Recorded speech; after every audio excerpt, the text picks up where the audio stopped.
We're close. True. Hard. Hardcore. Hardcore to the mega. Internally coherent. Encore! All right! Yeah! Gotta get the people going. I'm the party boy. It's my job. 2 on a track. Watch your back. We're close. True. Hardcore. Internally coherent. Encore! Gotta get the people going. Yeah. We're close. True. Hardcore to the mega. Internally coherent. Encore!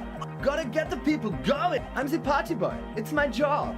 Hardcore party 25/7 beyond the winter's all. There is a place far away in Cutler, beyond a certain latitude, known as Winter's Orbit, where there are 25 hours in a day. It is a tremendously cold place, abandoned to drunks and failed rock stars, full of etonite, depression, and half-finished ski-flying hills. The Suru live there.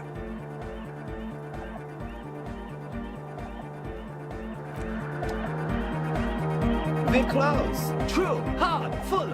Hardcore. Hardcore. Internally coherent. Encore! All right! Yeah! He furrows his brow as his very large head traces the sub. Hardcore. Ah! The question is, what is the question?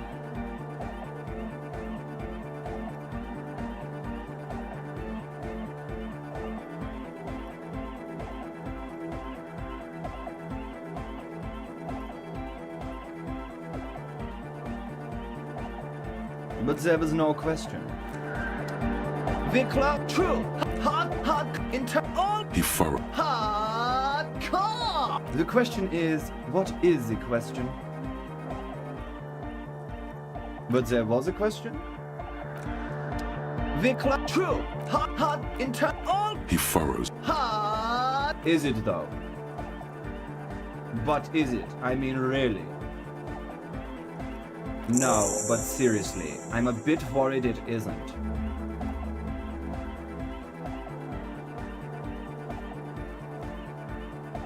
Don't be alarmed. Everything is okay. He isn't actually worried. Everything is still super hardcore. What he probably means is, it could be even more so. To the mega! Yeah! I can route it through auxiliary! What kind of a... Oh! She uses 3.5. Yeah. The auxiliary lining is full. Oh no, we're going to be in this church forever. Don't worry, I have an adapter for it right here. Hang on, this is a 4.5. We're all good, people! Great! Someone got through to him.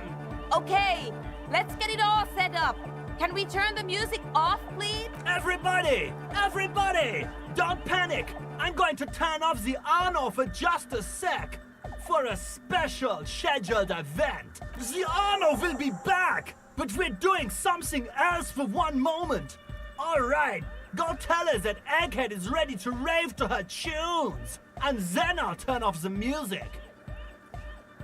Yeah! The first page of the second chapter! Could it be? Maybe for him, you only have a chapter or two left in you. Last of the penultimate, more like. There's nothing wrong with it. I'm still in love with the hardcore. Sometimes I just feel like anodic music is in its infancy, you know? For example, take this Arno van Eyck jam I've been pumping for the last months, and will continue pumping for the rest of 51. Isn't something holding it back from being hyper? It's like it's only ultra. I think it's super hardcore, but you're right. It's not hyper hardcore.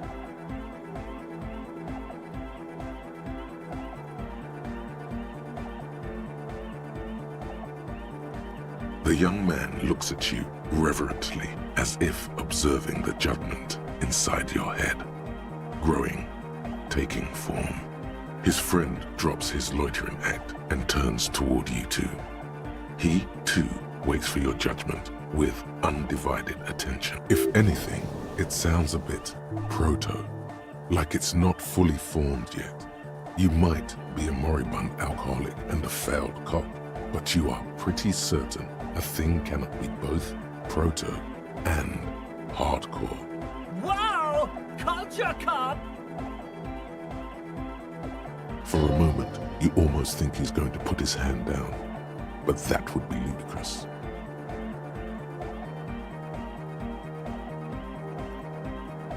I think you might be right, but how could it become hardcore then?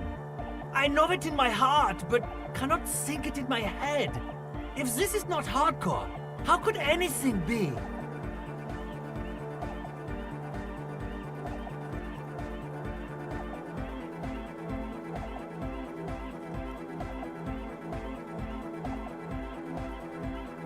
No! This is the answer!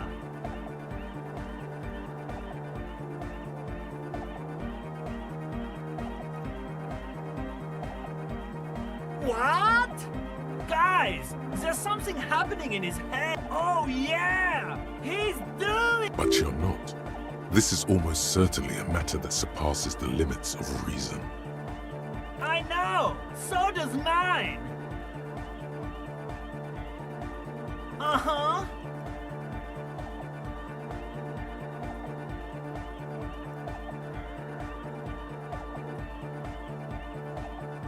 Oh.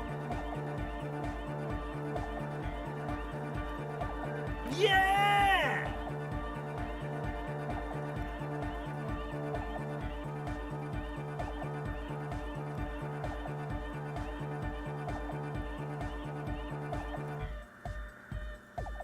No nation, but transnation. No war, but class war.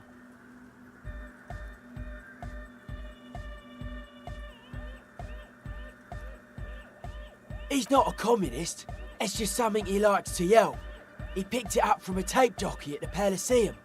She was a communist, though. Yeah! With a rebel yell!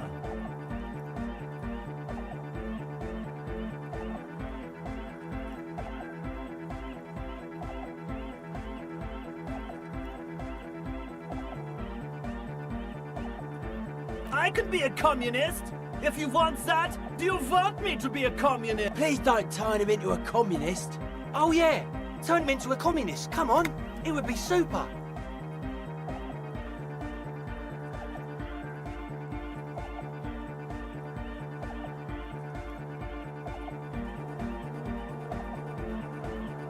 Aye!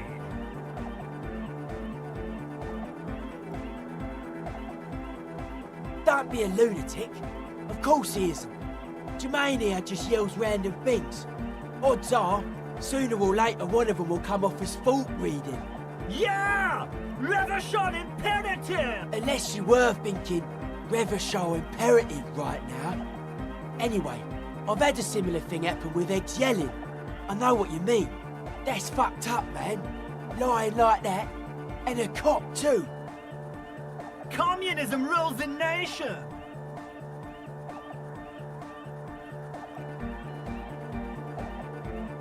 Here comes the sun! Dark Horde Hardcore! Jermaine Egghead! Basically, yes it is. Lungs are for love!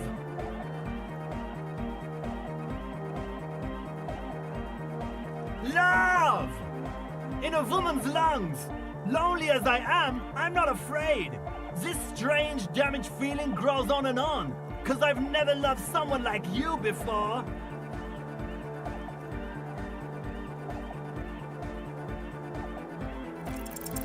You know it in your lungs where the pressure should vibrate, in your heart that's alone, and in your solar plexus where the hits should land. So does every caudate animal. What?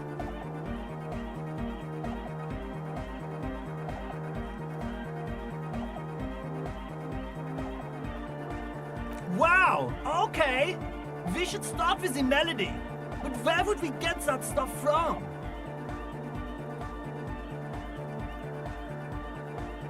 I'm sorry. I don't know anything about Nordic music. I'm just the party boy. I get the people going and say it's hardcore. He feels ashamed he can't be of more service to the future of dance music.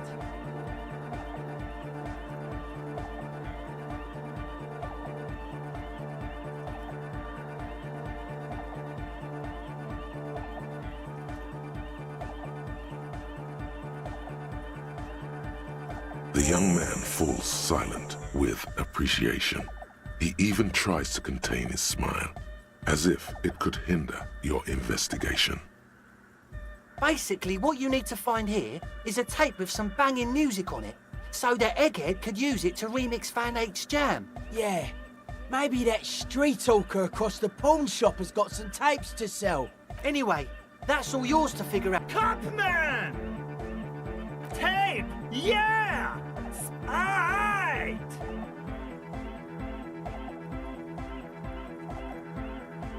No! No, no! This is gonna make people scared! Keep it positive! Communism forever! Alright!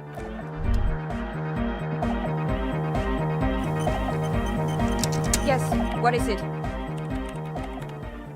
Okay, but think you can ask him to turn the volume down a bit? Just in case. Maximum! Maximum is the only way! I know it is, but could you please turn it down just this instance? Just this one time? Maximum is not the only way, okay? Pump it to the brick! Pump it to the hard master! There's no other way! Glue style! See? He pumps it to the hard master. It's hopeless.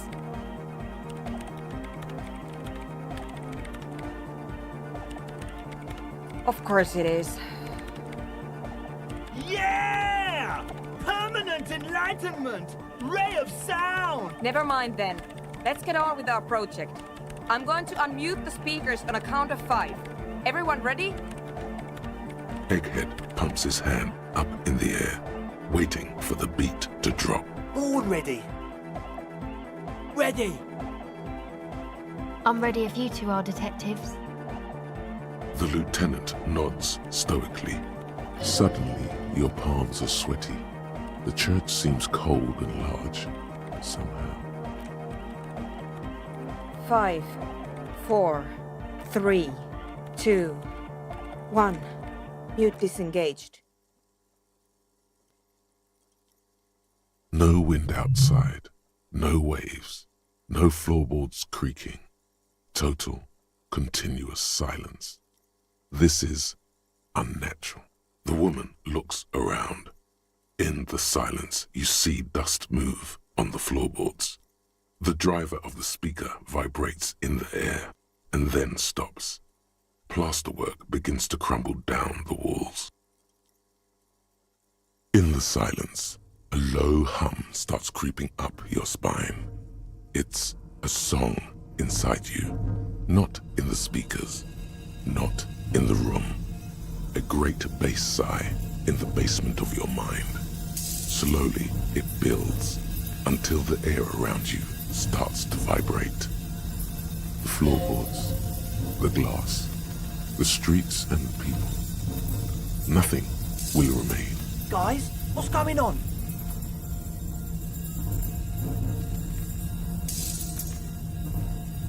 It's getting louder! In the basins, the water looks like it's boiling. Hosiana! Mother of Mega! In his mind, a tidal wave approaching from afar, swallowing entire coastlines on its way. Salvation.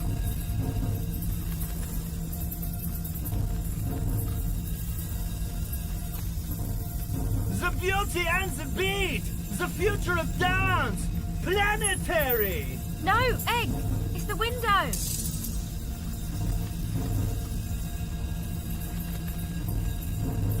In the corner of your eye, the lieutenant steps aside, cautiously, his eyes searching for a possible evacuation route. The window is going to come down. No, the roof! Cracks appear on the stained glass window. Cracks run up the wooden pillars in the dark. Come down to us! Love! It's shaking the building's foundation. The floor twists. That's it. I'm muting it. Beautiful car! Beautiful life! Shit! It doesn't stop. A seal? Have you? Yes, I've turned it off. Andre, pull the compressor. The place is gonna come down. Fuck! I can't shut it up. The signal's passed. It's not in here. In the mixing desk now, building into a positive feedback loop. This is it. A great roar. The vault of the roof twists above you. Glass shatters somewhere near the door. It's coming down.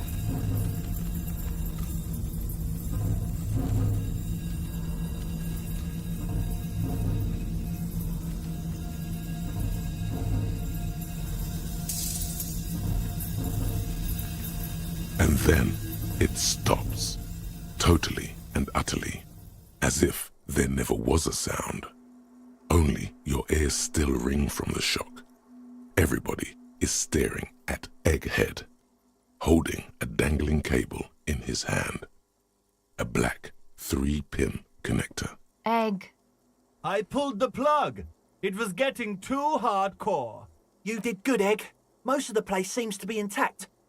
Fucking hell. Programmer lady, tell me you were recording that. 4 years. 22 people. Millions of reals. All that time? This is what we were up against. Just erased it. Suliswolf isn't gonna believe this. Yeah, but did you record it though? It was dope. I think we can use it. Yes, Andre. I recorded it. Damn, I need to send some letters now. Thank you all for doing this. Eggman, you too. And you, officer. I don't know what we've discovered, but I know what it sounds like now. That's a start. It was very hard not to. I think you're right. There is something going on here. And you need to be very careful with it. I promise, officer. We will not play it again. It was mathematical information from the anomaly, presented as a waveform. That's what it was technically. Theoretically, I have no idea. I've never even heard of anything like this. A voice seems muffled in the silent church. It's your ears adjusting after the exposure. Yes, our lead designer. And maybe some of the producers too. And some of the writers. If they're sober enough to open a transmission. They need to hear. That it wasn't her fault. Or that They need to hear about this. Don't worry, I won't send the recording. Although I doubt they have the speakers to produce the frequency anyway. Stay here. I'm going to stay here with these lunatics. Send letters, maybe meet Suliswolf. Also devise further measurements. I want you to know that's totally chill with us. I don't care, but thank you anyway. that's the best she can manage for Andre. It's quite a lot in truth. For her, at least. Now, I have a theory to come up with. Some kind of preliminary explanation to all this. Or the letter will sound like I've lost my mind. Yes, and we have to get back to stabilizing Martinez. Instead of demolishing it with loud bass noise of unknown origins.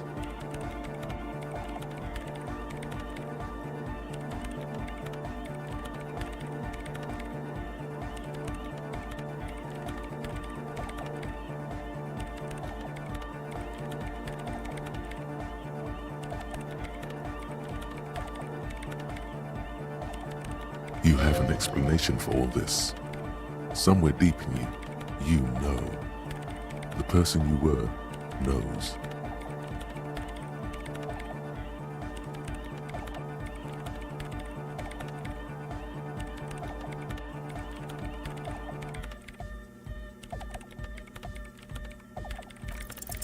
You don't have to. You already have. A long time ago.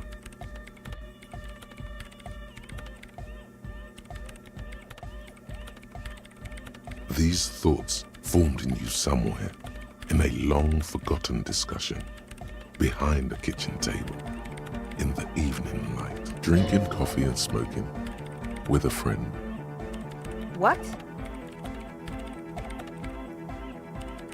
But Pale isn't here. We're thousands of kilometers from the edge.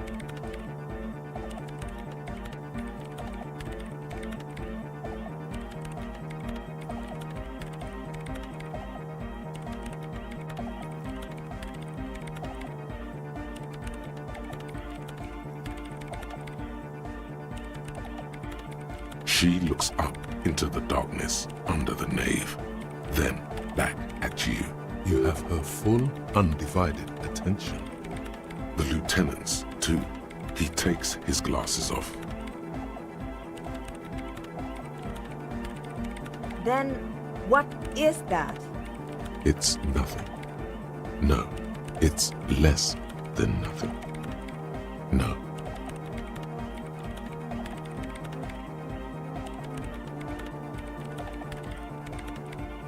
Then the Pale is... But the gradient, it clearly hasn't started yet.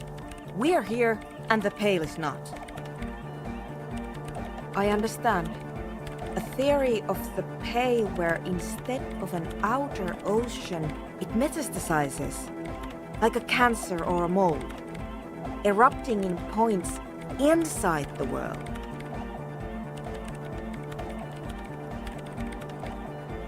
According to this, how long...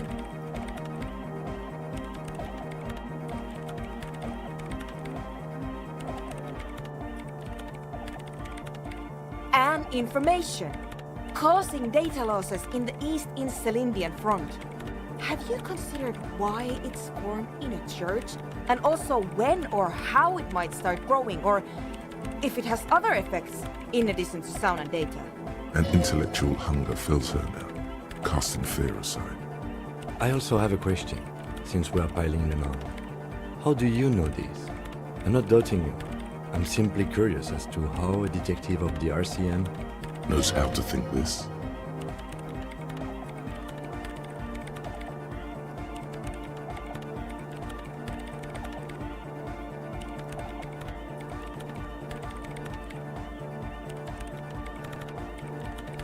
Of course! A pine wood sarcophagus, or a containment facility of some kind, built by the first settlers. I have considered the same. The bad news is, there were 7 pinewood churches built in the first decade of provincial settlement. Most of them were burnt down during the revolution, or repurposed before, during the suzerain. I'm not saying all of them have one in them, but... You think the presence of that puncture has somehow influenced the outcome of events here? Even, say, software development? She already made up her mind when she heard it. Some kind of great and uncaring force had to play a part. It wasn't only them.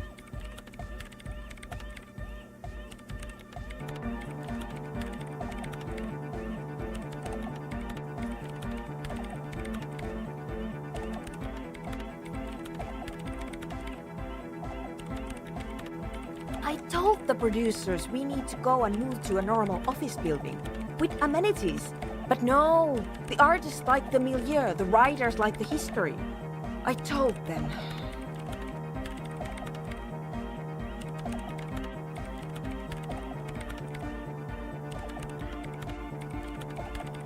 You mean Plaisance and the Dice Maker? There was almost no one left when we packed up.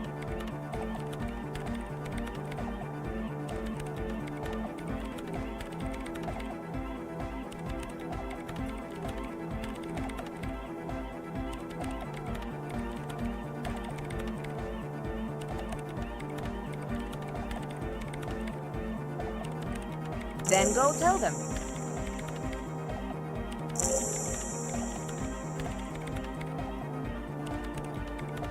An amateur anthropomedic police officer. I'd like to say I've heard stranger things, but I'm not sure. This is a hell of a guess, however. Well worded, I might add. Yes, it is very interesting, but I wouldn't say you know. This is a guess. One that's going to have to be proved by anthroponetic scientists. She falls silent. The wind blows in through the hole in the stained glass window, cold and moist.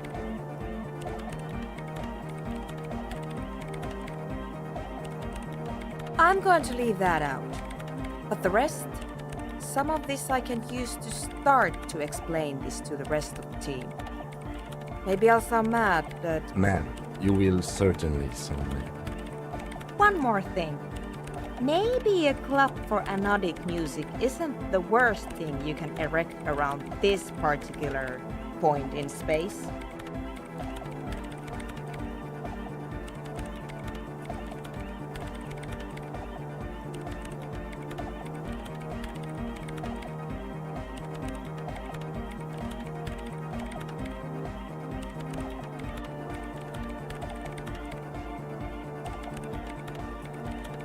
I wouldn't go so far as to...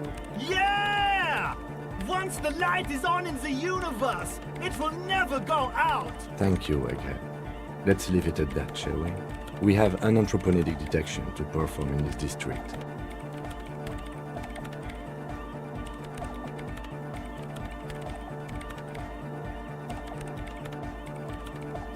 The creepy woman!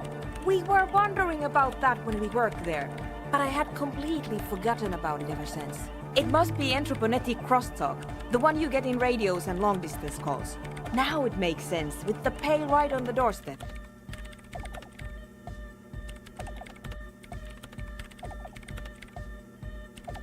Incredible. This would also explain why we get it on the police radio all the time. It's quite common, actually.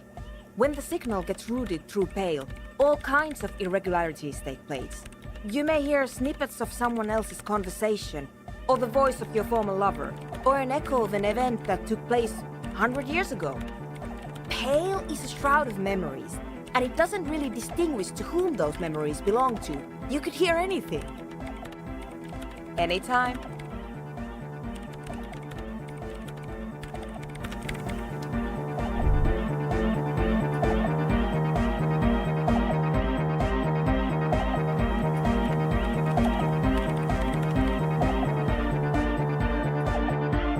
The mother of humanism stands above you, a precious and complex.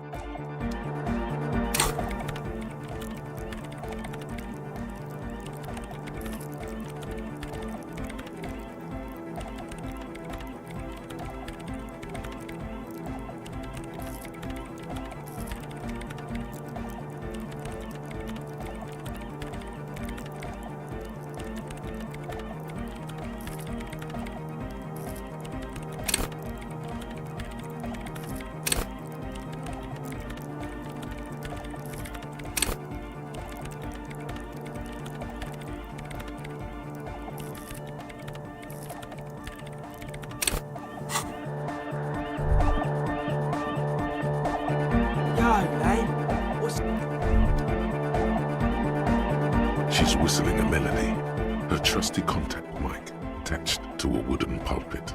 Hey there. I've been recording some new audio from all these beams and rafters. The sounds travelling through the wood are pretty cool. Creaks and stuff. Like you're underwater, you know?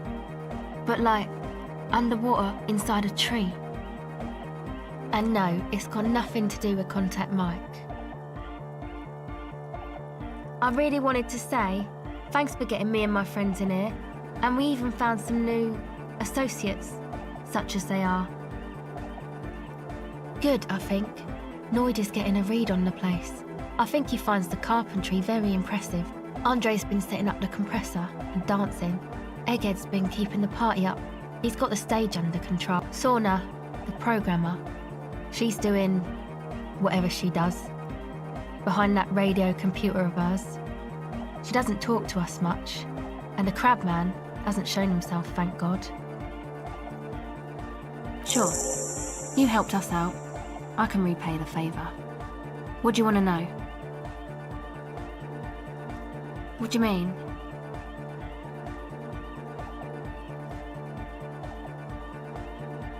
Oh, that.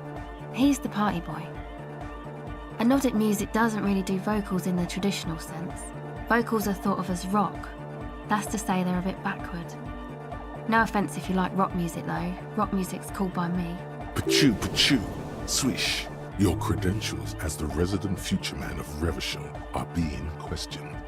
Show her you're hip with the times, Gramps.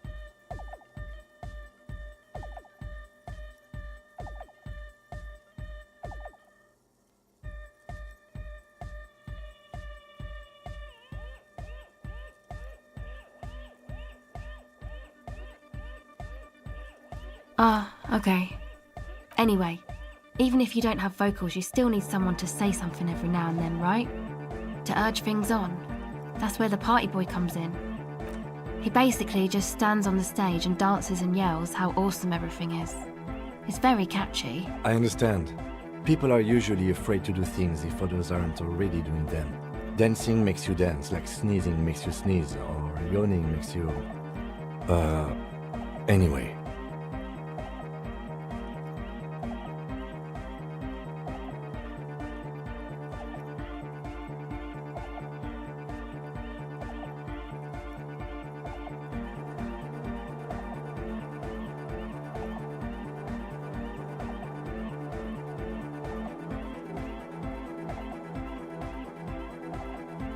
Actually, we don't know where he's from, or who he is, really.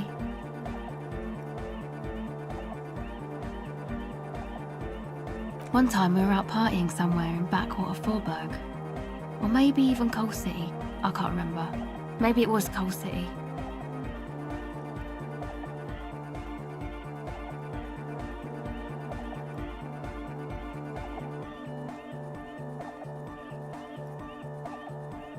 The worst of the banlieues. A wretched heap of closed-down mines, even west of Jamrock, on the dusty slope of Montmartin, the remotest possible area of Revachol. No one even wants... Egg was yelling along to some jam someone was spinning, all night long. Just kept yelling until he didn't have a shred of voice left. When the sun came up over the mines... There were mines? Yeah, it was in Coal City. Egg came with us. He made this wheezing puppy dog sound all the way back. Couldn't even spit. It was definitely Coal City, because it took us 2 days to walk back to the fort. He just wheezed the whole way. We never really asked why he came with us, or who he was. I think his name is Jermaine. People are sweet. You can see it must have been a great night. The memory causes her to go silent for a moment or two. You wish you'd been there. Who do you want to know about? He's a Forburger, I guess, like the rest of us. Okay, maybe not Egg, I don't know about him, but Noid and the rest are from Forburg, making the pilgrimage up north to visit the Elysium. He's real hardcore about the lifestyle. What do you mean do? Like for a living? He's a carpenter, trained and all. He's very good, he just doesn't have the mindset to work like that, in a shop somewhere.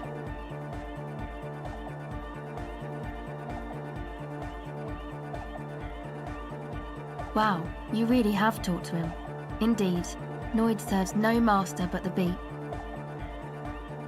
Sir, I abide by the law. A strange feeling. Every now and then, something feels off about the way she speaks. She doesn't change tone, but you feel as though there's more about her than she lets on. It's just something poor Forburg kids do every spring. To pass the time, we walk the entire length of Boogie Street, up to Jamrock, or as much as possible. I don't know, man. Have you been down Boogie Street? It's a little bewildering.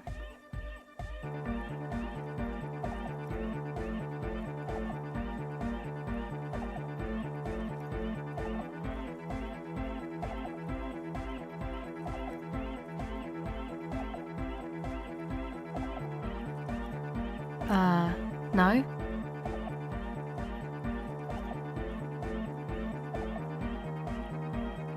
Okay, then you should go and take a look, I guess. Boogie Street is cool. It's got a lot of immigrants and all kinds of different people.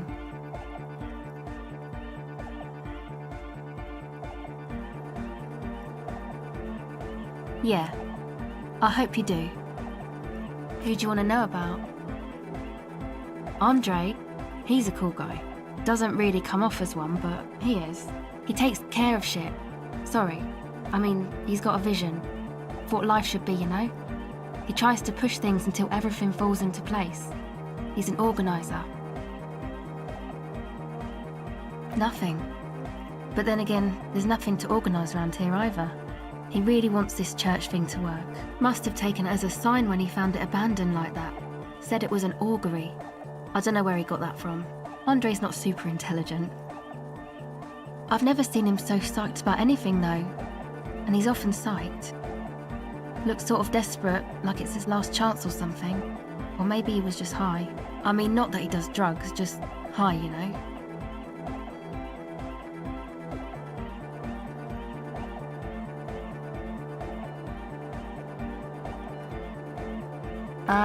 Yes. Anyway. Yes. Who do you want to know about? Andre. Who do you want to know about? Andre. He takes care of shit. Nothing. Must have. I've never. I mean, not that he does drugs, just. Yeah, drugs, shit, fuck.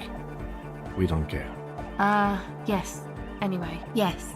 Who do you want to know about? Oh, the crab man. Still gives me the creeps the way he moves.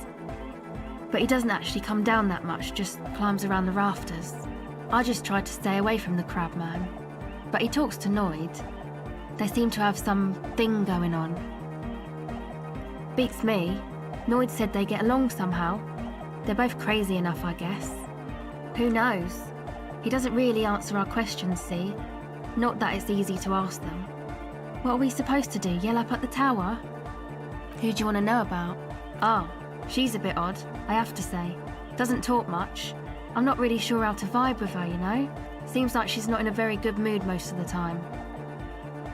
But earlier today she told me about Welkins? And she seemed oddly happy, like she had some idea with those little creatures. Some artistic idea. I didn't really listen, I was busy with my mic. Me? Again? I told you, I'm a silver bird. It means I don't answer questions about myself. All right.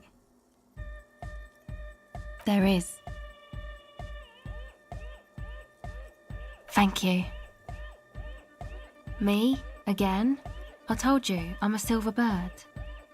Yes. Me? I told you, it means I don't... Is there a law that would stop me from lying, though? That would depend on the circumstances. Thank you. Sure.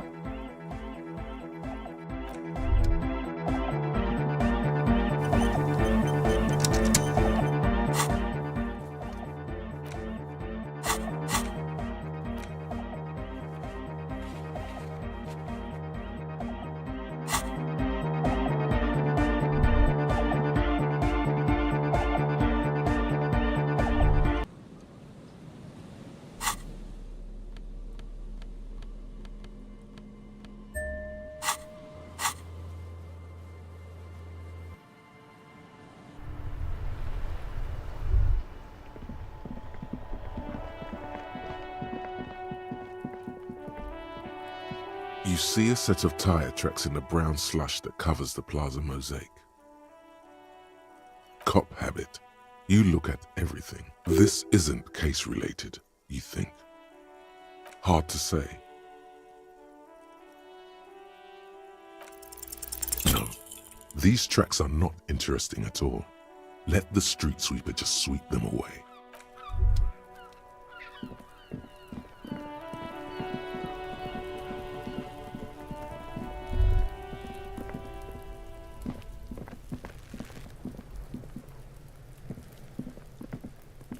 What do you see?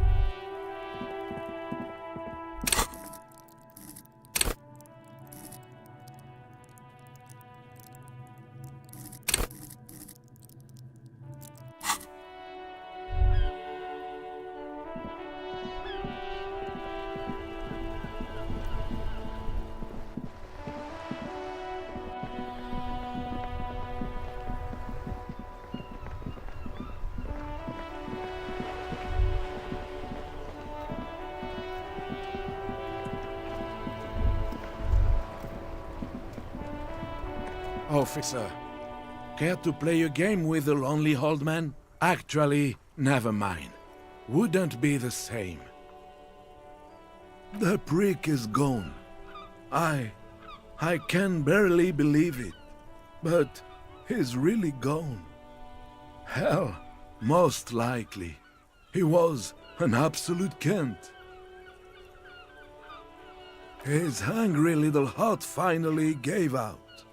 The dock workers found him in the guard booth this morning. Wasn't even supposed to be working for another week. Did he feel like he has to prove he can still pull his weight? Doesn't need handouts? Guess he was about to head home. 'Cause when the dock workers found him, he was wearing civilian clothes and not the Kuketu uniform I saw him in all the time. Sometimes I thought he was wearing it just to piss me off. Now the joke's on him, 'cause he's gonna be buried without it.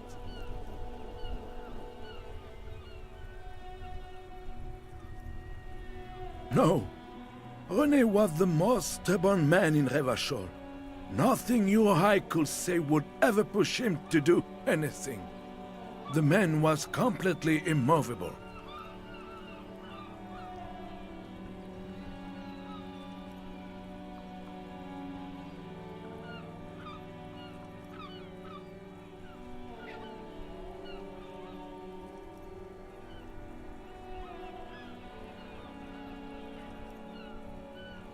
He has doubts, but right now, he just wants to move on.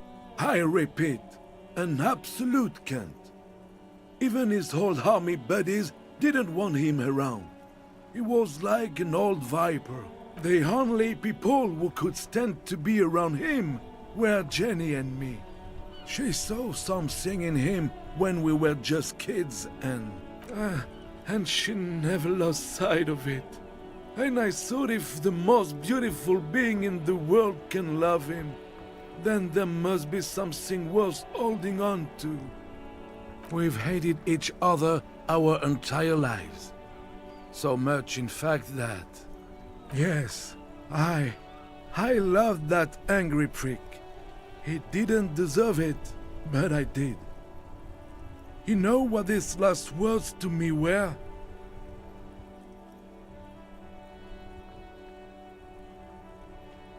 In Guillaume's time, you'd have been shot without trial. That's what he said to me. He lived a Kent, and he died a Kent. Let's leave it at that.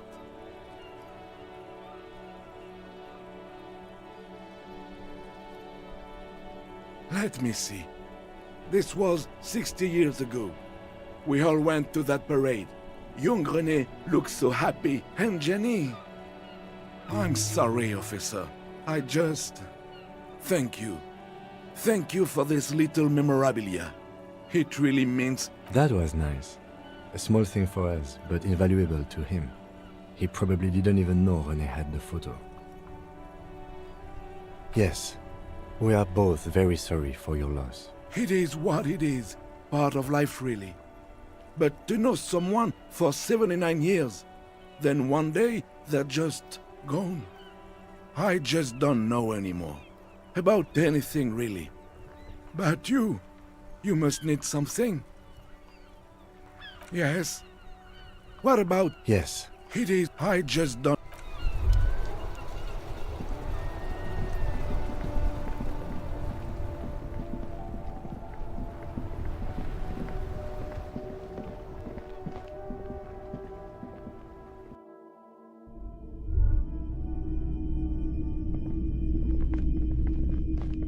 Wow, a very large red t-shirt with an impressive print stands out from the other garb.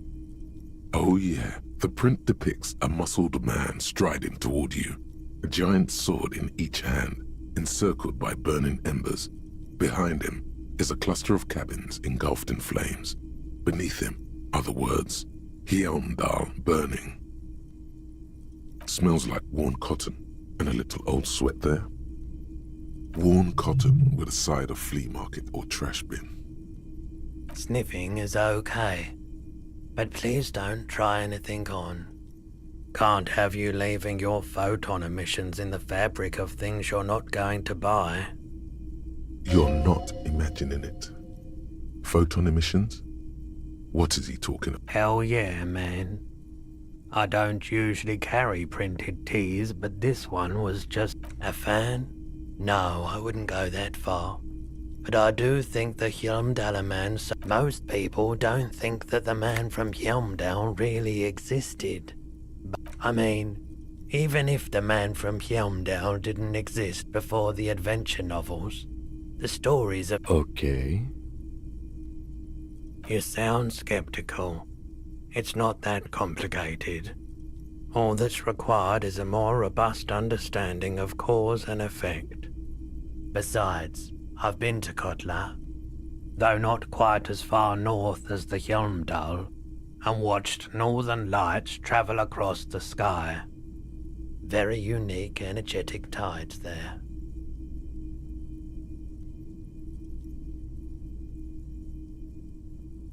It's for the best, because Hjelmdal is not a real place, and thus he could not have gone there.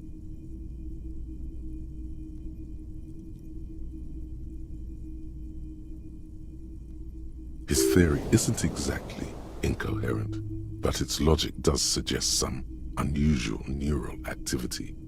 Interesting. Very, very unique energies indeed. Geomagnetic ley lines, one might even say. 2 real. That's dirt cheap. But why?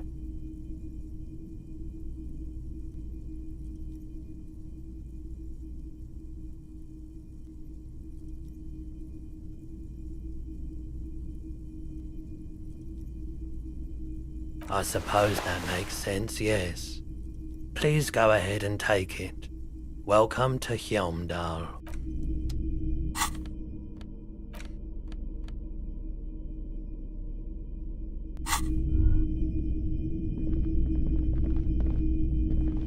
Hello, hello. Let me know if I can help you with anything. All the old boomboxes are there, blinking and a typical Martinez streetlight sits among assorted floor and... You see rows of toy soldiers guarding the rest of the trinkets displayed on the table. Some on horseback, others in rags, others yet in bright blue uniforms.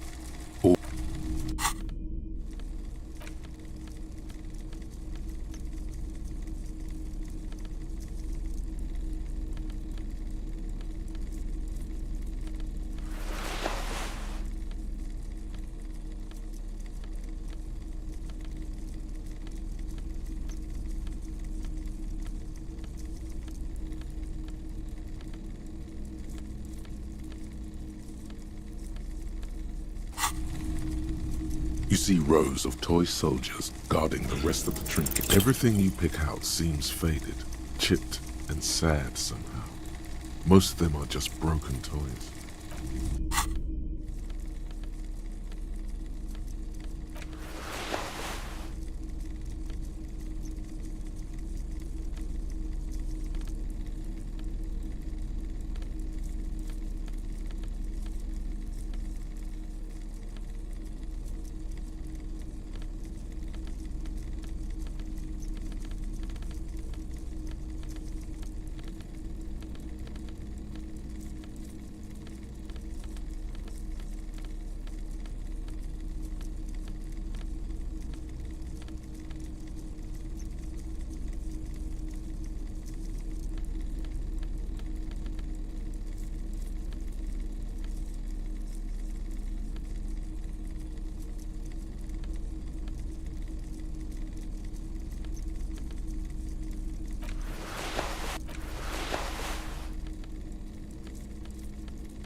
The hawthorn tree on Rue de Saint-Gilles Lane.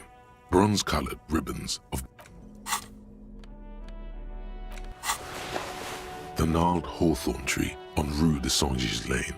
A wintry breeze blows by. Patting the tree reveals a small sticker which has almost been worn to oblivion. It reads, RCM Emergencies Desk, number 8102. Underneath a slogan, Mankind, be vigilant. The gnarled hawthorn tree on Rue de Saint-Gilles Lane. A wintry breeze blows by, making the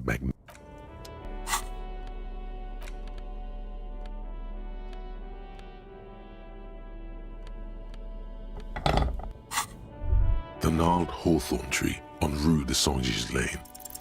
With slow and deliberate motions, pulling, bending, and unraveling, you manage to extricate the magnetic tape from the branches. It curls up into a mess inside your pocket. If only you could find a way to re-spool it, so that you could hear what's on the tape. Maybe Roy from the pawn shop can help you. What's the tape for? How? It's broken and unspooled. Do you think your new buddy knows how to fix it?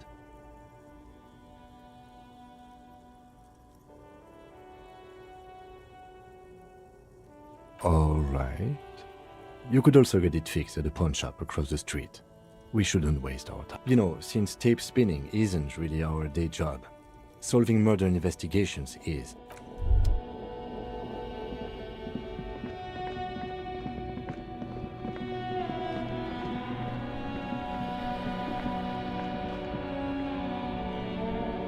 Shine on these.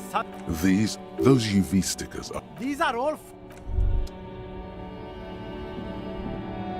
You keep coming back. That's good, officer. Keep browsing those clothes. Keep saving that economy. Gotta prepare for springtime. The speakers below are banged up and worthless. The sneakers triumph over them. They're the star of the show here. Super cool. Now the premium lifestyle is. The sneakers seem to vibrate in your hands with an almost mystical energy. The junk is yours, officer. Happy listening.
Yes?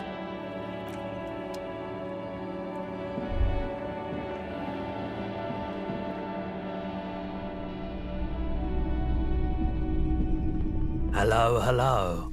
Let me know if I can help. You mean re-spool it? Yeah, I do, but I'm not some Mr. Fix-It. I'm a pawnbroker. If you want to pawn the tape, sure. Although it looks pretty worthless. Just explain why you need this so much. He's bound to understand.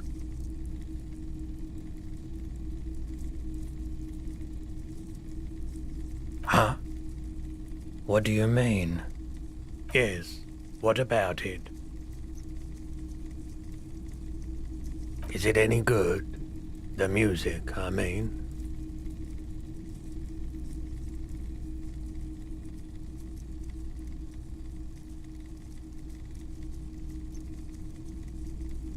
Man, you're really invested in this.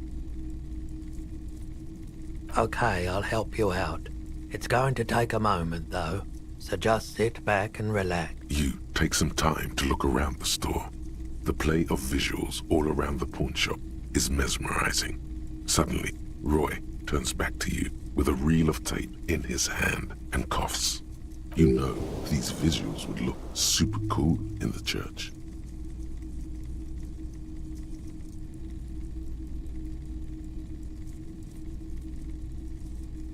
Yeah, I bet they would.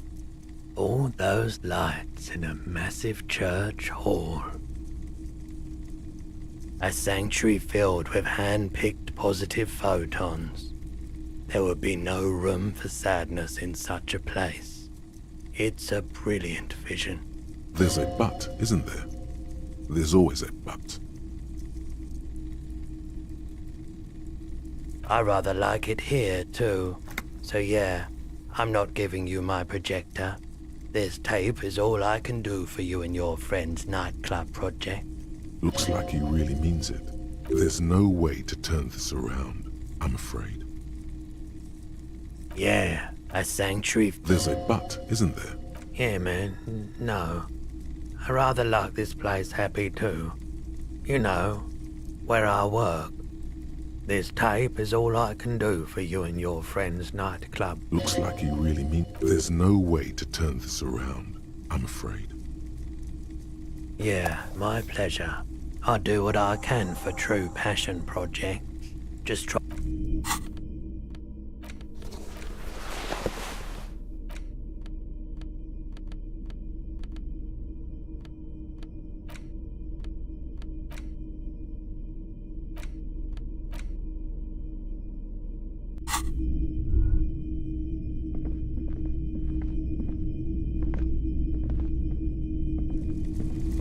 You see rows of toy soldiers.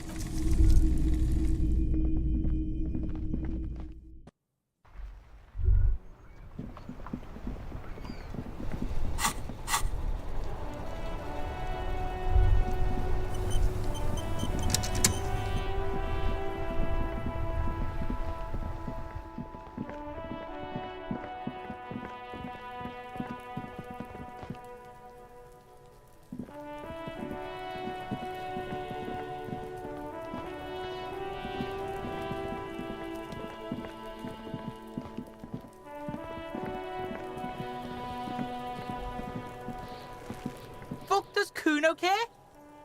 The fuck about it? Get lost! Kuno doesn't.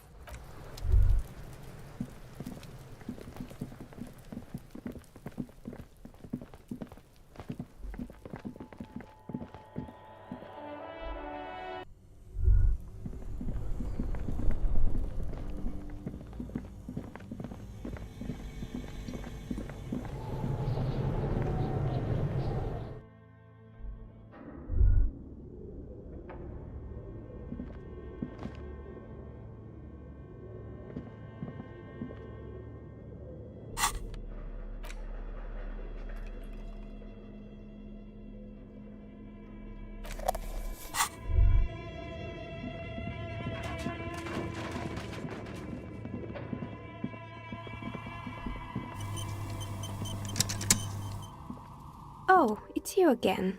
Are you looking for a die?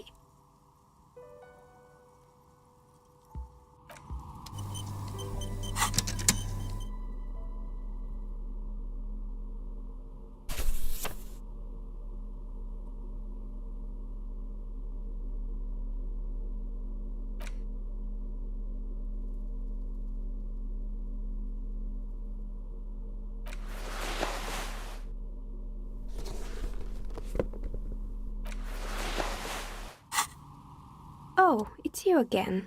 Are you looking for a die?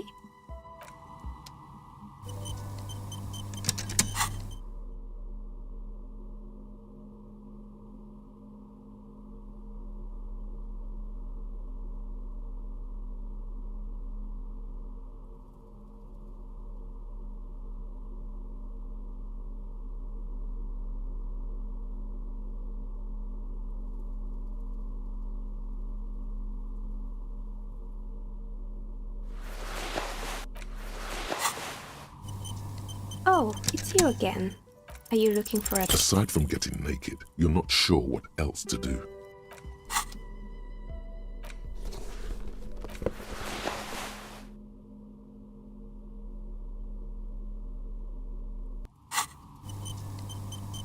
Oh, it's you again. Are you looking for a die? I thought we agreed that the curse isn't real. I'm listening.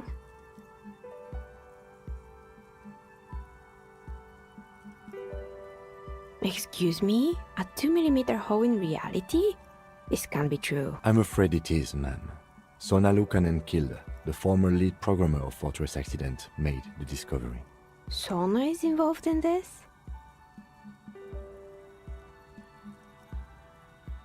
So it's even worse than I thought. It's not just the commercial area that's cursed, it's the entire world. She looks outside the window where daylight has filled the yard.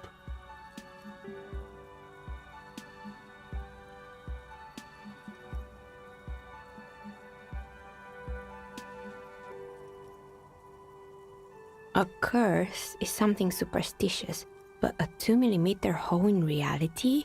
We all know what it means. It's pale. In any case, thank you for stopping by. It's good to have an answer, even if I can't claim to understand it fully.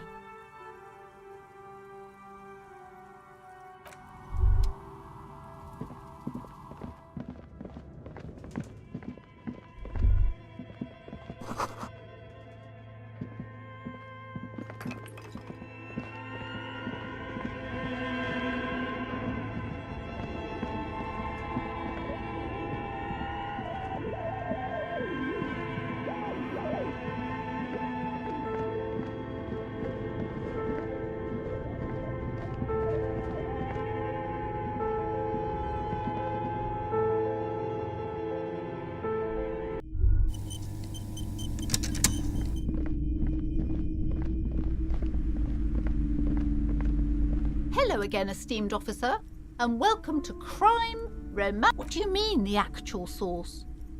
Are you talking about the third presence? She remembers. Good. No, not presence. Absence.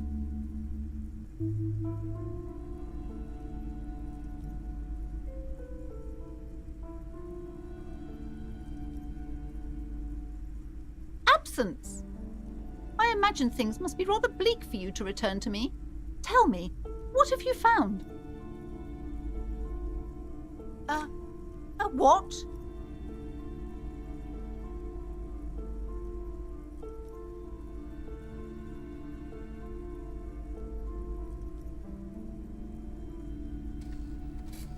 Ma'am, what he's saying is true.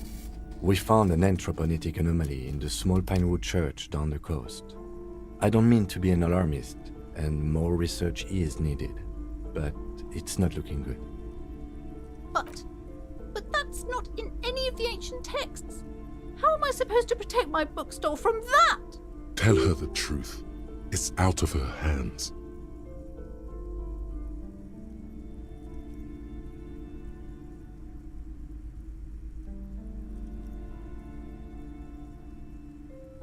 Close the shop? But it's all I have. No, thank you for your help in any case. You're welcome back here anytime.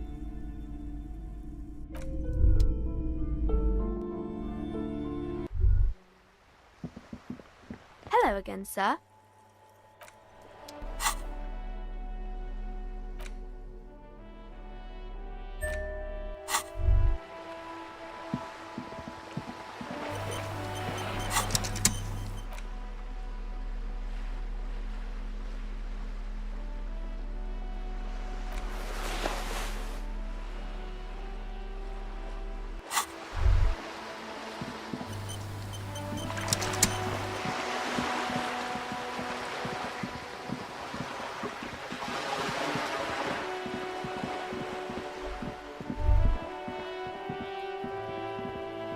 Hello again, officers.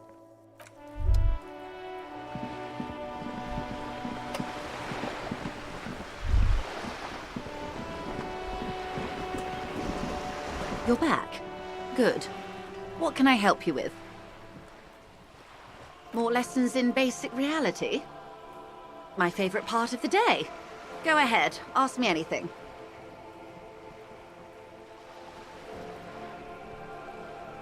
Glad to have been of assistance.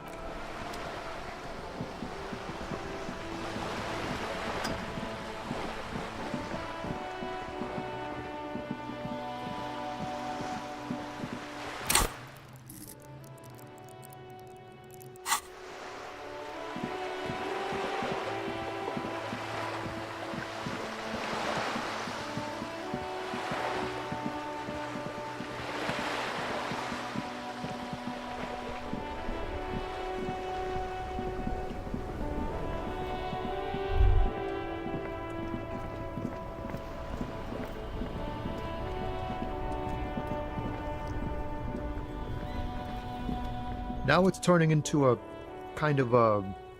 Nope, don't smoke. Some of the other drivers do, though. There's still a few around, waiting for the jam to disperse. Hey, isn't he, like, smoking right now? The smell is in the air. Okay, but this is my last one, and it's a bad habit. You should...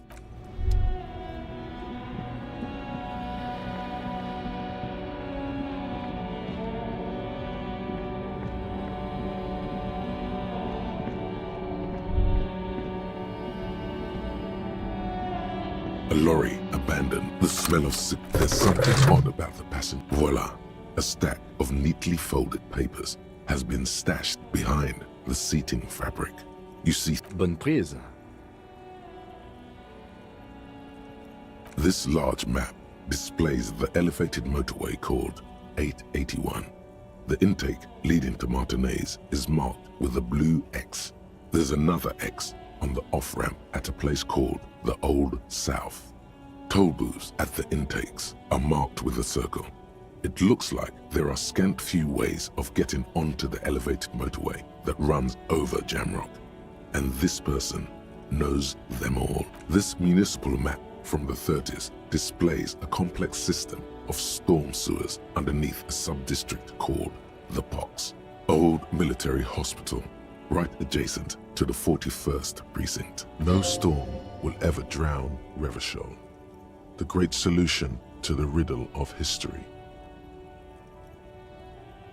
The final map displays a labyrinth of service tunnels left over from the construction of Motorway 881. A few routes have been marked with a pen, where the tunnels and sewers surface near the eminent domain and a traffic island in central Jamrock by the lake. Looks like the smugglers have infiltrated the road network belonging to East Motor Tract.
So it would seem.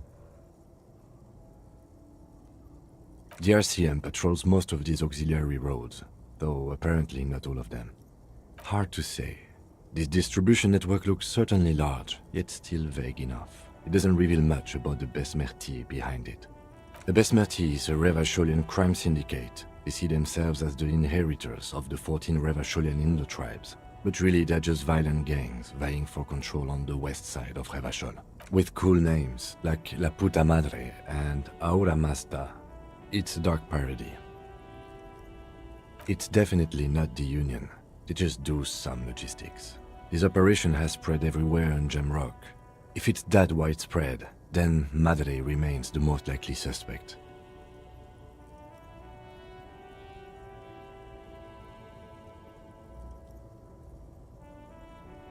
Here's bad news. There have been attempts at a serious investigation before, but they haven't ended well for those involved.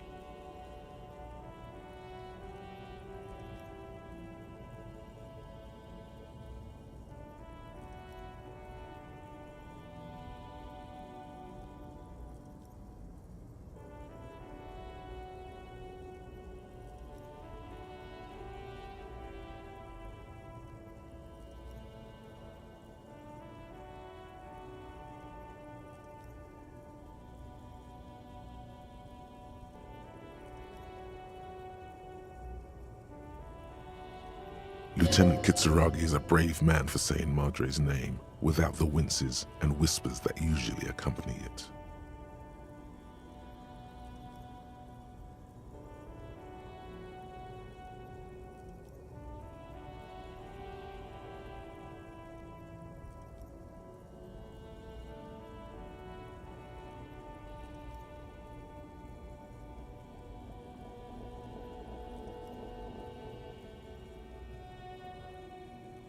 Best not to disturb the scene. I'll have forensics go over the lorry and pick these up later. The stack of maps enclosed the rusty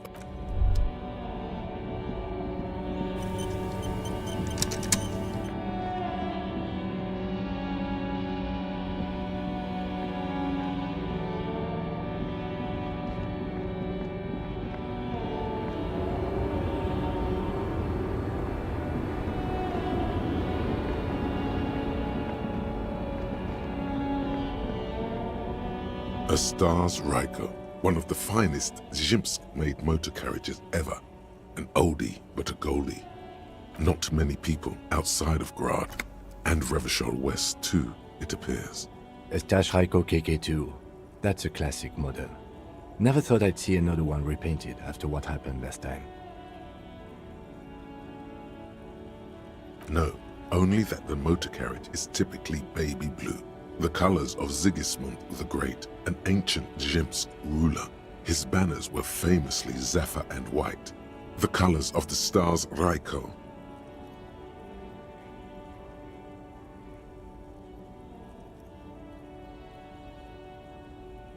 That's, well, yes, exactly it, more or less. Except it was a crowd of them. Tore him out of the vehicle and ran him over with his own tires. They said it was an honor killing, Hussar style. The Zhimsk community protested the trial, flying the colors. 5,000 came to protest. Correction. 4,395. The fourth largest public protest of a criminal trial in Revachol. Is that so, officer? I'll take you at your word. People we are paid to protect. Let's leave it at that. 4 years for murder in Reunion. The perps were remorseful. Their sorry knocked 8 years off the sentence. That's the system. The prisons in the greater Revachol Industrial Harbor are already full. Prisoners are expensive to maintain. The longer the sentence, the larger the cost. I tried to avoid drawing far-gone conclusions like this before actually examining the body. But my initial guess is the two are unrelated. Yes, detective?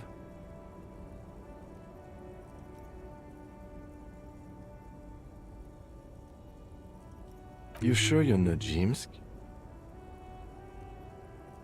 Yes, you're sure you're not. Or if you are, it's only in that Revacholian way. 4 to 5% maximum.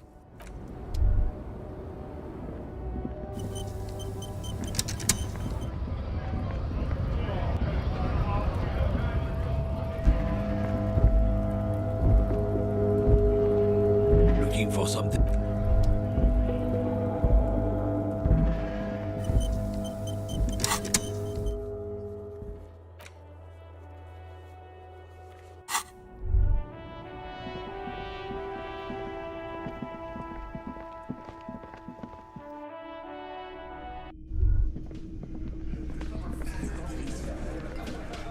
It's you again.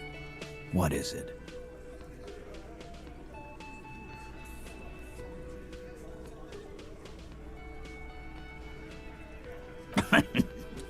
What's that, Copper? You want us to help little old ladies now? You're local law enforcement, aren't you? Helping troubled civilians should fall under your jurisdiction. Yeah. We'll send someone out. Who is? Wait. It's the pigs. God. Poor lady. Don't worry. We'll handle this.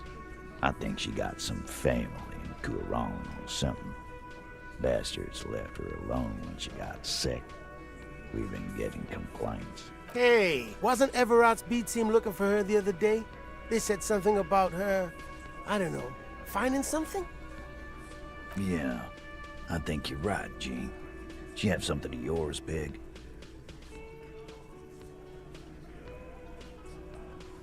You're fucking with me. Your gun. She had your fucking gun? Sure did, boss. Heard him loud and clear. The pigs lost his gun to the pigs. Well, at least I can see you got it back. If you have any questions. Auntie LaPlante, we always called her.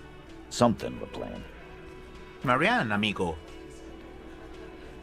Fuck you, pig. What the fuck you are playing at, huh? Easy, Al. Don't let him get to you. Have one for Auntie LaPlante, huh? Don't disrespect Miss LaPlante, Copper. She's good people. We all get a little crazy sometimes. Was, like before, just an old lady. Her kids moved away years ago. Never come to visit. Never took her calls. She gets out every now and then. She did right by lots of us when we were kids. Always was a little off. Us kids? That must have been ages ago. She was better then. The children kept her together. Get wanted to be a cop, you mean? Well, shit. I don't actually know. Anyone know why she started acting like a pig? No fucking clue. It's gotta be the crazy. Who'd want to be a pig?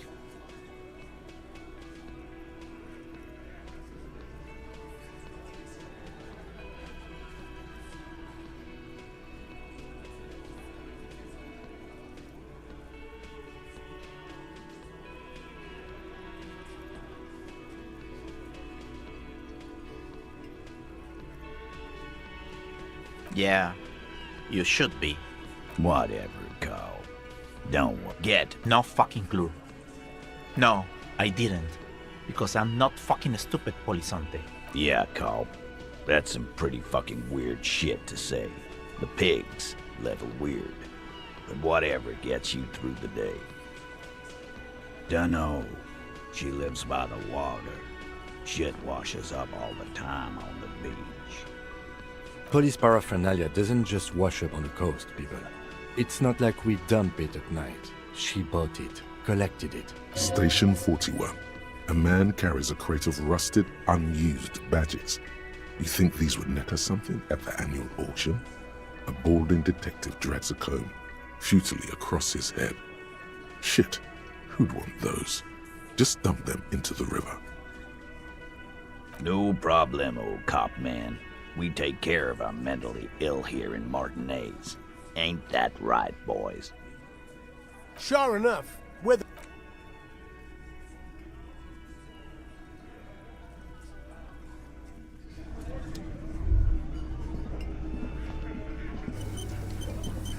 Again, you find yourself looking at that big...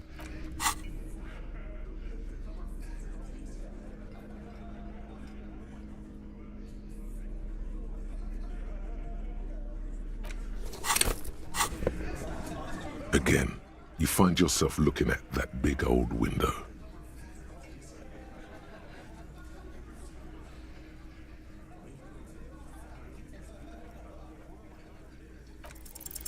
There's a yellow ribbon tied to one of the branches.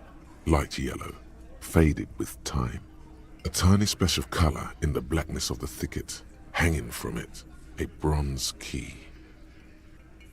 Someone hid the key in the bush and attached a yellow ribbon to make it easier to find. It's close enough to the latch up there. One can slide it open and just take it. Huh?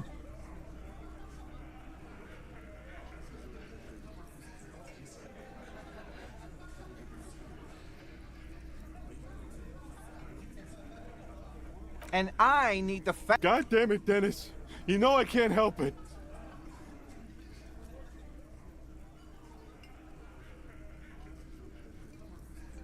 Sorry, fucko. These guys won't help you. Looks like you're gonna have to go bush diving. The Hawthorne's got a bitch of a bite. I'm gonna enjoy the sighting. With a loud thud, the old man stands up, pushes the window open, grabs the key from the hawthorn branch and slides it across the table to you. The key is brass. Workshop spare is etched into its bow. The old man closes the window and sits back down in silence. Come on, man. We were just having some fun. Where's the harm in? I'm tired of listening to your shit.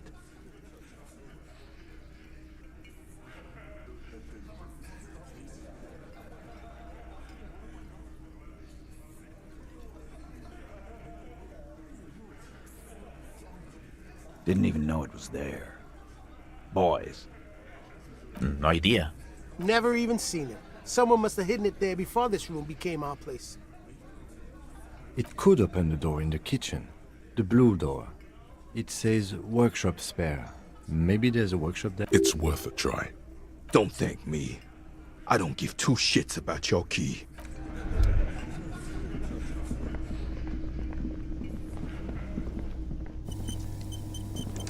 You see a heavy steel door with a prominent dimple lock. The key fits the dimple lock. It takes a bit of effort to turn it after all these years, but the dust rises before you like mist. A tomb? Haunted by regal spirits from... No. Smells like engine grease and cut wood.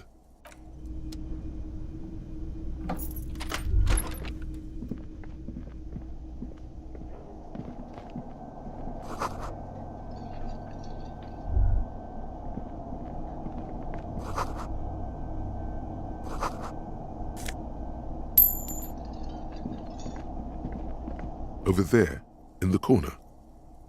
Not just any pinball machine. This is the pinnacle of pinball. Cornelius Gordy and the Mountain Goats. It's lit. You can't wait to get your hands on it. Lit. A phrase almost synonymous with the Insulindian pinball scene. Any pinball scene, really.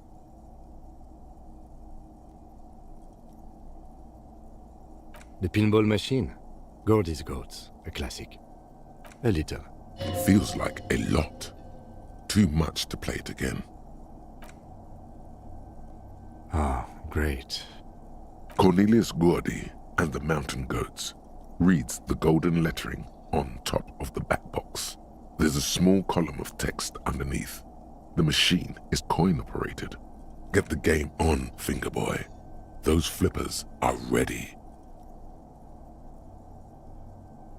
Above the painting of a mustached man climbing a hill, a column reads, inspired by the legend of Cornelius Gordy, taken on the world's tallest peak, Corpus Muindi. The Mesk legend holds that when the nation is in danger, heroic Gordy shall return and save his people. The theme of the game is to explore Gordy's climb through the perspective of goats and to ascend to the top of the mountain in a time of trouble. The peak of the mountain is at the top of the playfield. All the balls have small goat icons on them and represent the goats as they race up and down the mountain. Areas around the playfield represent Gordy's climb, places he was said to have camped, which the goats can discover. Get them to the summit. Indeed, think of them as balls. It takes a while to get into a rhythm, but pretty soon you're able to keep 3 goat-faced balls in play with relative ease. Go, go, Fingerboy. I feel sorry for the goats. If they only knew the kind of guy old Cornelius really was. The kind of a guy who uses the word savages a lot when recounting his travels. A masked nationalist. An avid huntsman too. He was often photographed in his dining hall, surrounded by wall-mounted hunting trophies from every continent. He also hit his wife and kids. Other people's kids too. Sometimes pets. Hateful little man. But you seem to be having fun.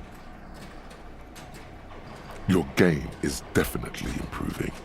The jolly goats are flying all over the board. And although a few plummet to their deaths, you're never left with less than 3. Suddenly, a special passage leading to the summit slides open at the top of the board. This is where the balls need to go. Maneuvering a goat ball into a position for a perfect hit isn't easy. More fall to their deaths. But finally, the opportunity presents itself. One of them gets through. Tiny hammer shatters something inside the machine. Something glass. The words "Pale Rupture" light up on the speaker panel, and the machine starts filling with a thick, milky fog. Something's happening. Congratulations. This is where the game ends. It's a cheap way of getting more money out of the players. A stupid, nihilistic finale.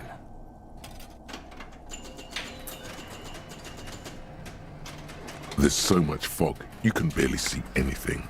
Some is actually leaking out of the machine, and one by one, your goats start slipping, disappearing into the milky nothingness. Lucky goats. The fog looks soft and inviting. This can be navigated. The balls leave almost imperceptible disruptions in the fog. Use them to calculate where they hit. You're down to your last goat, going mostly by sound. Eyes are useless at this point, but that goat is something special. 5 times you snatch him back from the jaws of death. You're in a perfectly balanced system where neither you nor the pal is able to get the upper hand. This could go on forever.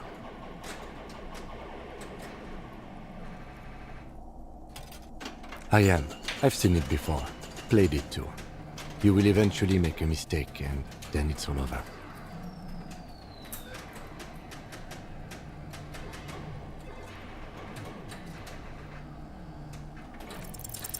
How, if you can't even see it? The last goat plummets into the fog with almost suicidal glee.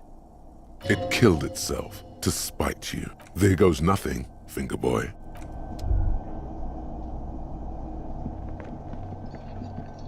This small elevator is dimly lit by a bulb that's been glowing for ages. The latticed cage is open, inviting you to step inside. Smells of nougat and sweat. Your head brushes up against the ceiling. There is a control panel to your right, and just enough room for 2 people. The maintenance card under the control panel reads, Last maintenance, 10th July, 88. That it does. I say, let's brave it.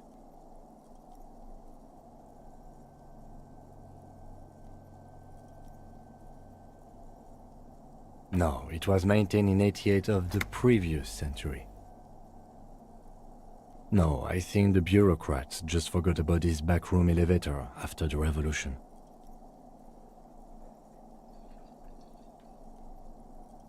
Seems like a small freight elevator for transporting machinery. For that, it's pretty quaint. There are large rectangular buttons, monter, descendre, and an international call for emergency assistance. That third one appears to be broken. A small steel plaque reads Halter 800. Halter is a Koningsteiner lift company who went out of business a long time ago.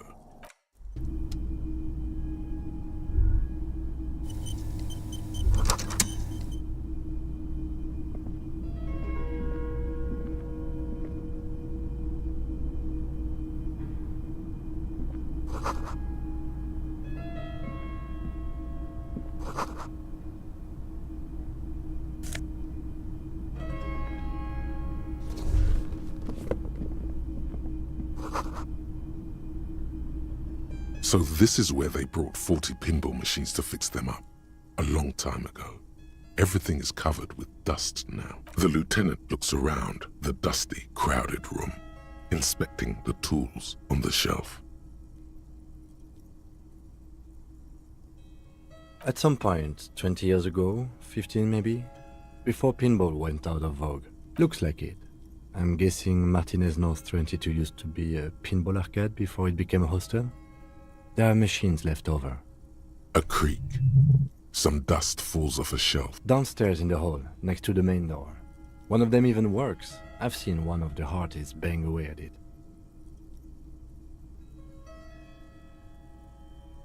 Ah yes, as the novelty dice makers said. This has absolutely nothing to do with the case, I'm sure. But I do like a nice little connection. But then it went bankrupt. Your skin crawls from making the connection. If that's true, then he does not appear to be the kind of man who likes his establishment to be part of a neighborhood ghost story about bankruptcy.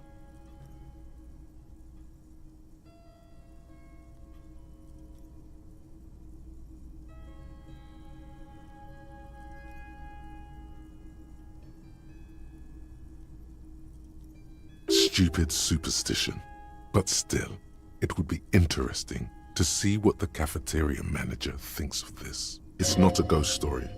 It's a curse, and God ought to be made knowledgeable so he can perform counterspells.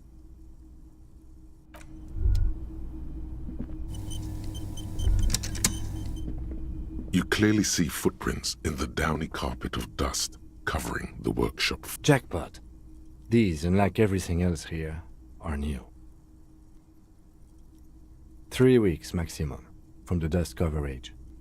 It could easily have been 1 week too. You know, officer. This is good. He likes it. That's a little smile there. In the dark. It was a stereo investigation after all. It has now converged with our main investigation, adding a new fact to consider. Large prints, most likely made by Boots. The size is hard to determine. Soul could be bigger than Vamp. The soles have left a pattern, uniform, horizontal lines. One person has been here. They've gone back and forth. The tips point both ways. This print is unlike one left by a regular worker boot. It is not a brand sole with logos on it. It seems custom made or old-fashioned. Between that and that.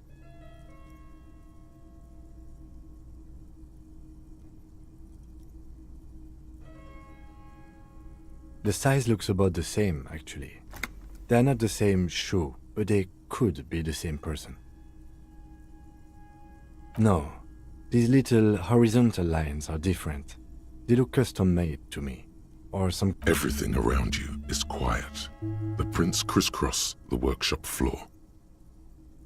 It means someone snuck through what seems like a secret route, behind Classius' room, in the recent weeks. This may prove to be significant.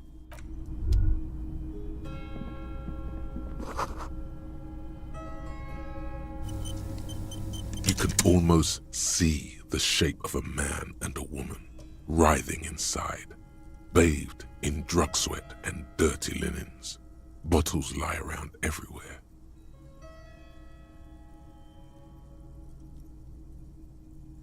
You can barely see through.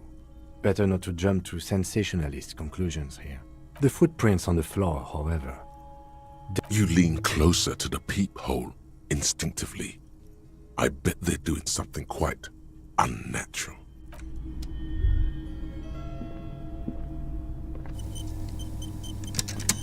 This is the barred door you tried to kick in before. Unless we've veered off into a folded M dimension, I'm expecting to step out on the roof. We could ask Class about this route, see how she reacts. Folded M dimension, a reference to the popular science fiction series In System. Look who's in a good mood suddenly. And yes, it is quite likely that we will re-emerge on the M plane. Brace for psychokinetic impact. Or the roof. The door shudders a bit, as though it were laughing at you.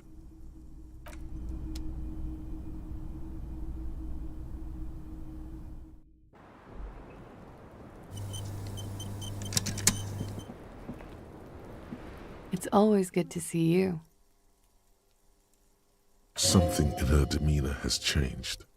She's tired, consigned to her fate, to being here with you and what's to come.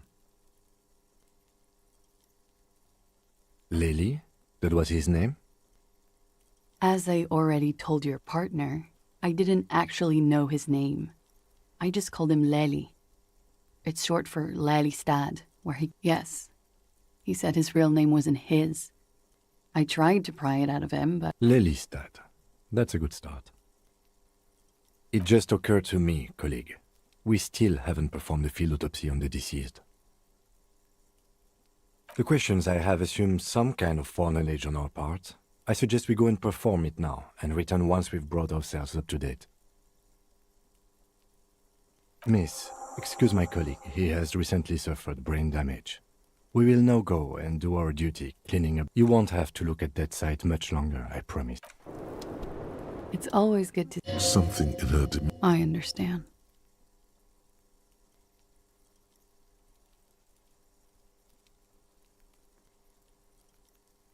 I knew there was a chance you'd get them to tell you.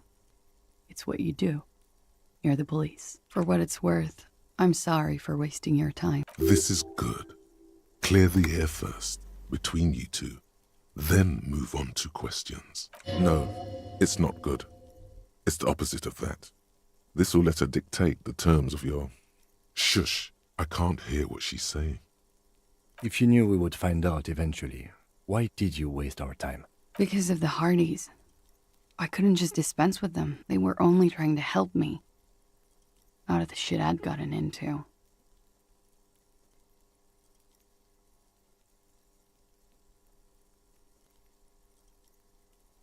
You're right. There's more. You answer to the coalition government, and by extension, the moral intern.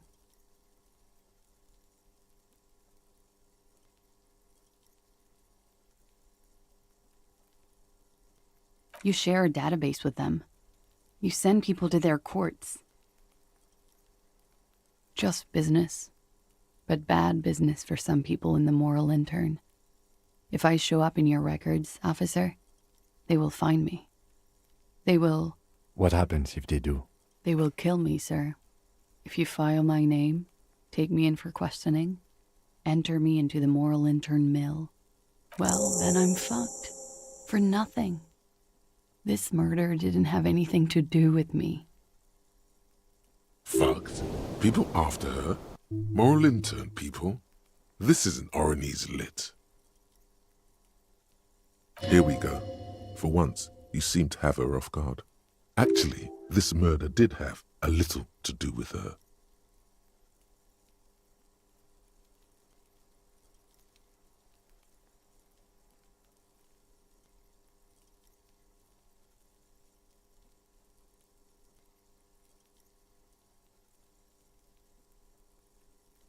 Because I'm an idiot.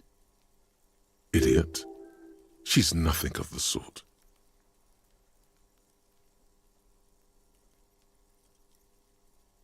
You have to understand, the people around here, no one was making the call, and he kept rotting. And then they picked his clothes off, and that little fucker threw stones at him. He kept throwing stones at him for 3 days. I could hear the thud. Thud. So I called you. I hope with all my heart it's not the last thing I do in Revachol. She definitely called the cops. That was task complete. It could not have been a lie. That is impossible. Oh God, that was a lie too. Who made the call then?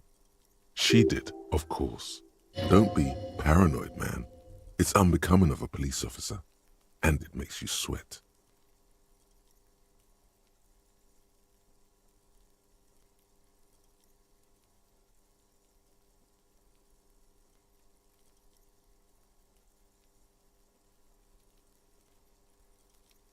It's not nice, but it's not illegal.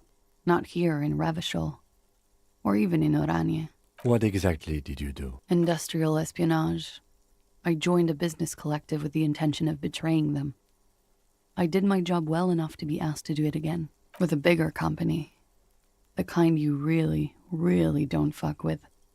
I took their ledgers, 2 decades worth of accounting. I need the names of the companies involved and who hired you. The job was Lou's County Savings Bank. They sound small, but they're part of the Lou Scott conglomerate. That was the second job. The first was some printer company. You wouldn't know them. But she really destroyed them. She still feels it. As to who hired me for the job, I don't know. But they're after me too, along with Lou Scott and their friends in the MI. Once you're done in the competitive intelligence circuit, you don't have allies. You're radioactive. Lowe's Cap. These people engineer financial disasters in second world countries. The conglomerate also includes the Bank of Consecration, Airberg, and the popular Papalolo line of dairy products. Yeah. Papa fucking Lolo wants to kill me.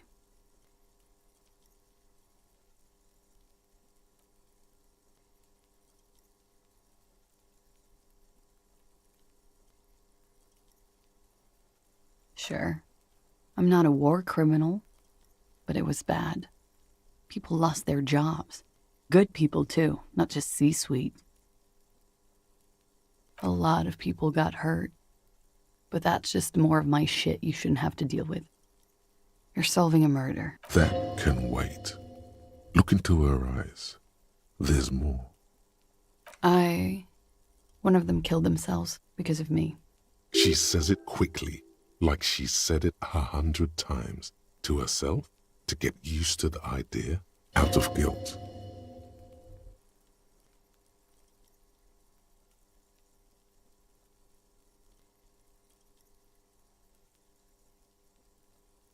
How do you deal with anything?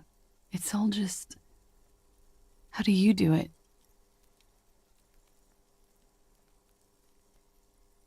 That would do the trick, yes. I did. I also had a side job selling insurance that I was really good at. Got picked up by a bank. Competitive intelligence, they called it. After that, I sort of, transitioned out of the whole culture scene. We were there. Together. In bed, I mean. Okay. He was in a kneeling position. He had just entered me. I was on my back, looking at him. I heard the window behind me shatter, and I turned to look. There was a hole in the glass. I turned back to him. His eyes were looking through me, and his mouth was open. Dumb. I could see. I knew he was dead. Before he fell down on top of me. He was heavy. I pushed him off and he fell to the floor. There. He only had his boots on. I bit the pillow, not to scream, then ran downstairs.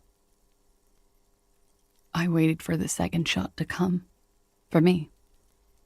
I thought there would be one. It never came. She's forgotten about her cigarette. The butt has burned right down to her fingernails. Oh.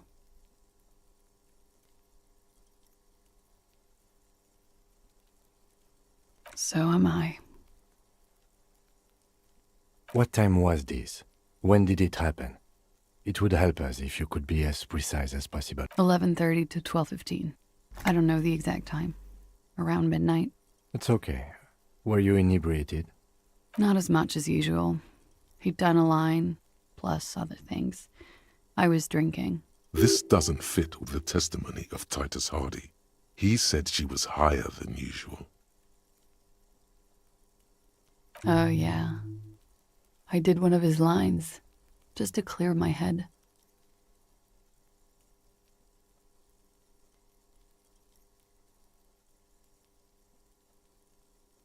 Did you hear or see the shooter in the car? No. Nothing. I was trapped. I was stuck in my room downstairs. I got some clothes on and crawled back up, drew the blinds. Blood was coming from his mouth. Not a lot. Just a little. He was still on the floor, slouched. I couldn't be there with him anymore. So I ran down and out of my room, into the hallway, down the stairs. I knew there would be people there. Run, woman. Run past them and out into the streets where it's dark and people move. To the lorries at the intersection, as far as you can. I already ran. I ran from an entire Isola. I can't run any further. Not with these people. Sylvie was tending the bar. A lot of people were there. The Hardys were at the table in front of the stage. I think the Union box was full. Ruby was there too. They were having such a good time. I sat down and they all welcomed me. I didn't even have to say anything. Ruby knew something was wrong. Ruby, you know, the leader. The leader? Of what? The Hardy Boys. Well, nominally, yes. Ruby's the one they go to when things happen, like things they need taken care of. She's the organizer. Would you say she is the 8th Hardy Boy? Why not? Does she also party with Ruby, however? No. Still, there is something there. She won't tell you now. Well, Ruby said let's talk upstairs. I showed her the room. I've known these people since December. They know my situation, that I can't leave a paper trail. Ruby was the first one I told. She said she'd take care of this. It's what she does, you know, take care of things. I helped her get the body to the bathroom. We used a belt to pull him up under the shower, to keep him upright. To mislead you, they were tampering with the body.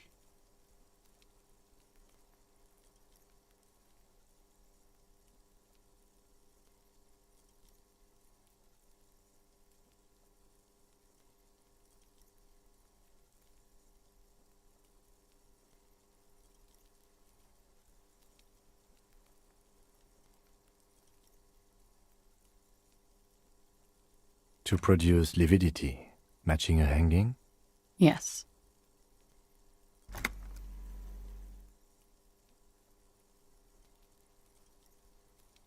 It's a shame we never got around to doing a thorough autopsy. And when was the tampering? 20 minutes after death? About 20, yes. Ruby explained it would make the blood... You know what he does.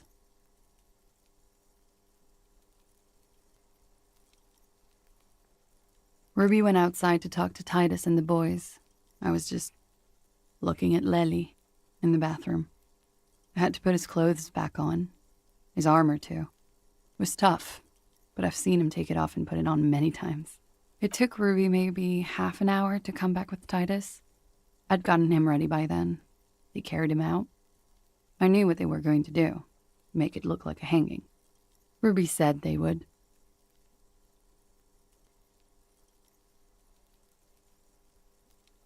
Ruby said to wait here. She also said I wouldn't see her for a while, that we should lay low or something. So I did. I don't know. I haven't seen her since. We will need to take this question to the Hardy Boys. Interesting. Why did this Ruby go through so much trouble to hide something someone else did? Look into this later.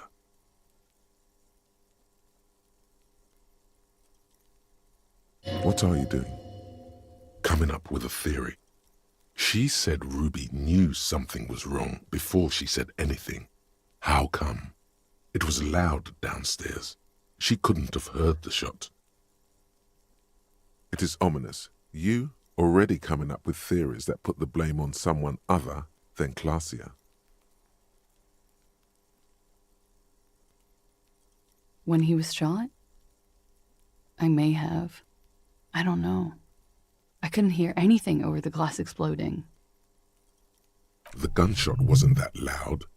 This is something to keep in mind when assessing the distance of the shot.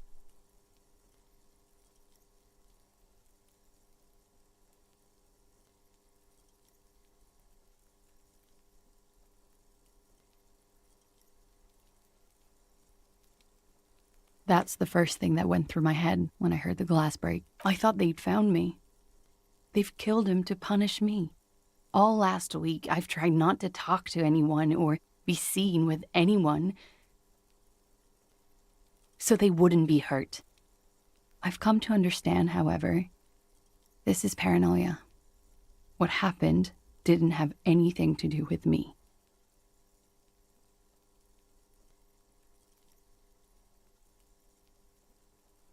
We can't go after Loose Cap. Not yet. There are other, saner leads. I don't ask you to, Lieutenant. If there's one thing I know, it's that you'll get nothing from there. Last week, Angus and Titus's brother, I think he's called Tibbs, took care of it. You should have a look at that window. Reconstruct the scene. It's right here. So, yes, you see the glass sparkling out of the corner of your eye. What?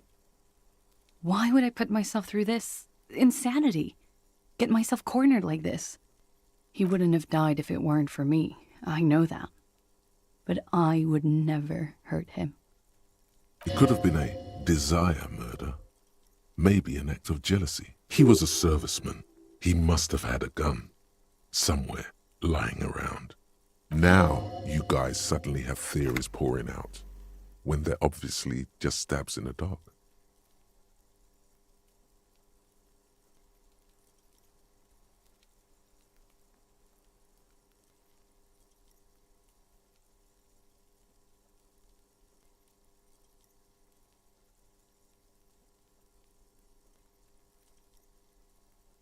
I did not kill him to defend myself from rape.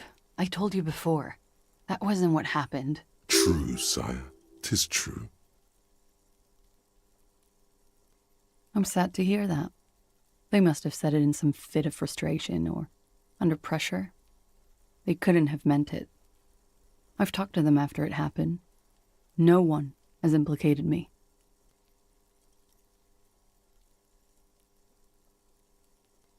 She simply shakes her head. No. I specifically asked him not to carry firearms when he was with me. He only had his stupid armor. Like what? She nods, silently. She doesn't even smoke. Just picks up the cold coffee and holds it in her hands. He's thinking, are we done here? Or should we arrest her? She's a flight risk and she lied to you. She should be taken into custody. No, that won't be necessary. Just leave her alone. She's been through enough. She doesn't need this police brutality. This guy won't budge. You have to wake Multiface up, forcefully, if you want to continue pushing her.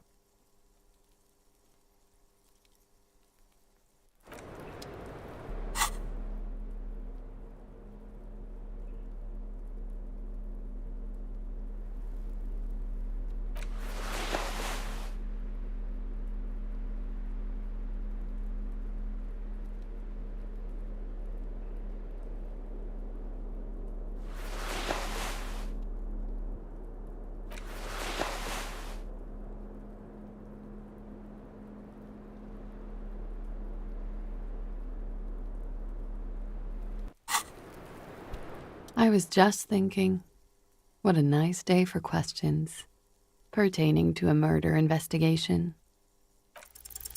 Who? What? Dear Lord, you've been lied to. She could have killed her lover and lied to everyone. She's not the most fair and just at all. She's smoke and mirrors and will-o'-wisps. She probably didn't give you her real name either. Why would she? Arrest her immediately, before she further entangles you in her web of lies. Take it easy. Don't overcompensate with this course correction. Ask questions first. Yes, start at the top. Choose at the bottom. It's how we've always done it. No rush. See?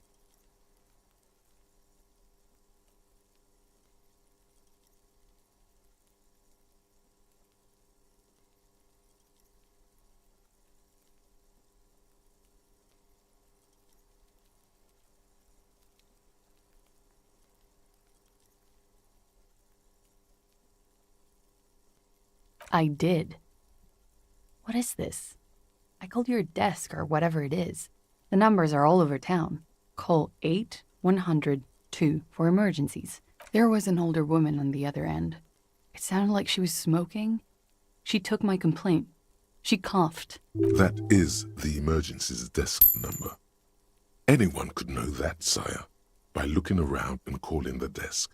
I don't believe a single word she said. What time did you make the call? Thursday night. It was late, sometime after 12. It checks out.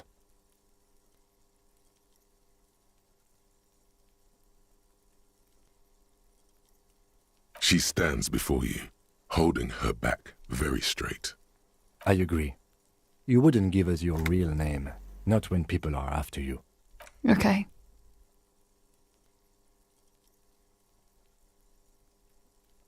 Okay, it's not.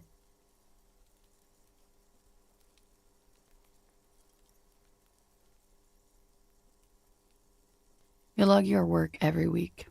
It's all transmitted to Common, sir. I couldn't just beg you not to enter my name. So I lied. Like I lied before. Like I did at LCSB. I have to lie all the time. I'm so tired of it. I am. They can never take my sash and my scepter from me. Yes, they can, for lying. No. It's submerged in a plastic buoy on the coast, in the reeds. It just doesn't say Clausia Amandu. It says Anouk Mea Smith. Falsified documents? Passport and visa. Given to me by my employer. I can't even use them. My employer probably leaked the name, Maya Smith, to hurt me. Why would they do that? I didn't show up to a rendezvous. They don't take that lightly. I didn't show up because I was afraid they'd do something to me. The job was finished. I'm just a liability now. She fears an arrest right here and now. This has been an awful turn of events for her. West of the boardwalk, in the reeds, on the coast there. I put it there when I first arrived.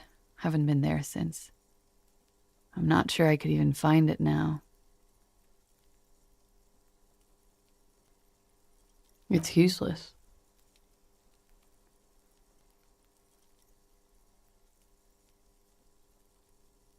The lieutenant makes a note of it. You're welcome to it. It's in the reeds northwest of here, past a broken sewage pipe, right near the waterline.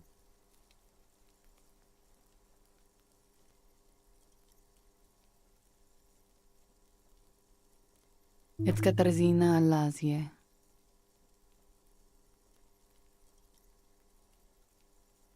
It's a Grad name, Jimsk or Yugo-Grad in origin. Not Occidental at all. Smells of motor oil, tiger, economic desolation, and rock music-infused alcoholism. It also makes Clausia almost an allacronym for Katarzyna Alazia.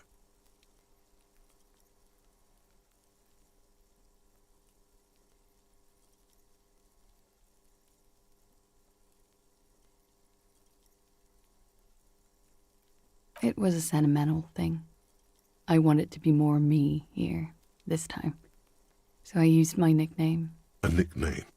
Who gave you this nickname, Clausia? A teenage boy. 1,000,000 years ago.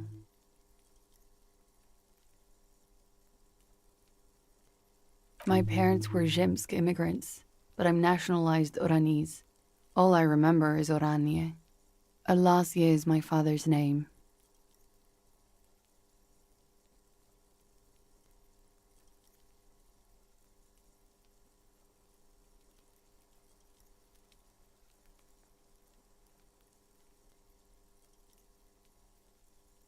You can call me whatever you want. She nods, her back straight, ready for whatever is next. There may be grounds here, at least for an extended detention. A little whimper. The young woman hears you. She's looking around. But I haven't done anything illegal. She purposefully misrepresented information crucial to the case. That's right, gang. Stern and merciless now. Stern and merciless as we reel her in.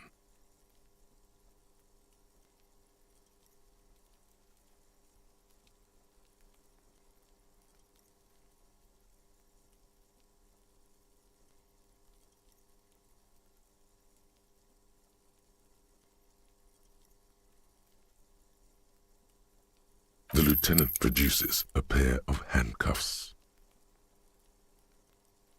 Please, no. I think I know who did it. Who shot Lely. I can tell you. I can help you. She's silent for a second, as if looking into herself for certainty. Then, in a hushed voice, she says, gearing up for this betrayal is hard for her. Ruby.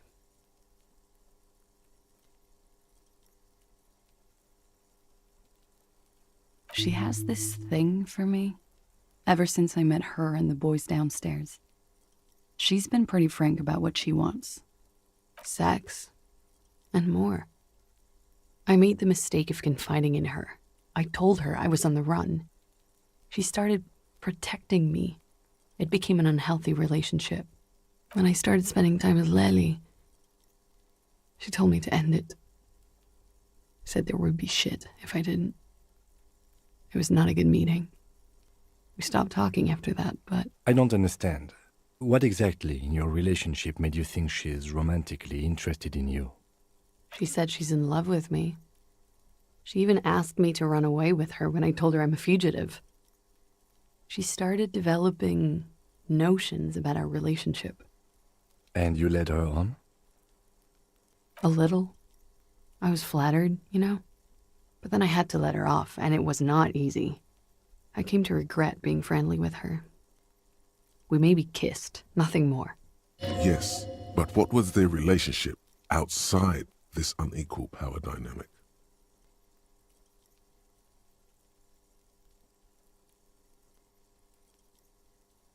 We spent a lot of time together, listening to the radio and such.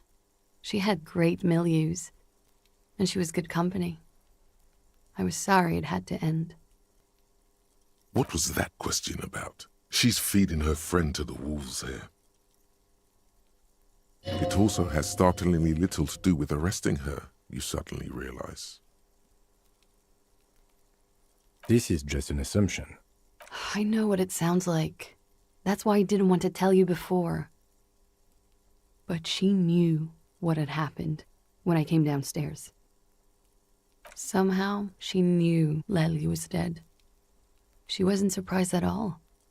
When we came up here, she was calm as a stone, too. She cleaned it all up like she had a plan. This is a familiar theory. You had it too, remember? Could it be that Ruby was covering up after herself? The lynching? Yet again, you're coming up with this. The worst thing is, it may be true.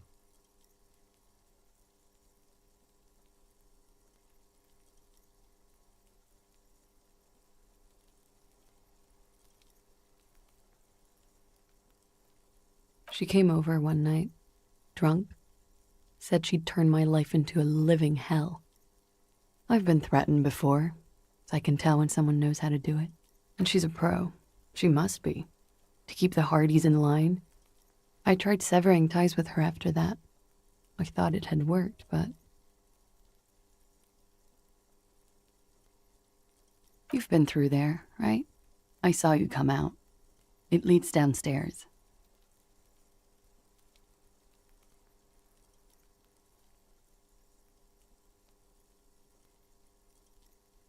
She could have come to the roof through that, then made the shot right here, where I stand. It was dark outside. I wouldn't have seen her. Interesting theory. Did she know that door exists?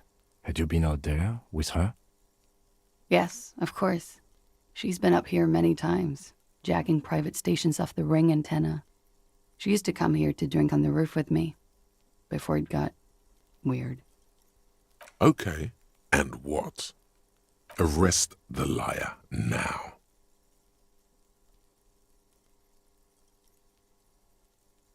Her. Stop letting her distract you.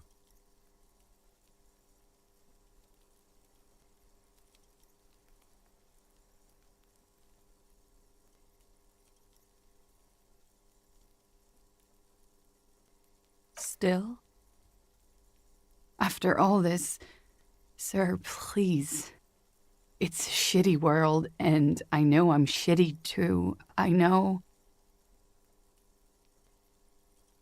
But I don't deserve to be sent to the moral intern and ground into paste just because I disturbed the sanctity of accounting. That's some multinational... She's gearing up for a last stand. This is it.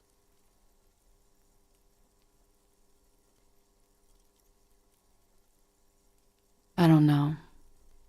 To spend my days with smoke, and drink and dance, wallowing in shit. Just like everyone else. You have those station calls, right? Where I have to show up at the station or I'll become a fugitive. You can write me one. You don't have to take me in right now. I promise I won't go out anymore at night. I'll be right here. I know you can do that. Just let me come in on my own. In 2 months, or maybe even 1 month. You do have the form. That's it. I'm calling it. Kim is beyond compromise. Definitely, sire.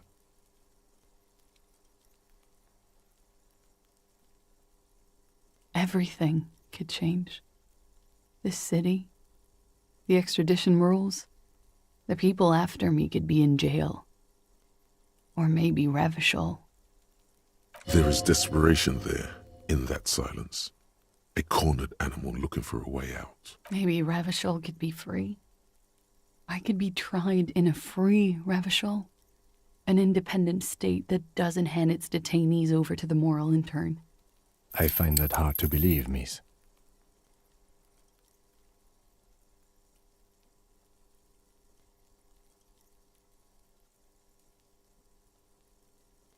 The world can change.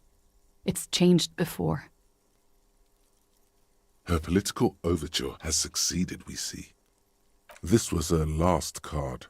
There is nothing more she can say. The final decision is yours. You alone stand on the throne of your mind. She looks at you in silence, her face filled with fear, lips parted. Wait. If you arrest her, Kim will have to transport her. You'd be without your partner for the rest of the day. Shut up. He's making a decision, and it's his to make. I won't, sir.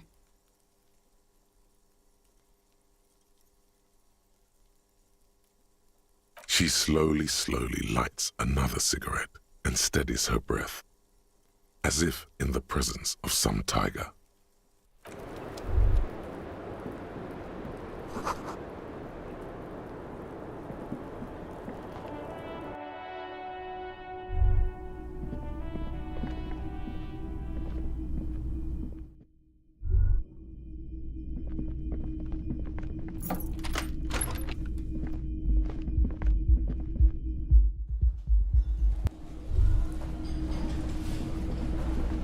Yes? What is it? That was pretty good, Harry. Wasn't it, Jean? That was. Yeah, that was absolute shit, if you want my opinion. Drunken shit. Haven't wanted anything to end this badly since I had cluster headaches. Horrible. Truly horrible. I beg of you, don't ever subject anyone to this torture again.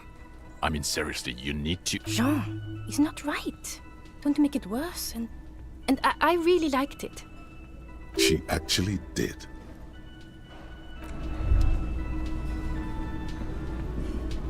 Hello. Lena and I were just discussing the design of the new...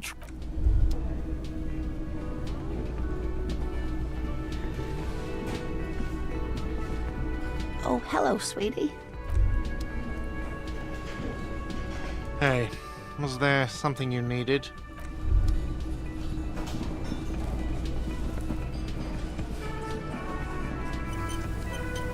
It's you again. What is it?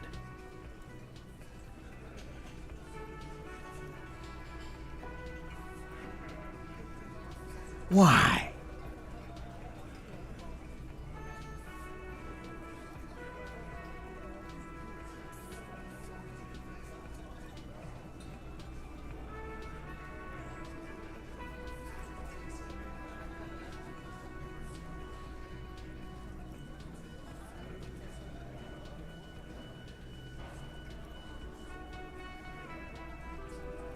You're cuckoo, cop. I'm the only man responsible for this unit. Get with it, or fuck off. Yeah, fuck off!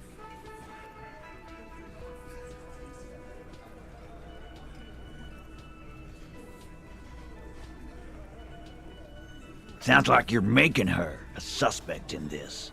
Ruby's one of us. We're not gonna throw her under your moral interns. And fuck you too, moral Ruby is missing. If you hide from the police in a murder investigation, you become a suspect. You know how it works, guys. That's nothing. That's just legalese. You don't even have a sound theory. I don't want to be rude, but we're trying to get some R&R. I think we'll keep sticking around, Titus. You'll be surprised at how quickly a theory presents itself if you keep looking.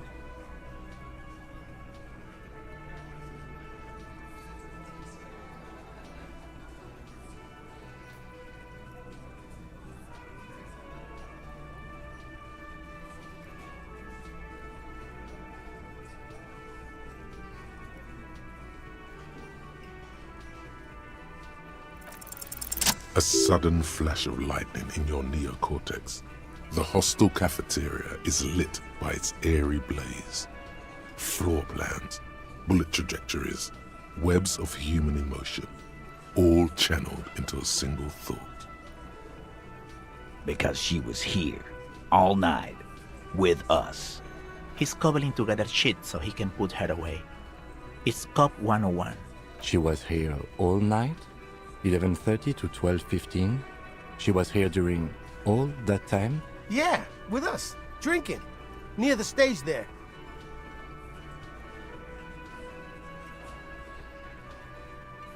No. That's a lie.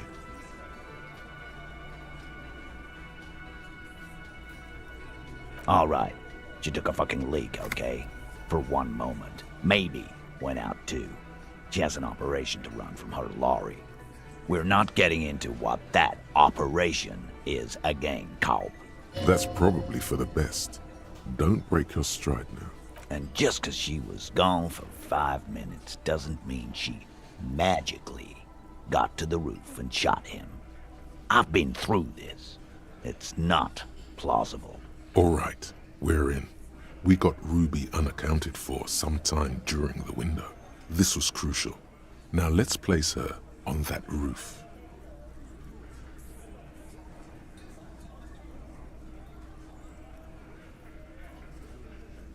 Why not? You can't draw a straight line into Clausia's window from any of the surrounding buildings. Not from what I know about Martinez. Maybe from the coast. But like I said, I've been too busy dealing with you idiots. So no, I don't think it was a sniper. It was close up. Oh.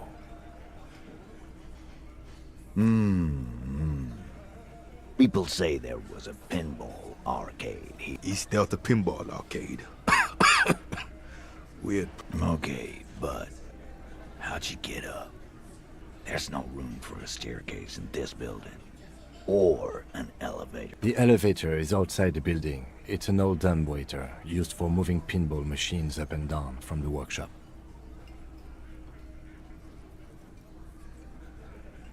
Ruby could have gone up, shot him, come down, all under 7 minutes. That's quite the theory. We need to have a look at that secret passage, boys. I'm on it, boss. Right when the law clears, me and Angus are going up there. It's a dumbwaiter, not an industrial lift. How about I go instead of... Just now. You got something else to back this route up? Or is that it?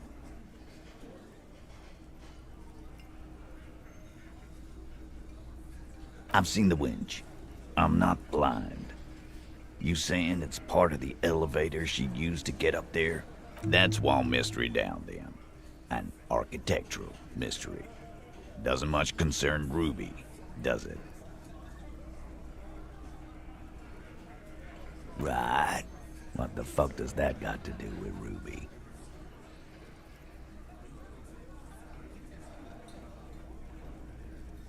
God damn it, Cobb. Are you kidding me?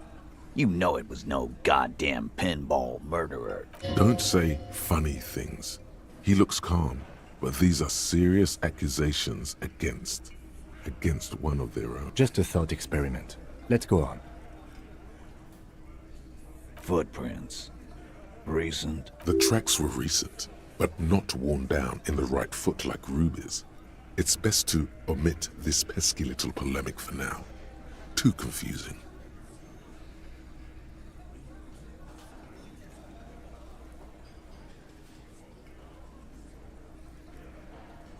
What else could you make out?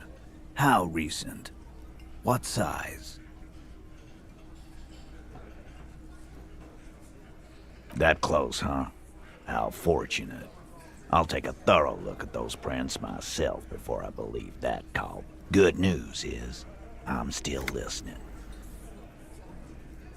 I don't like guessing, Cobb. It opens the steel door in the kitchen, the one that leads upstairs to the roof. This key was right here, with you, all the time. Quit jumping to conclusions, Theo. You took that key. Did it look like it was recently put there? No, the ribbon was old. Faded. It'd been there for 20 years at least.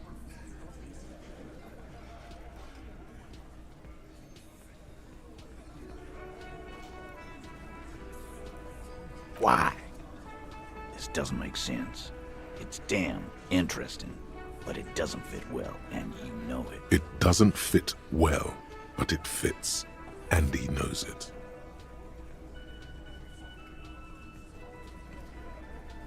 Firmly doesn't go well with could've. There's a route to the roof. Me and the boys need to check it out. That's what we've established. But a route does not put that bullet in his head. A gun does that, and Ruby doesn't carry one. Phase 2, murder weapon. Get a gun in her hand. If not that, then at least a shadow of a doubt, in the shape of a gun. Just don't contradict yourself. If it doesn't sound like Ruby did it, maybe keep it to yourself.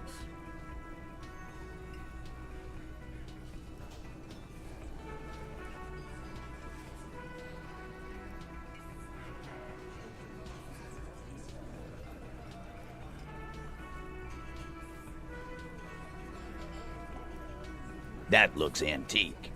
A Bell McGrave. It's inoperable. Where'd you get it? 20, maybe 30 rifles, Titus. Also broken, but still, there were too many. And there must be other caches too. God damn it. We need to close that dump down for good. Okay, I see your point. There are guns lying around. Damn it. I thought we'd found all the old spots. Why was that still there? We just missed one. Ruby doesn't know this place, boss. Just these cops digging up shit.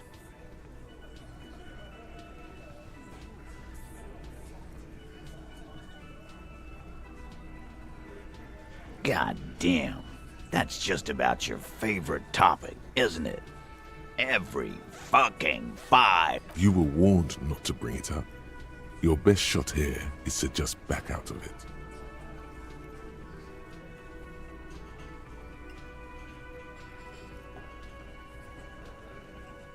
Okay, cop. She's got connections. I could see how she could have access to a gun. That still doesn't mean she did. That's all you needed. Doubt.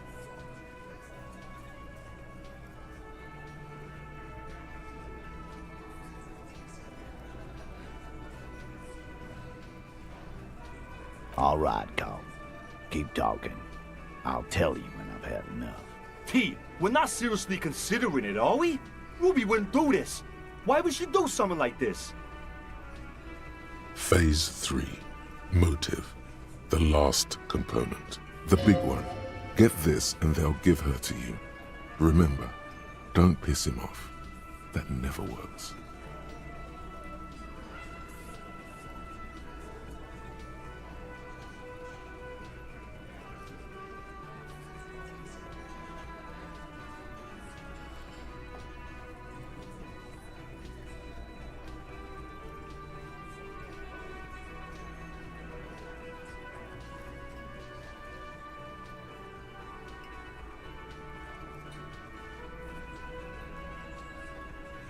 Yeah.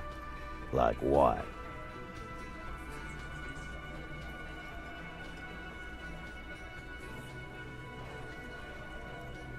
A thing? You mean? Behind his squinting eyes, dominoes are falling. Fast. It's all beginning to make sense to him now. Yeah, but they're both girls. Girls like girls too, Angus, sometimes. This is one of those times. She liked Glacier.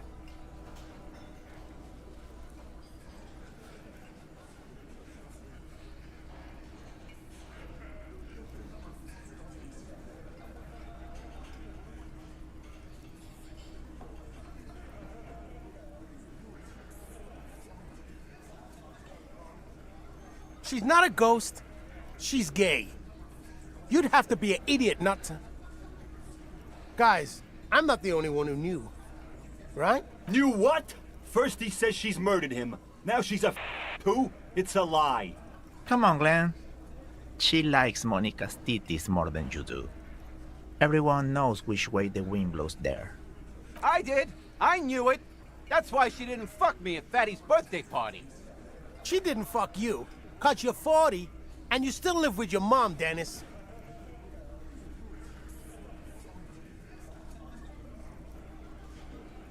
Ruby then threatened her and told her to end her relationship with the deceased. This is some sordid shit.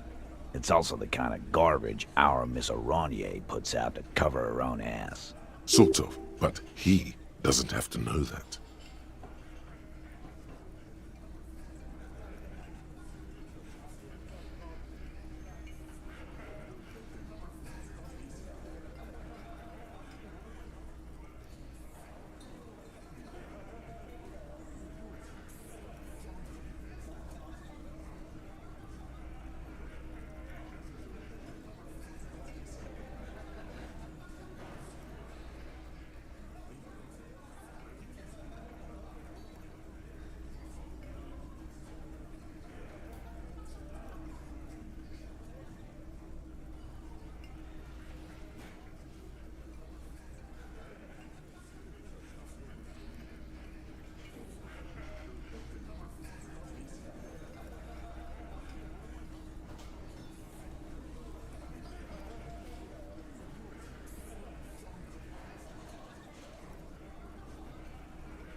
That Ruby is queer as cabaret, now that I start thinking about it.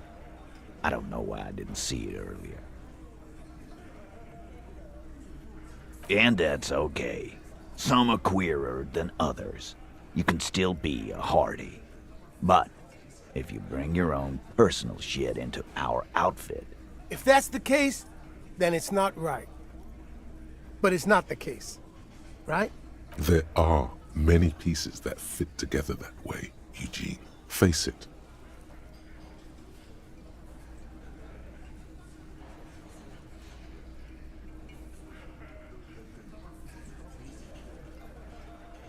And I suppose you have a theory about that too, cop. Think about it. Why go through all that effort? It was her idea, wasn't it? The hanging. You went along, but she suggested it. She had, like, a fully formed plan and shit. Right when she came back downstairs. Really, Shanks? Claudia wanted to talk to another girl, that's all. She was just the first one up there. I could have come up with that plan if I'd have been first. Time for a logics demonstration.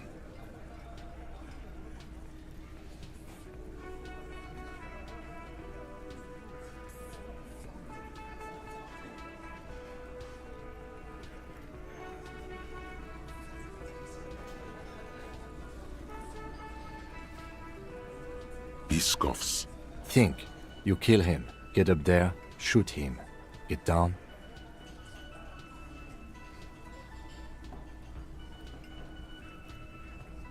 The man is silent. If she used us to cover her own shit up, well, that's a serious violation of the Hardy Code, boss. Which is why she didn't. This is fucking stupid, Titus. This and the queer thing, all of it. Why aren't more of you defending her? This is fucking stupid, Titus. Glenn, I thought the same thing when she skipped town and left us in this shit. Oh, so he didn't rule her out completely. And she skipped town. This is good.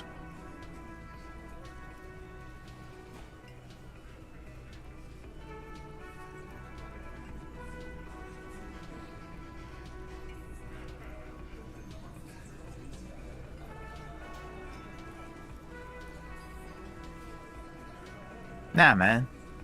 That's just Ruby. She's got shit under control. That's her whole... Plus, man, it's like female intuition, you know. Women talk to women. Eugene wants a woman on the team so they can do their job. That must be hard. Half of Martinez is female.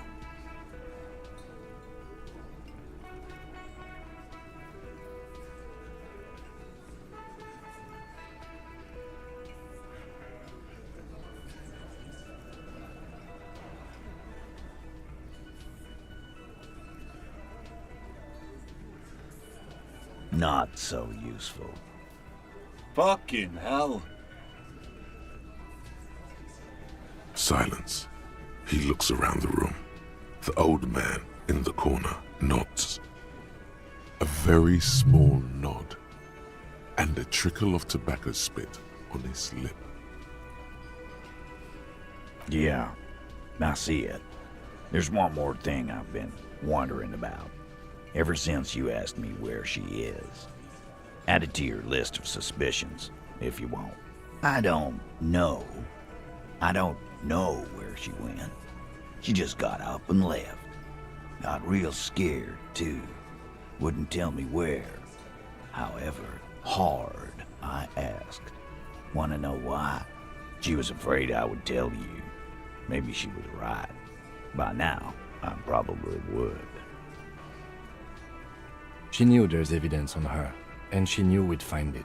This is typical suspect behavior, why fleeing is always incriminatory. Perhaps. Ask her if you find her.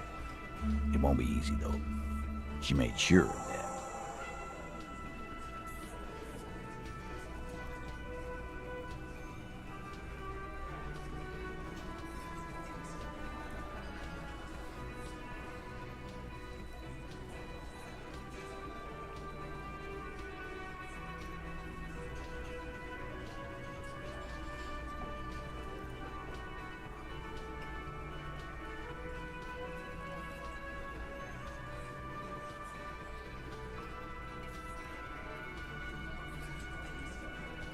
Friday afternoon, when you first arrived, I got word the RCM was in town. Then she came in to see me. Told me she was leaving. That's when we had our little conversation. I told you. You. Yes, you. The cop with the sideburns and the disco clothes. And a hole in his heart. That first.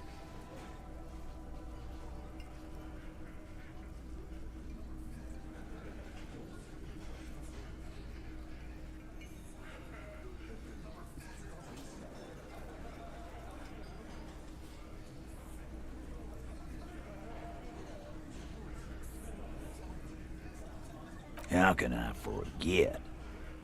You know, when I first saw you limping here, I thought she was paranoid or sniffing her own supply. But now I'm not so sure.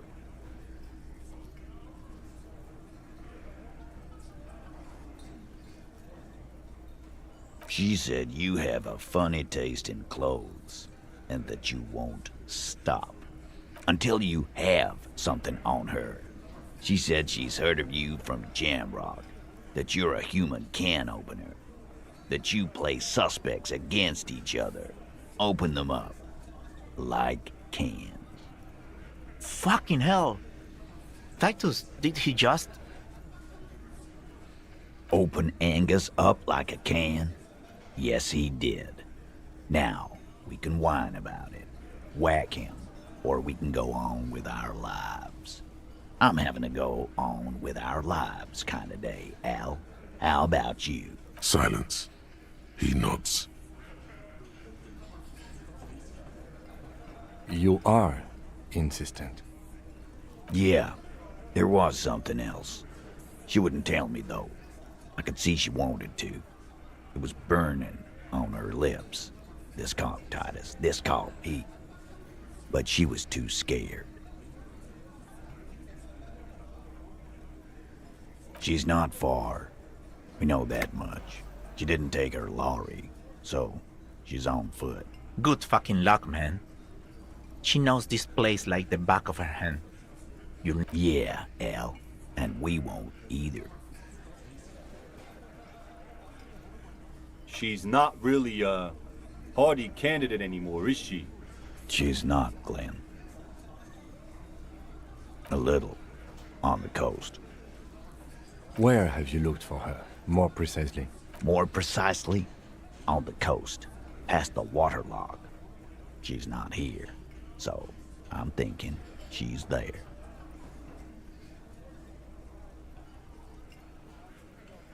Sure, there's some shit houses there, a cinderblock town.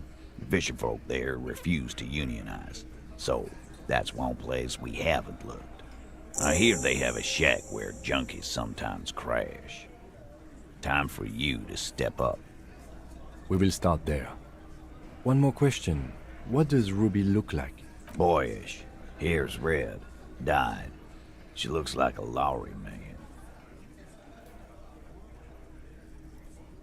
The what now? I have no idea. Boys? She said she's building a pale emitter. What? We were talking about radio equipment. She said she's doing Ulan frequencies at a pale something. I don't know more. This guy barely understands what he's talking about. There you have it. Pale something. It feels like you'll get to know soon enough. It'll have to. His grip is firm and reassuring, like holding a piece of unpolished granite. Not just granite, tightly packed RCM Sergeant material. When are you gonna get it through your dumb head? I already am. I just wasn't sure you were. And he still isn't. People aren't afraid of good cops in the way Ruby was afraid of you, he thinks, then turns back to his men.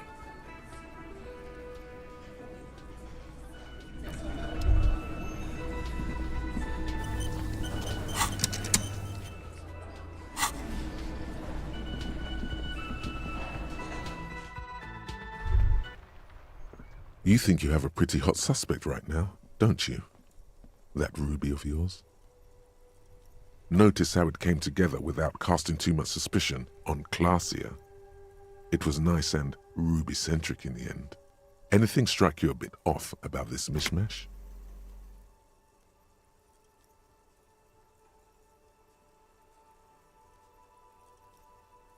Notice how this hasn't come up at all. Even Hardy and his boys didn't mention it. Neither did you. No, they didn't.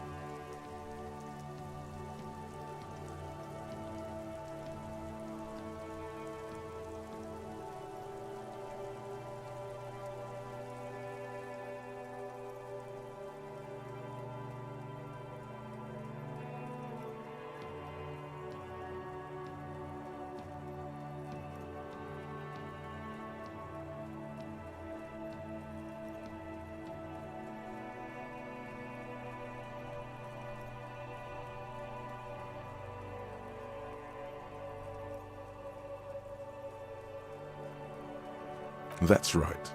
Finish thought. Just finish it and conveniently go on. She's watching you leave right now, you know that. Free as a bird on that roof, lighting up a cigarette and thinking, am I glad Ruby's in this shit and not me? Don't listen to this guy. The theory was solid. He's just jealous. Move on. It's no use harassing her further.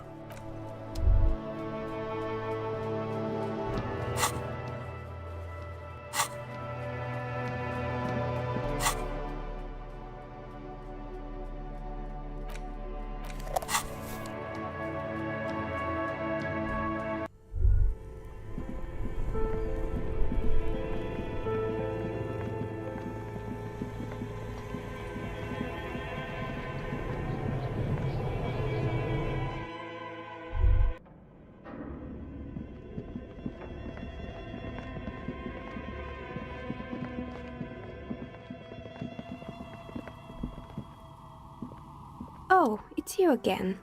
Are you looking for a die? Very good. That will be 7 real for 1 custom die. Here's the cursed die you ordered. The phrases read, God is indifferent. Take all. Lose all. 50-50. Nothing happens. And pale. It's a die. Try rolling it.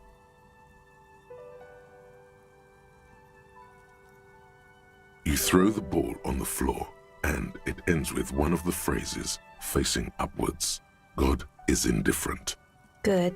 Now roll again, detective. It lands on exactly the same result. God is indifferent. It declares. It's a sphere pretending to be a 6-sided die. Each roll will end with one of the phrases facing up. The die originates in Ilmara, where it was used for cleromancy.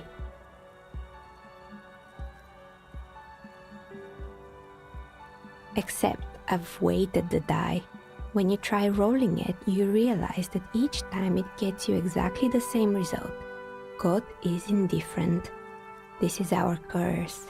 It's even worse than she says. God is dead. We live in a forsaken age.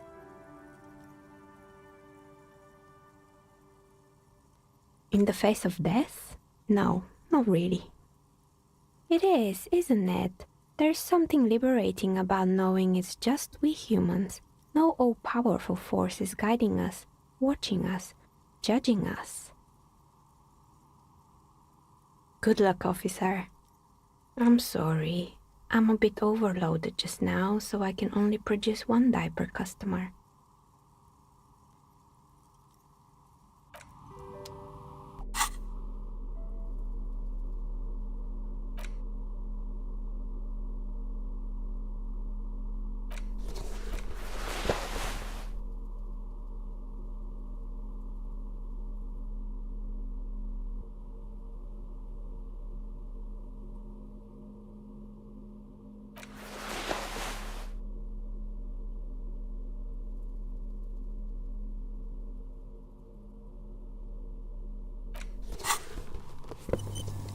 Oh, it's you again.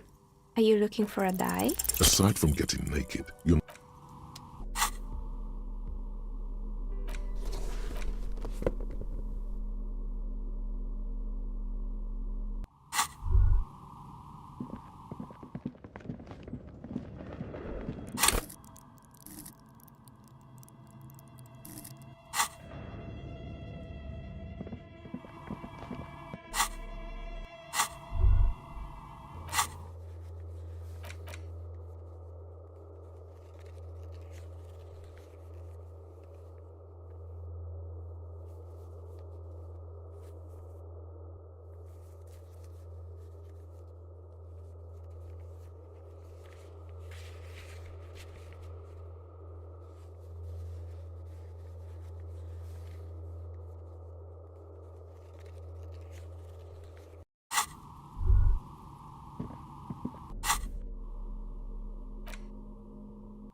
Oh, it's you again.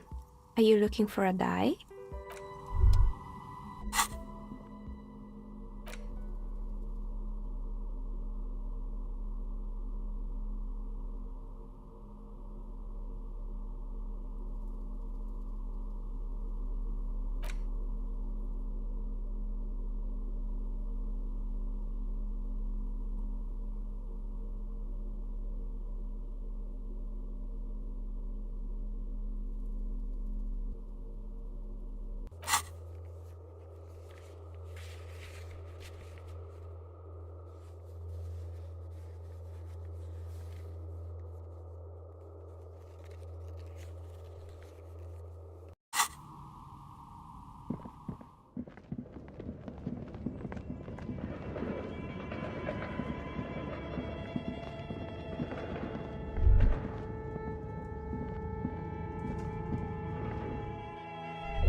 You see a set of tire tracks.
The sight of bullet holes stirs something in you, making you forget the lieutenants. The faded marks are too degraded to draw any forensic conclusions, just chips in the sandstone.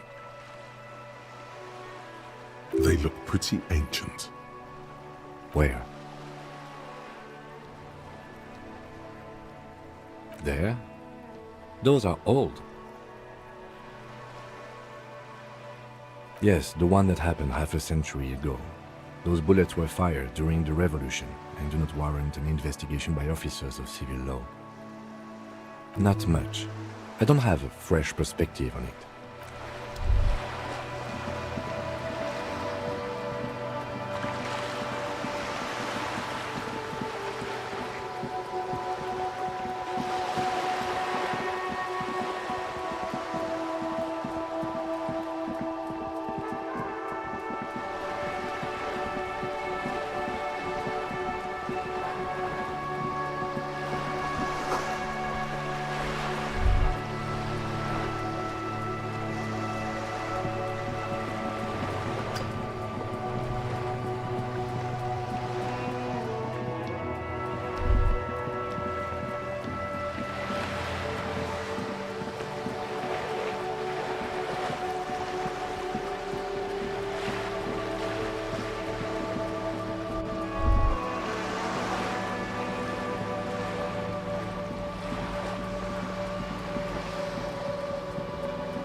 It's only a red chair. Just a red chair in an empty shack, with what looked like a dusty bow tie on the shelf. Investigate the blood-red chair? You're going to leave it alone, Harry. That's what you're going to.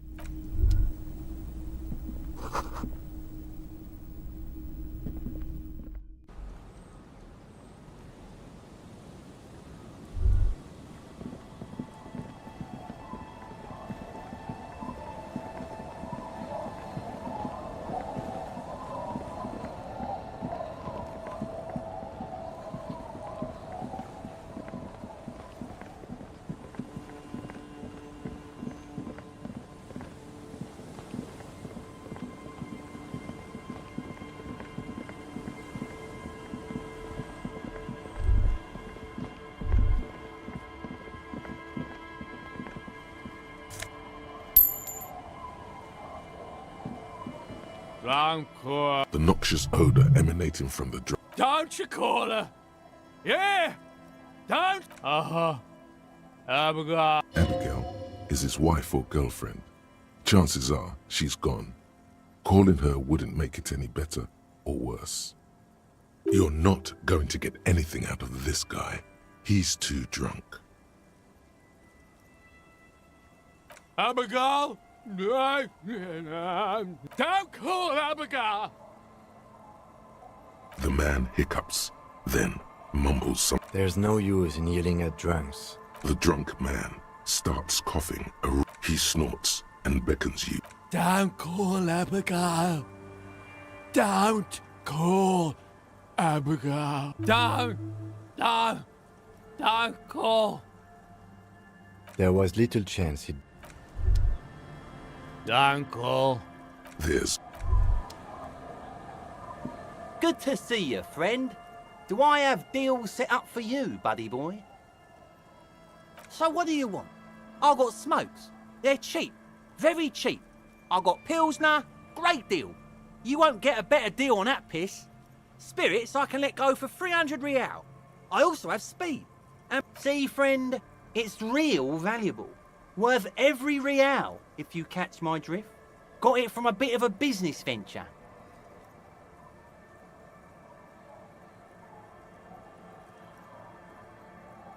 You know, it's funny, actually. He's finding it difficult to focus his work. What? Keep him talking.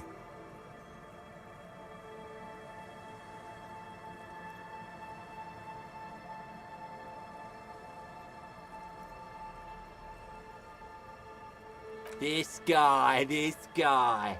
Conversation might bring a discount, no?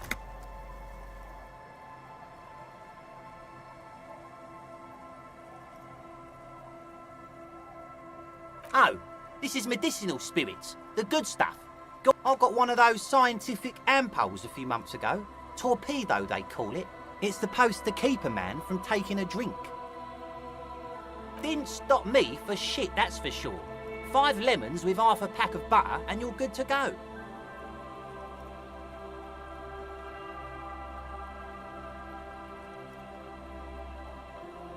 It really isn't. In a week, the goddamn kidneys started giving me all kinds of hell. Finally, the missus took me to a private doctor's office. Not a charity, the real thing. Those arseholes charged me 4 real to remove the damn thing.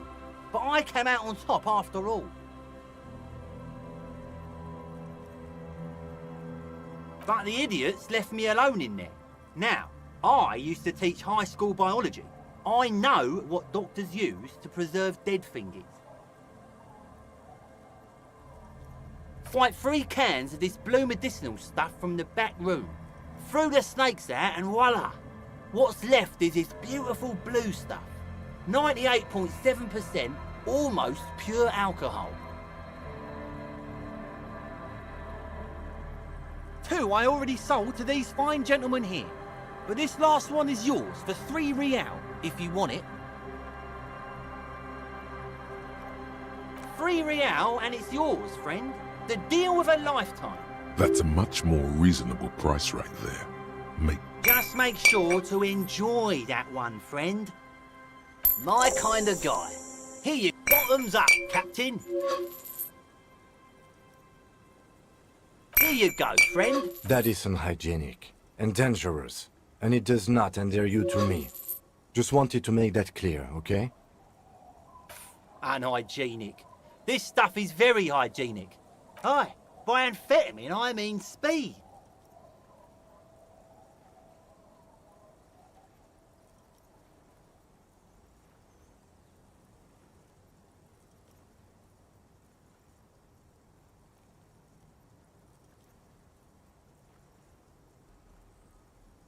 Aye, that's what I said. Good, my man. Now what can I offer you? Oh, you see, friend, bought cigarettes, bought beer. The hook. Where is it? I can't see it.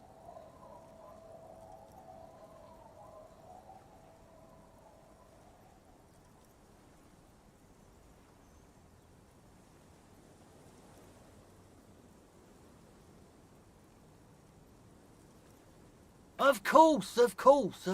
In the civilized...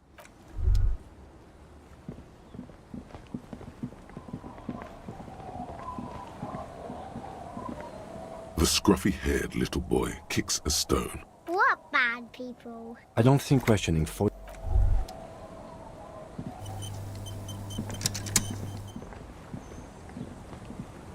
Our tenant, the policeman.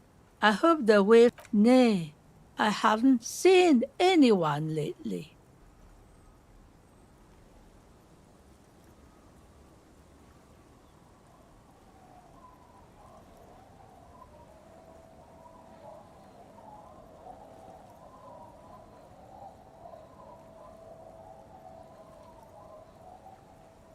This is my little cinder block town.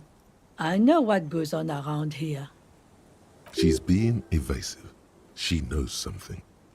There was a murder in Martinez. She might be a suspect. We would appreciate your help. Would you now? I know how this world works, and it doesn't work when people tell on each other.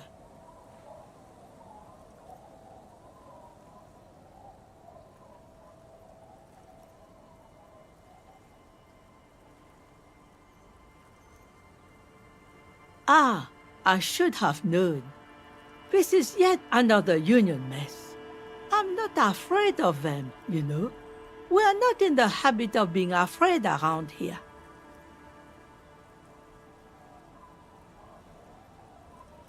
There's not much to tell. People come in. I see, ma'am. I hope you don't mind if we look around anyway. You should look around your shack. Maybe she's rented it out to...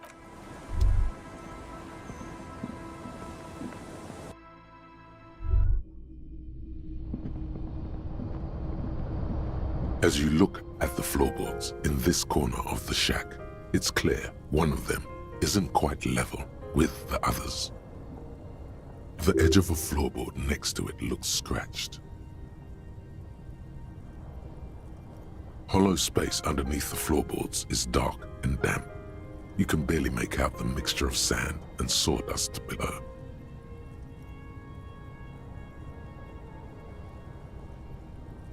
Nothing particular catches your eye.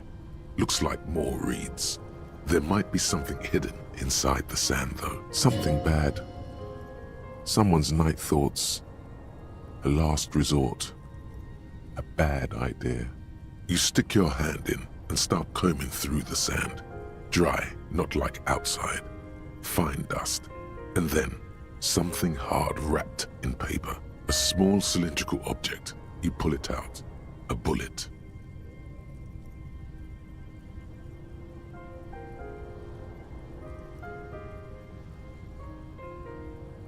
A 9mm bullet, to be exact, fit for all muzzle loaders of that caliber, like your own Villiers pistol, for example. The floorboard doesn't care, but maybe the washerwoman does. You have enough to confront her with. Holding the bullet, you get the feeling this isn't ammunition against you, it's for herself.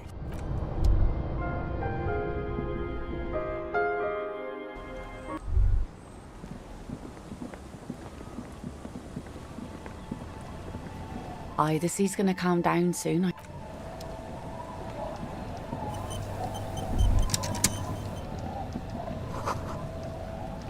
I'll just keep the Corda Lacey in the channel, if that's okay. It's too shallow near the pier. Hi, ma'am. And it's a jetty, by the way. Of course. Jetty. I prefer a good jetty to a pier any day. Jetty? Something about the way she says it makes you want to sing. Oh, jetty, oh, jetty. It's good to see you here, detectives. I only just arrived myself.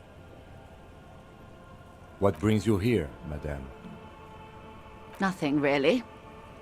I've had my eye on this jetty for weeks now, so I decided to investigate it personally. This cluster of buildings isn't on any of the official maps, as far as I can tell. That. And she's also keeping an eye on you. Spying has such a negative connotation. I did track your progress along the coast, however, and decided I would be better able to assist you from here. Then there's the matter of that little scamp in old lady clothes. She threatened to paint the Corda Lacey red. Like blood, you see. Well, I like it the way it is. White. How do I like it? Water drips down eaves of Eternite. The jetty below her feet creaks to the tune. The smell of salt and dog shit in the background. It's pornographically poor. The street has no name, all the men are dead or missing.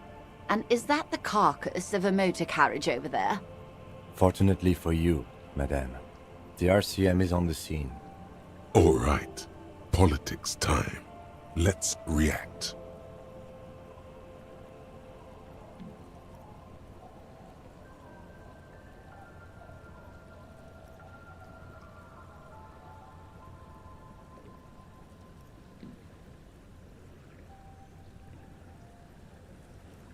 Perhaps you shouldn't have. I sort of liked it on her. Have I told you how they discovered this place?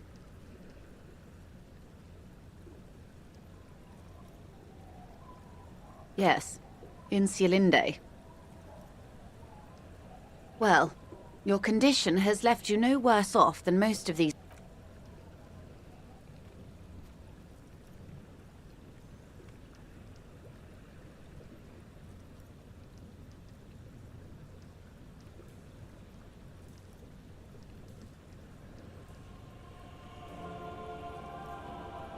I knew you would sympathize. Most Revacholians will never know what this place means. Our home. This island of matter. Or why they were ferried over in the first place. Remind me to tell you one day. For now, how can I assist you in this new location? Do we? I hear you have singled out a suspect and are in pursuit. This is cause for cautious optimism. I would not want to delay you. This story she will tell only before she leaves Martinez, at the very end of her stay. Maybe there is something else I can assist you with.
What can I do for you? Welcome back, gentlemen. Could you please stop asking everyone for money? It does not reflect well on the RCM, and to be perfectly frank, we can't afford to look worse than we already do. It's perfectly alright. Based on your appearance, I can tell I'm dealing with a smart man. As you may know, us high-net-worth individuals do not have a lot of cash on hand. Investments and liquidity are enemies of one another. I think they only have coins for coffee machines. Here's 3 real. How much can you get for this?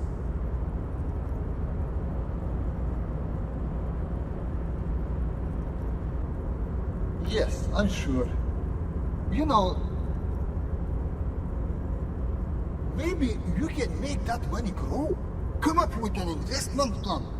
This is a proposal, not a question. These ultra-liberal types love losing huge sums of money on ludicrous proposals.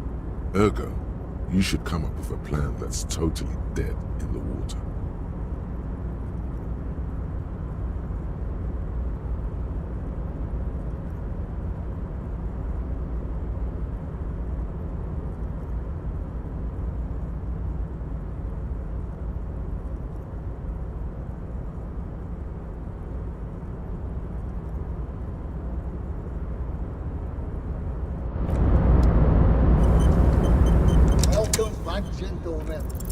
Deploying high-concept buzzword generator. All systems functional. Ready to engage in 3, 2, 1. It's time to disrupt the future. You've got to stay lean, innovative, and focus on what matters most. The children. Steal the Union boss's idea, add a twist, and present it as your own. Very capitalistic. A youth center, huh? What kind of youth center? A place to teach them practical skills like teamwork and self-discipline. Come on, tell him what he wants to hear.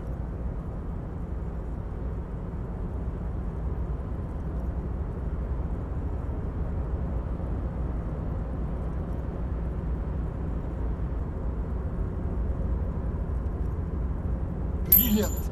Without children, who'll be there to buy stuff in the future? When life closes a door, it opens a window, yes? What's the expected return on this?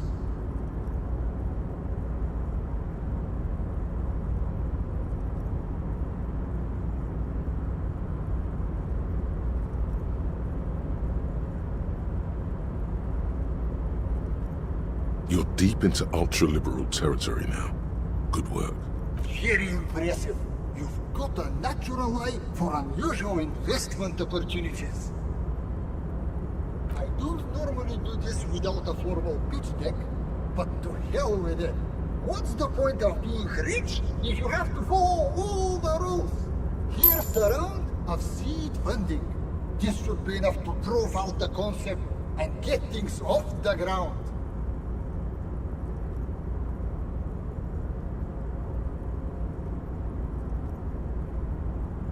Remember, it's not a handout, it's an investment, and I expect to see returns. The lieutenant stands there, dumbfounded.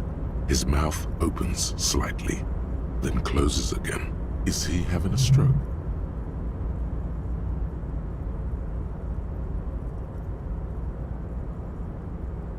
No, I'm not having a stroke.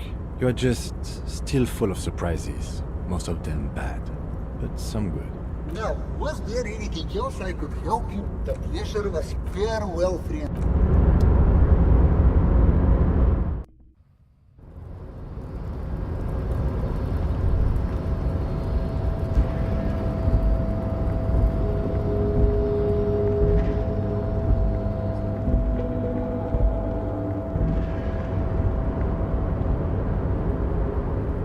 Oh, hey, mister.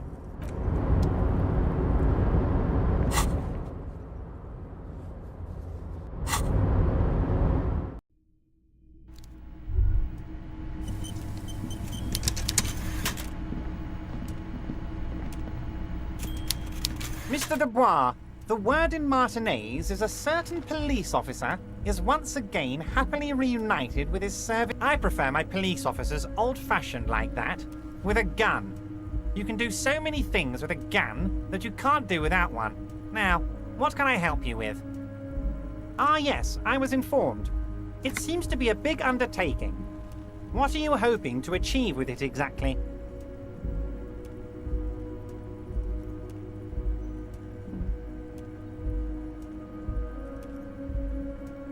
Interesting. This is a small fortune waiting to be claimed. Always exciting to see promising businessmen rise up through the chaff. I'm glad to see you making headway with your endeavors, Mr. Dubois. I look forward to seeing the end result. Is there anything else on your mind? My. She's quite the looker, Harry. You can't imagine how pleased I am the two of you are reunited. Tell me, was it difficult to convince the pigs to give it up?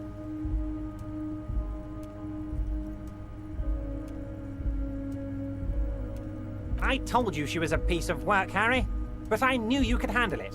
I know my special policeman. Anyway, I'm glad you're all right and armed again. Mega-rich light-bending guy?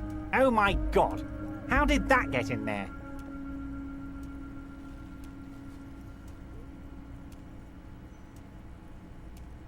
Damn it to hell, Harry. I specifically told my guys to check all the containers for mega-rich light-bending guys.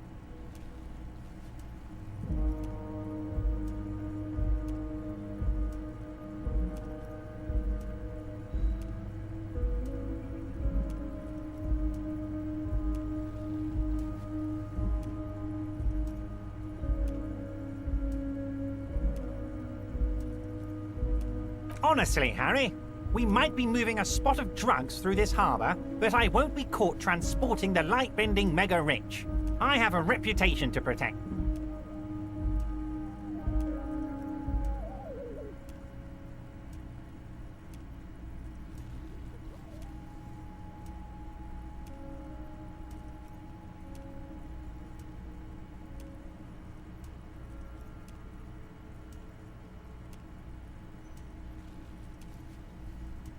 You're right, Harry. I am a socialist. I'm going to catch the mega-rich guy inside the container and harvest his energy to power the harbour's fog lights. I shudder to think what you're going to tell me next, Harry. Not for 1 second did he believe there's an actual mega-rich person somewhere in his container town.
Hey, was there something you needed? Another thing. Great. I love those. Oh, okay. Well, I did hear you make noise back there, so good for you. It takes a lot of willpower not to ask. Obviously, he's been wanting to know what's behind. Okay, what is back there? Yes, haha. What's actually... Ha! I knew it. I've always wondered where those machines by the door came from. And they told me there was some kind of pinball thing here too. I knew it. Were there any back there? In working order, I mean. No, I was just wondering if you found pinball machine. He was wondering about something business-related, about how much money he could make of one.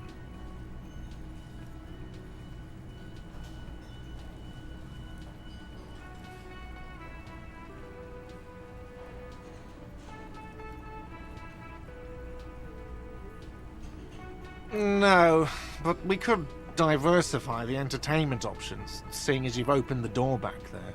It wouldn't hurt to get a little life in here, other than the hellish karaoke machine. That one's always causing trouble. Yeah, those numbers he's adding up must be making good sense to him. Sounds like he cares about the place. He's not going to be overjoyed to hear that it's part of the doomed commercial area. He should still know. You have to be forewarned about these things. What wall? I'll have it fixed at once. Thank you for letting me know. I assure you, the Whirling does not abide spying on its guests. Thank you. I'll patch it up personally. Was there something else about the establishment? I hope not. Why?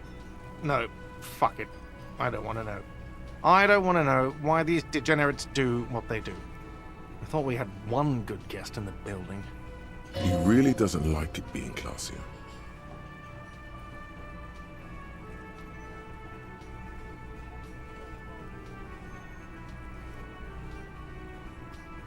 What's that supposed to mean? Fuck you, buddy. She's not my taste. Good thing she pays for her stuff on time. I'll forward her the bill and be done with it. Wow. She really isn't his taste. Her spell hasn't spread here. Now, was there anything else? I have like 4,000 coasters to stack. And then I need to wash dishes because it turns out I have to do that too now. What? Why would you say that? We're at a completely different address from that whole thing.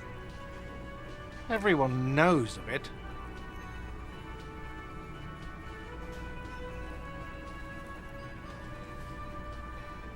I've been working here for a long time, and that intercom has never been used by the Whirling.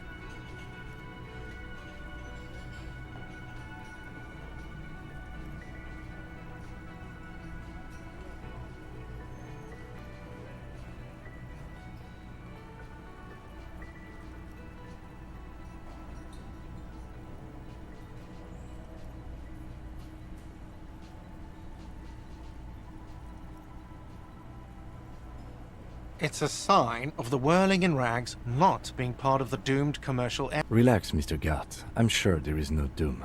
He simply wants to share his discoveries with you. Does this look like part of a doomed commercial area? This pre-revolutionary tilework? These high ceilings? The nice rooms? Well, most of the rooms. For 14 years, man. That's how long I've worked here. I've kept this place up through hail and through sleet. Fuck me, if some doom ghost... He's done a fine job too. Though he's spoken of the place dismissively before, the hostel is actually very important to him.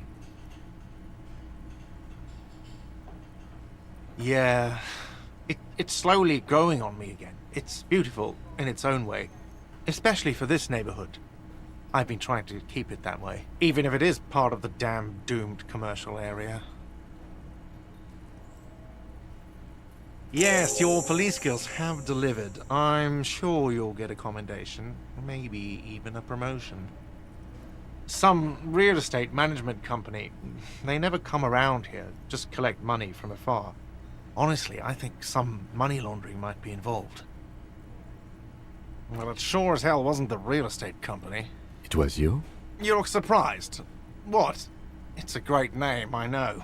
Cafeteria managers come up with great names too. It's Hail, Holy Queen by the Ateniers. Hail, Holy Queen of the Sea. You're whirling in rags, you're vast and you're sad. Good pick.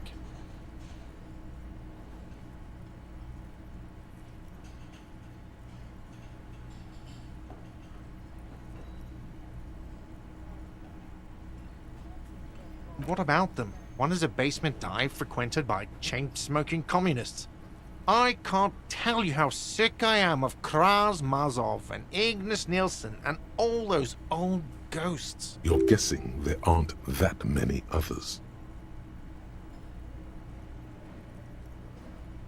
Whatever.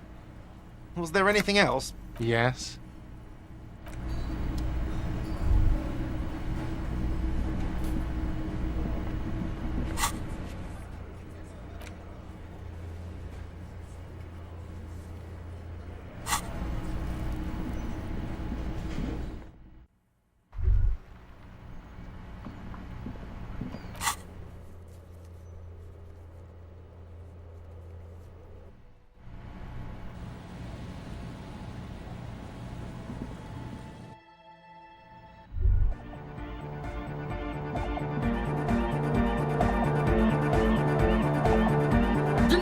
Church! The place to be! Make some noise, my church people! He stands on stage behind a table, nodding along to the music and waving his hand in the air. In front of him, the audio mixer. One reel spinning, the other reel deck is empty. Cables run hither and thither. On one side you see an auxiliary line in with the number 4.5 written next to it. Yeah! It was awesome! And scary! Very hardcore! Too hardcore, in fact! I couldn't control it! It sucks up all the air in the mix until it's the only thing left! Starts compressing itself and everything around it! Completely fills up the headspace! Yeah! Welcome to the gloaming! Oh! I don't know! Maybe someone can do something with this! I imagine this is the sounds that the future could make! Yeah!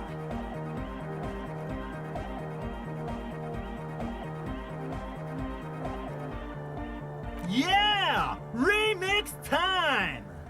Tape goes here, into deck B! A hand on his ear, he listens to the audio through his headphones and shouts. Wow! Did you get this from Arno himself? A great excitement is bubbling to the surface within him. This is big. Listen, I'm just going to show it to you.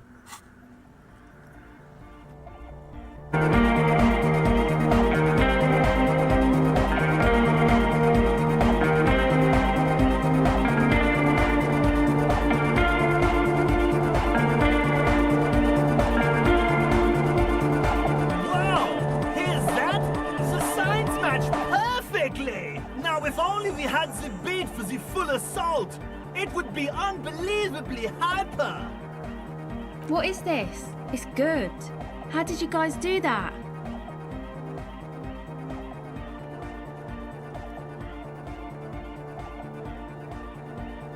Yes, but what if Van Eyck based his remix on some forgotten local melody, like a folk song, and you just found the original piece that inspired him to create this jam? That would explain why it fits so well. Nah, to me it sounds like classic Van Eyck. I don't think he needs any inspiration from folk songs. Maybe he lives in Martinez and just threw away part of his song because he thought it wasn't good enough. I think it's just happenstance. Chaos in action. Contingencies of our limited existence. That and Egghead's fantastic talent. No, this is definitely part of the same song. Something cut from it. It fits too well. Something mysterious is going on here.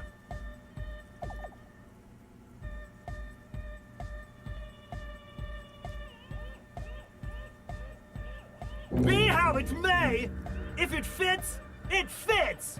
Bring up the volume! What about the bass? Do you have any ideas for that? Yeah, I remember. You said it needs more bass.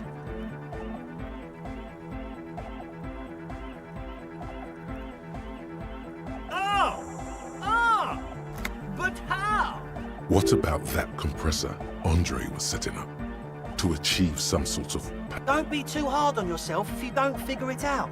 I think the jam's already pretty ultra. But it could be hyper hardcore!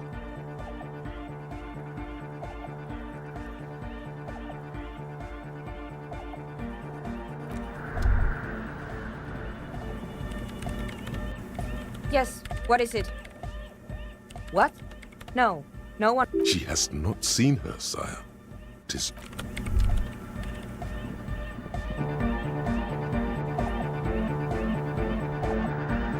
Good morning, comrade!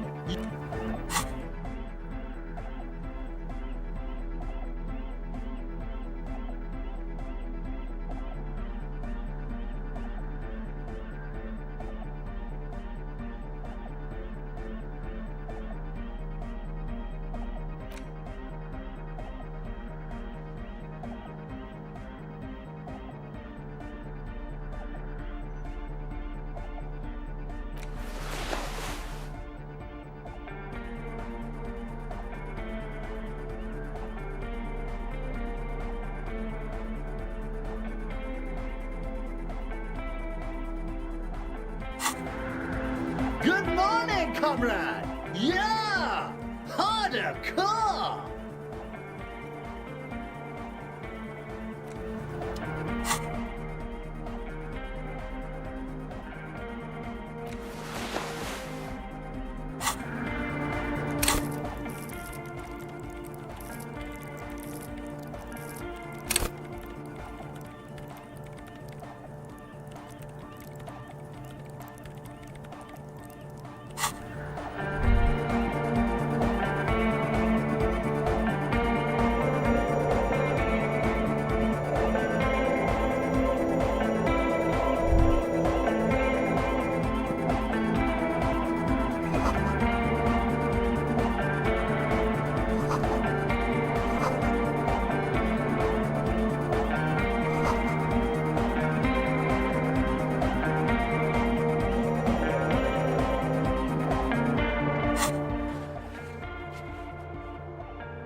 Good morning, comrade! bzz, bzz, bzz, goes the track in the background, never ending. You can't grab. The young man bobs his head to.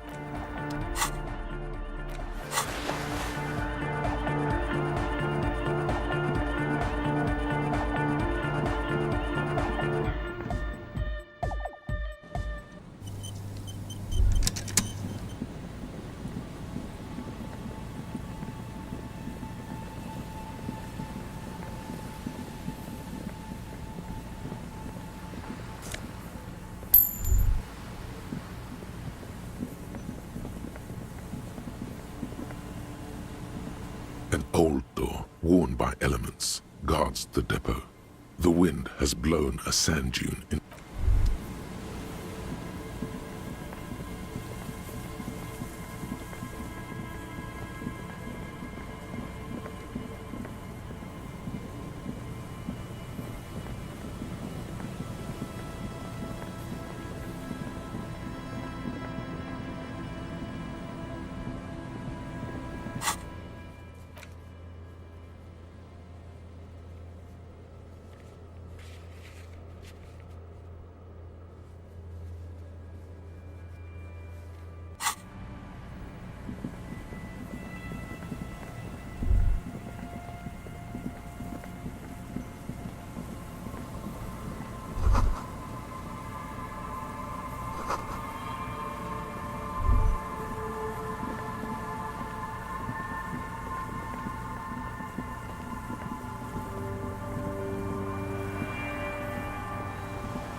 metal payphone under a yellow plastic dome. There's a life is garbage.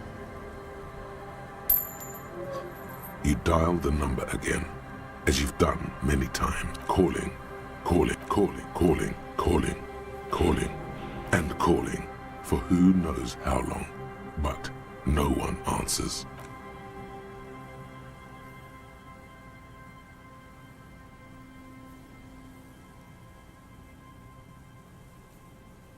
The cold metal is hard, and your knuckles bleed. That's enough now, officer.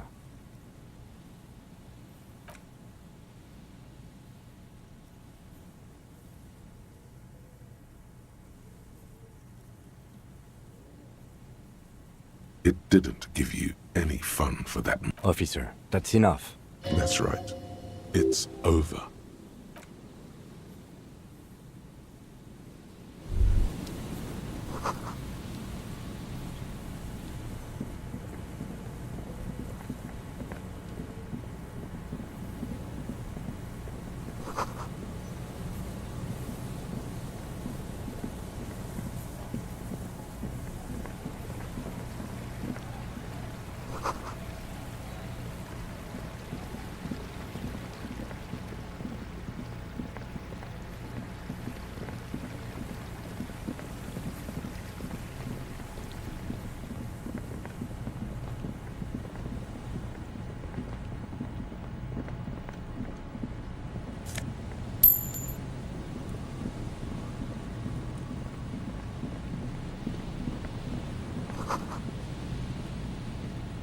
A metal and plastic contraption bobs up and down amidst the trembling reeds.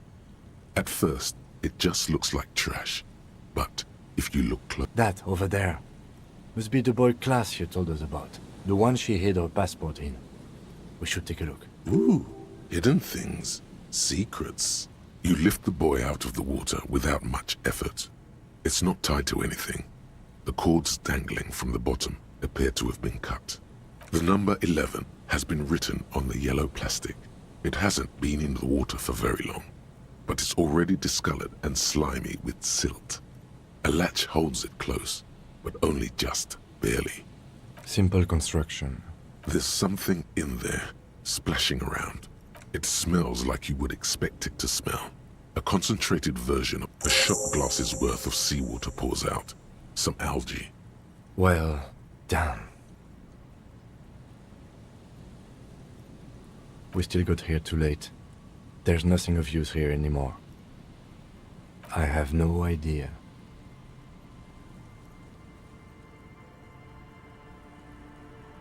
Or think we do. This is a small loose end, either way. Not important, I hope.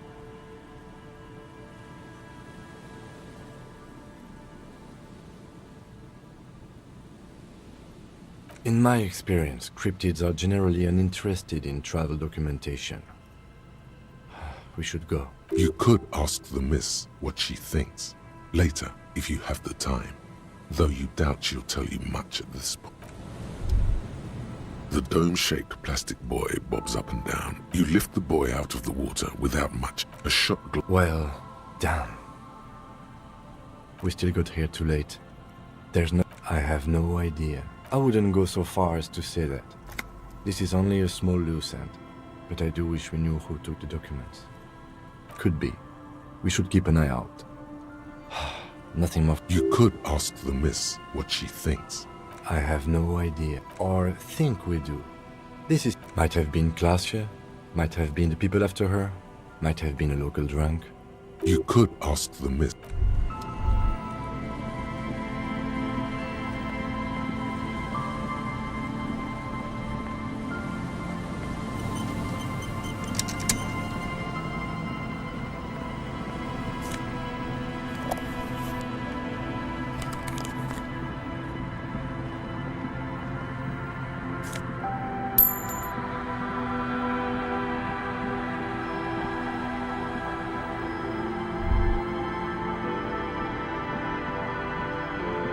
A scattering of bullet holes is spread across the cracked wall, reaching from one corner to the other.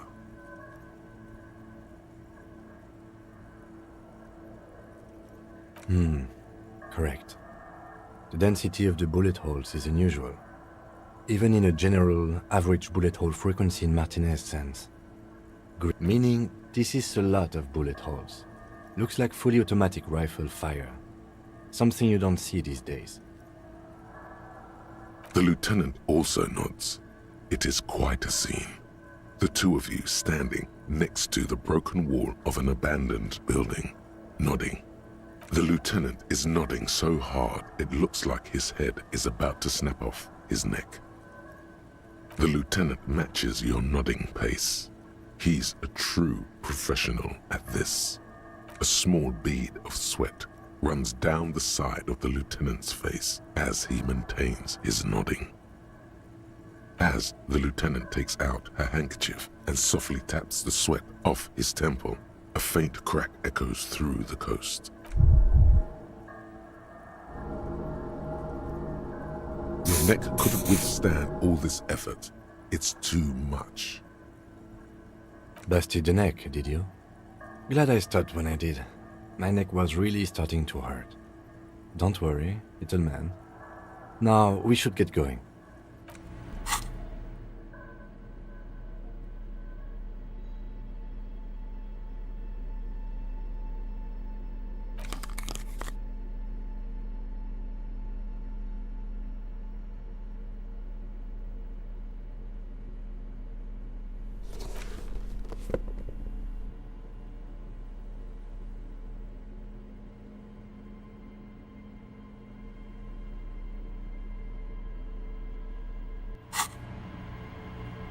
A scattering of bullet holes is spread across the crack. A row of ghostly shades stand facing the wall. There are many of them, a dozen at least, their heads lowered and eyes blindfolded. It's quiet. No sound, no movement. 10 meters away, other shades are lined up in an orderly manner, automatic rifles primed. A gust of wind blows by. The coats of the firing squad flap slowly in the breeze. A single person stands on the side. A long time has passed since the moment of this fusillading. Rain and brine have since washed all the blood away. Not a trace remains. The abundance of bullet holes leads to two options. Either an inordinate amount of executions were performed here, or they did not use a conscience round, where only one soldier has the loaded rifle. Looks like this was a mass execution with everyone fully armed.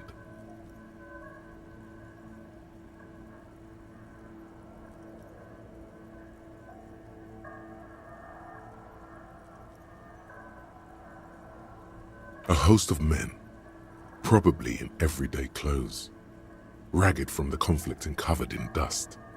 They were not sitting, a common practice for executions in some nations, as demonstrated by the height level of the bullet holes. They stand, facing the wall. It's impossible to discern any details about their personality or background. Ordinary people, familiar, each and every one of them.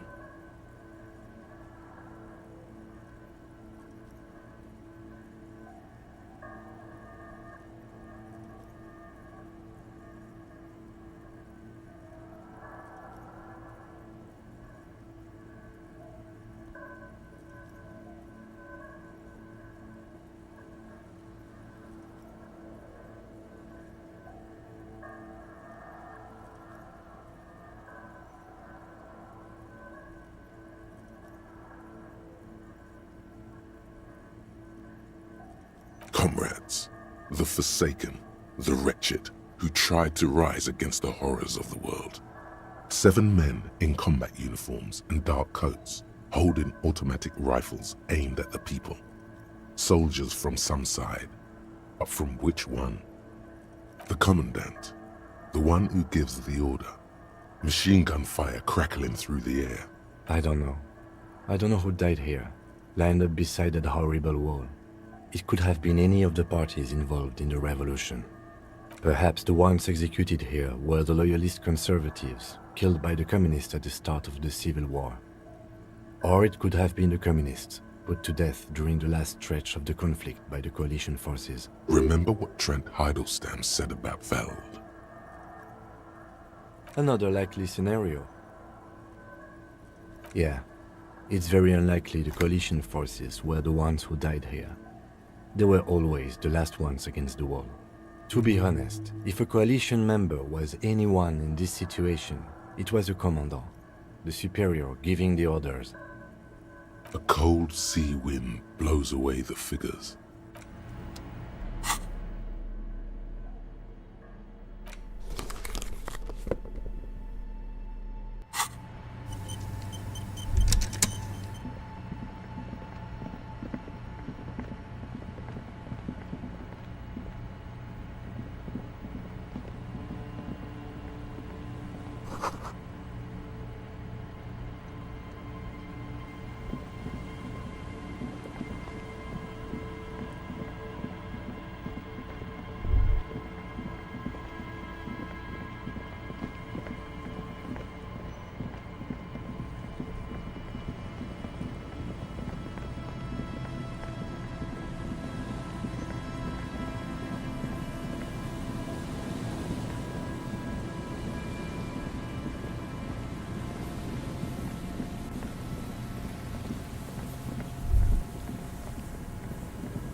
The remaining windows rattle from a strong gust of wind. They're covered in a thick layer of grime. They must have been like this for 40 years. Dripping water falls from a high place. All you can see is the shadow of a collapsing staircase. There's rust and corrosion on the bars. They're foaming with it. And a small layer of white salt from the sea. No, I won't even try. You know, I had a partner once. They called him Eyes, because he had to show me things. It's that bad.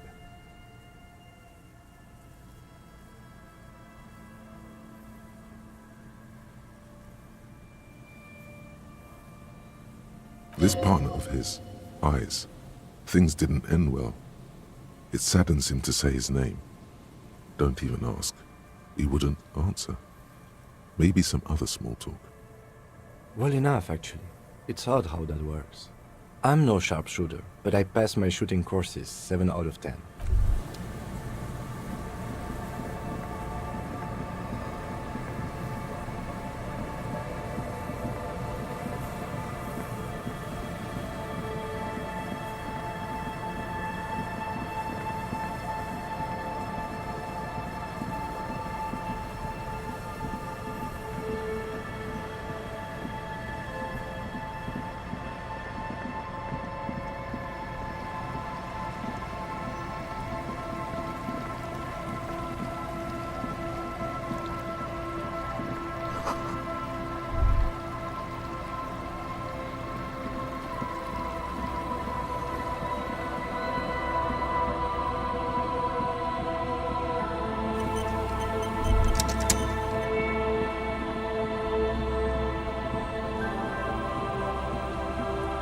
Our tenant, the policeman. Damn that girl. A bullet? You didn't put it there, did you? She did. Gone and hid things in there? She's usually a good tenant, and not a stupid one either. Yes, I let my room to that Ruby girl.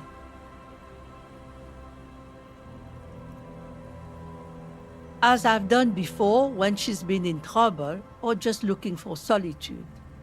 I've made it clear. We welcome all kinds of people here.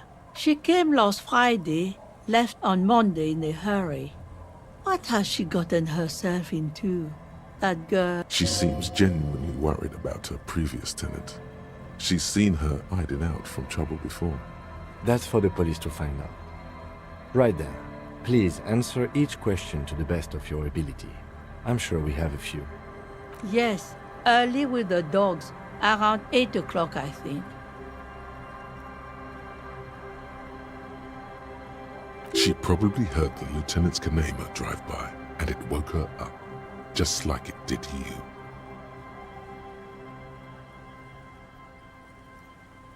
Yes. That is a downside of having a 130 kilowatt engine. It lets the bad guys know when you are coming.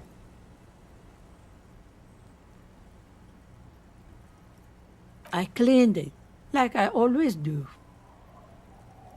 No. The truth, sire.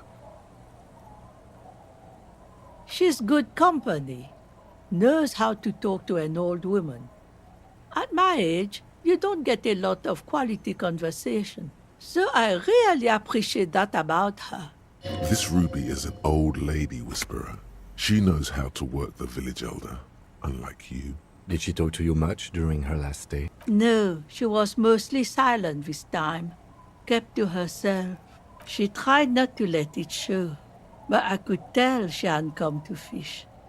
Usually she likes to cast a few lines, but this time she mostly stayed in her room. She wanted to talk to her, as they usually do, but she was brooding. How would I know? She's a gruff one, but not violent. She doesn't go around toting a gun. You could ask her about your hunch, that it was a desperate measure. See if she thinks Ruby fits the bill. Aye. Do tell. Exit from what?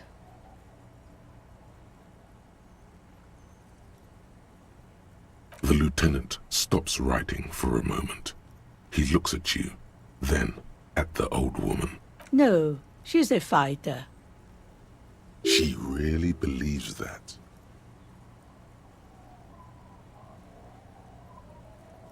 Nothing of the sort. Sure, she was no stranger to the bottle. She fit in that way. But I only knew her to have a beer on the beach while watching the sunset. The sun sets for everyone. She isn't what you'd call a drunk. Even offered me some from time to time. Said it was part of the communal life. But I never saw her lose control of herself, the way some people do.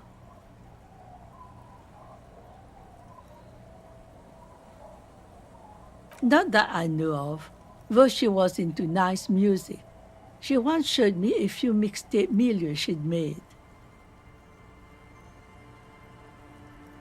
Although I guess she was pretty handy with the mechanical and technical stuff. Even fixed the heater in the shack. You should be thankful for that. I don't know. Further up the coast, she tried to leave quietly, but the hinges on that door screeched like a cat in heat. Woke me up.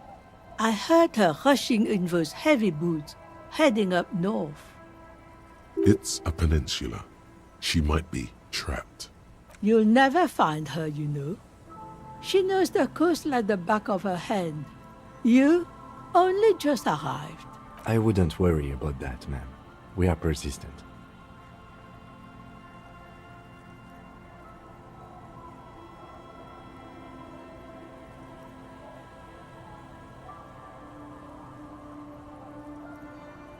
Are you sure you would rather stay here?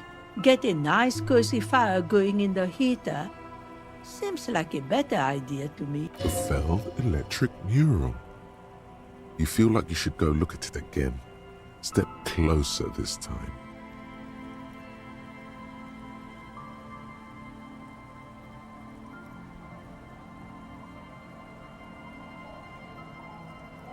What more do you want? Yes, let's one thing, officer.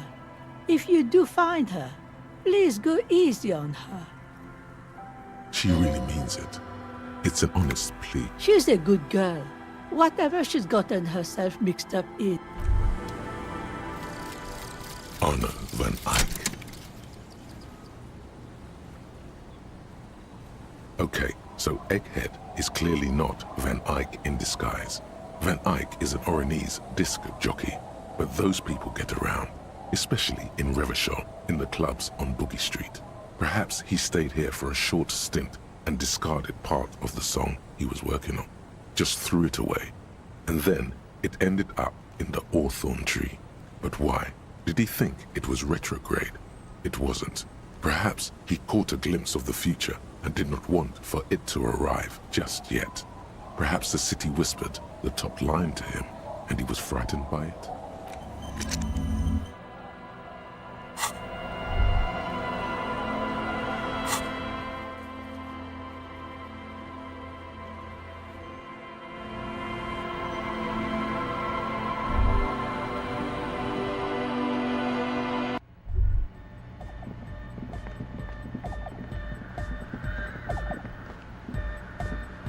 Good morning, comrade! Yeah! Harder! Good morning, comrade! Yeah! Harder, car! J'adore! God is close by, but maybe he...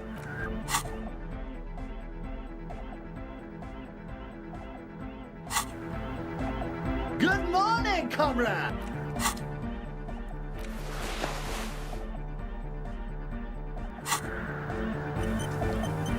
Good morning, comrade! Yeah!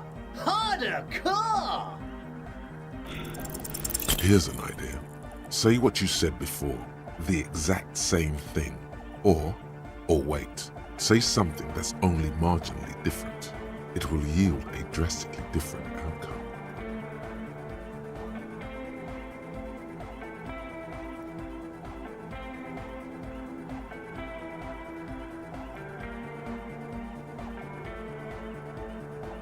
Yeah! Pump off the bazoot bazoot! It's hard to say for sure, but the digital throbbing seems ever so slightly louder than before.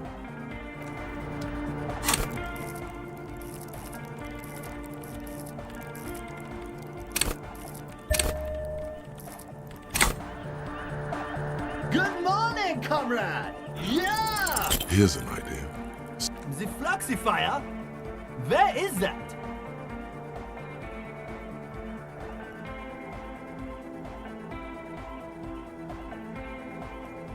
As you fiddle with the knobs on the mixer, the young man stares with amazement. Copman can ride the knobs! So cool! Whatever it is you did, it seems to have helped slightly.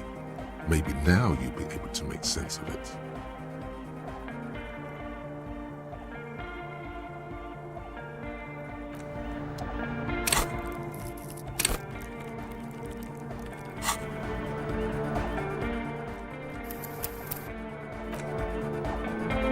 Good morning, comrade! Yeah!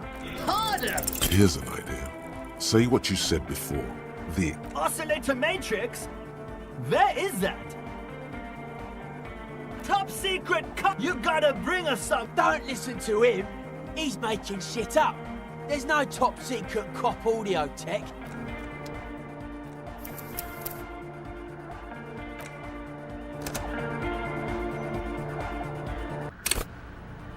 Good morning, comrade! Yeah! Here's an idea. Say what you said before, the exact same thing. Or wait. Oscillator matrix? As you fiddle with the Copman can... whatever it is you did, it seems to have helped slightly. Maybe now you'll be able to make...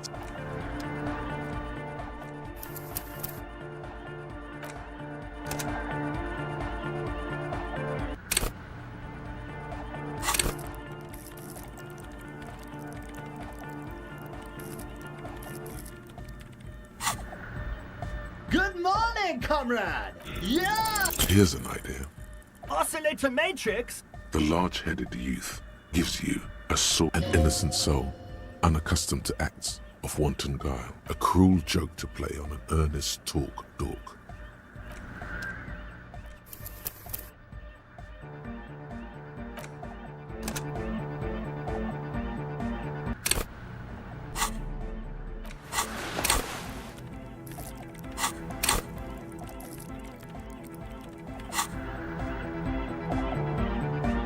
Good morning, comrade! Yeah!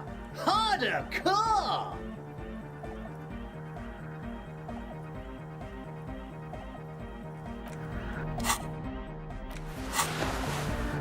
Good morning, comrade! Yeah! Here's an idea. Say... Yeah! It's hard to say for sure, but the digital throbbing seems...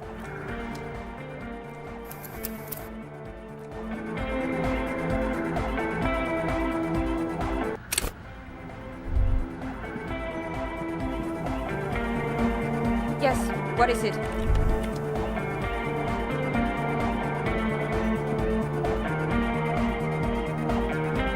Welcome back. No, Just no? it's pretty desolate here. I only hear the dogs bark at night and see the shadows move down the coast.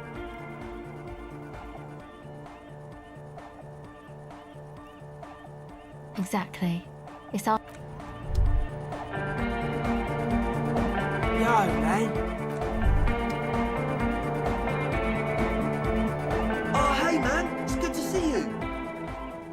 Goodbye, officer.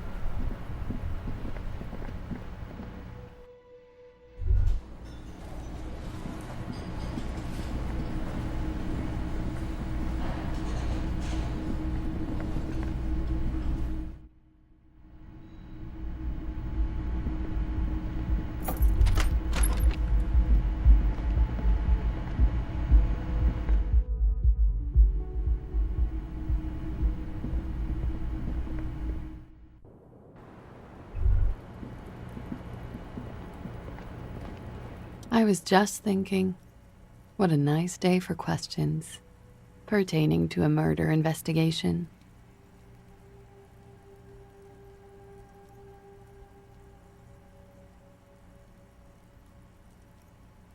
I really don't know, sir. I certainly don't feel like I've won. I feel like shit, sir. All the time. She smiles, a bitter little smile. She means it. Clearly, I haven't. We're having this conversation, aren't we? How well could it have gone? I mean, I'm stuck in Martinez just like all of us. I've been up here for... I don't know how long now. I like to call this my rooftop containment facility.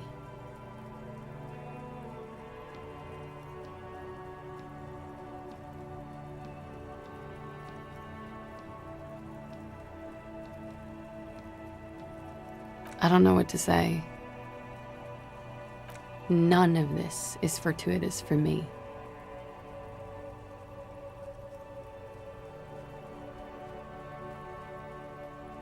For my sins, of course. The long-standing sins of a bad, frivolous person. For destroying my first love. For working for bad people. The list goes on and on. Did I?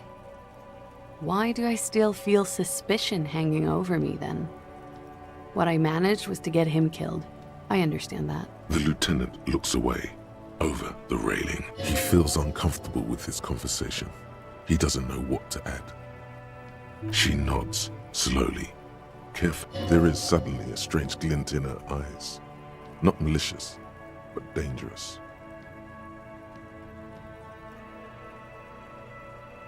Oh. Did you take the documents? No, of course not.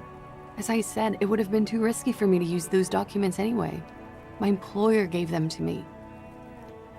In truth, I should have destroyed them. She doesn't seem to be lying. She's genuinely spooked by their disappearance.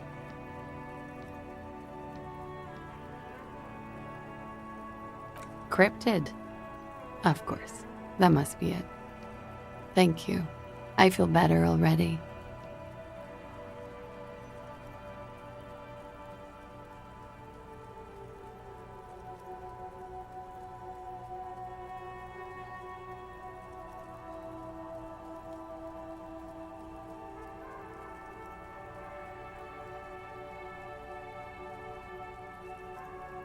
Now that I think about it, you mentioned seawater. I was worried I'd been too careless with the latch. The documents were probably just washed away. The words, washed away, sound distant and strange suddenly. Somewhere far away, a dog barks. Lies. Yes, we demand she be punished for deceiving us. She nods. Okay.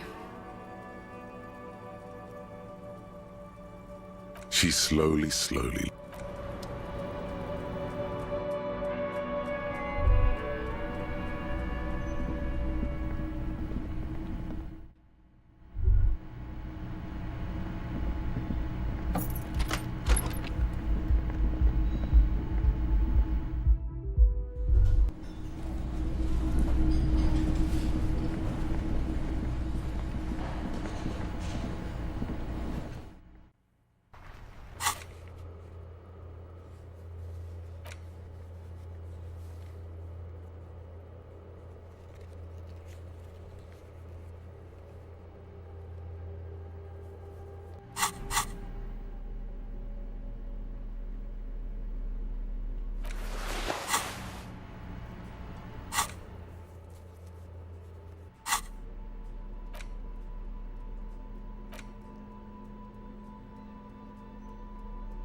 Always a pleasure to... I mean, officers.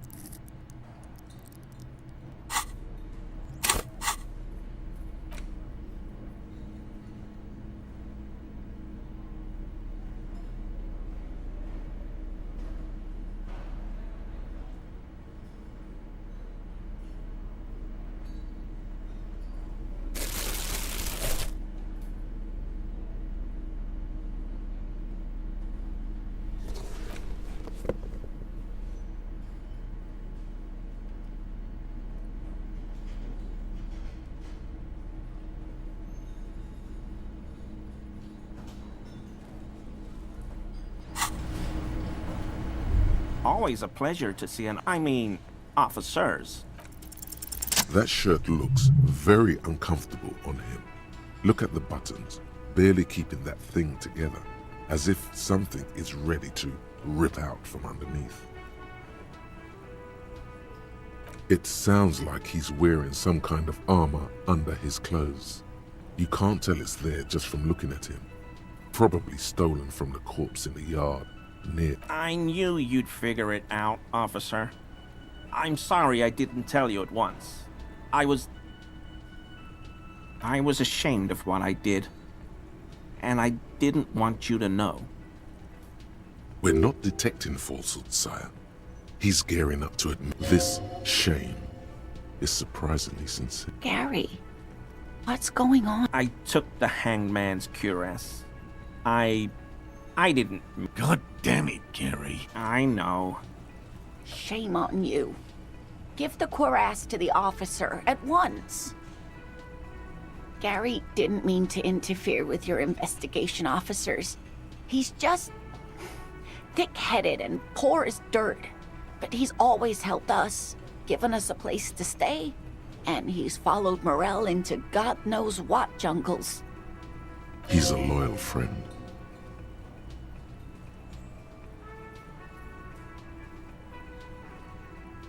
He sighs again, hangs his head, and unbuttons his shirt fully. A cuirass that matches the dead man's boots comes into view. Soon it is in your hands, smelling of his sweat. Everyone was picking those pieces off him, and I was watching them do it. And they'd scattered his clothes all over the yard. Everything was smelling. So I went there to take out the trash and started cleaning up. All those rags on the ground, him swinging up there, and I had a lapse of honor, sir. I thought, he's a foreigner. They all say he wasn't from here. Only the cuirass was left. So I stripped it off him. It was early in the morning. No one saw me. I took it with me. It was a mistake. Had I known it'd give you guys trouble, I wouldn't have... We're detecting sincere contrition here, sire. He's not trying to flatter any... It's okay. It was a loose end, and you are tying it up now. I'm so fucking sorry I called you Yellow Man. Sealite officers commanded the suzerain's navy. Most of them sided with the king when... They were thoroughly conservative men, he realizes suddenly. It's difficult to say what the lieutenant thinks of this historic apology. His face does not belie emotions. Because I was weak. I should have told you the moment I saw you. He's a scaredy cat. I always thought it was the Union, but I sure as hell won't go around saying that anymore. You have my word. I don't know, and I won't be running my mouth on this subject anymore. This is all he knows. Yes, absolutely. I will...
You see, a slogan used to intertwine with the loops a long time ago. Now, only a shadow of peeled letters remains. It says, "Tomorrow is just a whisper away." Looks like tomorrow never came. Above the mural, a collapsed roof, broken windows set in walls that are cracking and will soon also fall. And the coastal felled electrical. How ironic. All these dark rooms. Felled Electrical, you only know them as a small company that makes ink cartridges. Looks like they used to be big. There's something in the wind. In there? She could. Or she could be in the identical room over there, or in that boat shack. In that church tower, maybe. Why single out this one building?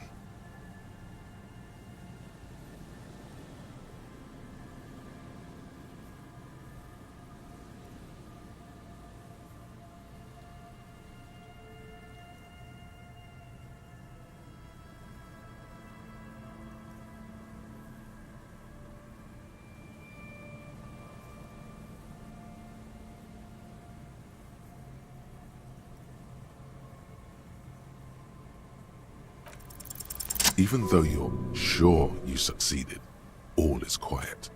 There is no cold hand brushing against your forehead, no rustle in the reeds. The wind has died down. The ruin in front of you is silent as a tomb. Trying to talk to the wind, the city, whatever you thought would happen, did not. And now you're just standing there in the dusk hour, with your hands fallen to your side. Is trying to talk to the city something you've done before? Is it in your secret repertoire? A trick for when you're out of ideas? A prayer of sorts? To Revachol?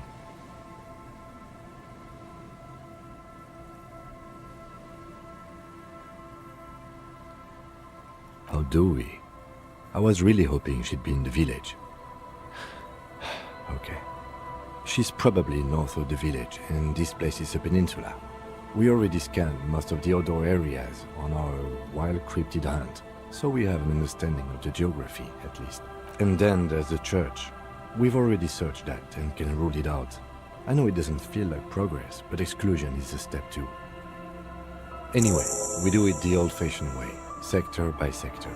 Go over the whole peninsula, ask the locals, enter the places where we can enter first, like we did in the village. Then, if we're desperate, we can look where we can't enter. Bunkers, storm drainage, this place. I'm sure it won't come to that. Walk the coast, the old boardwalk, the reeds. You can always come back here and talk to the wind again. Look where it already got you.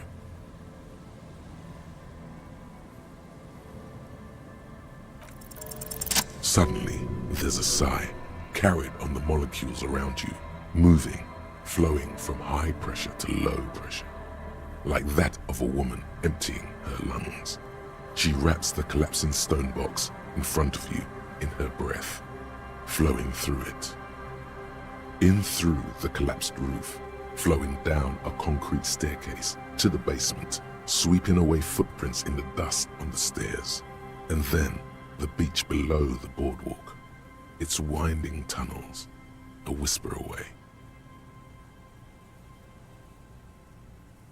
She's down there. Okay. Why?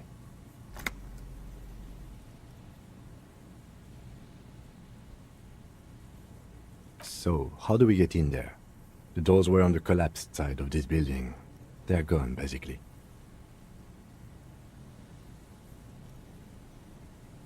Perhaps you can climb them. We are not climbing anything. I'm 43 years old, and I plan to live to see 70.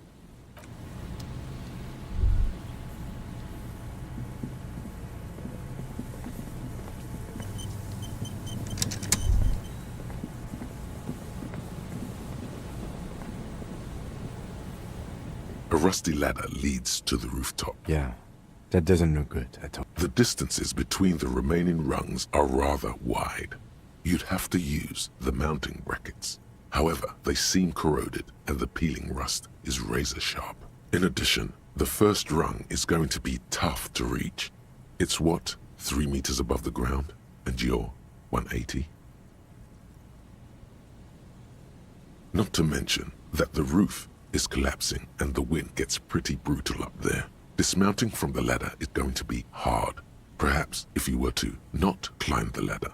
Instead, what if you were to reconceptualize climbing the ladder? Astral projection. Be open-minded about this. Teleportation is not a thing.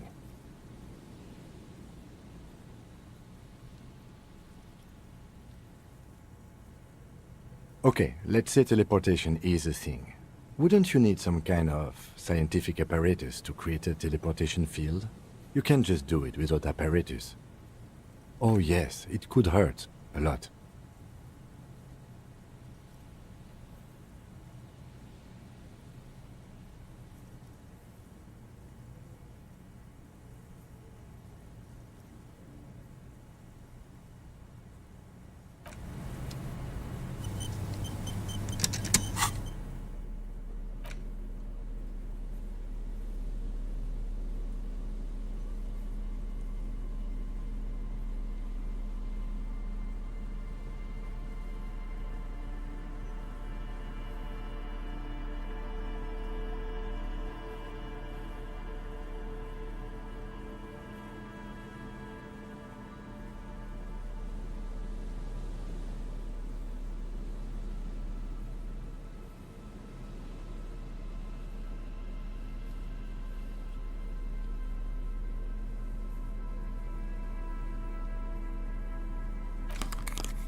The rusty ladder leads to the rooftop.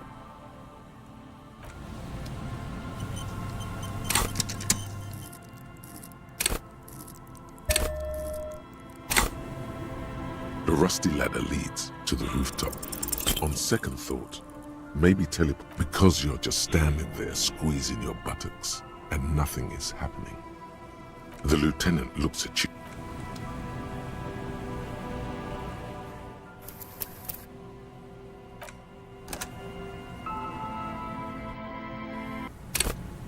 The rusty ladder leads to the rooftop.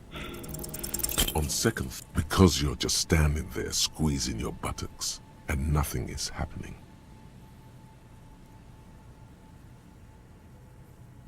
Teleportation apparatus? I don't remember mentioning anything about teleportation apparatus. He did. He totally said something about the apparatus.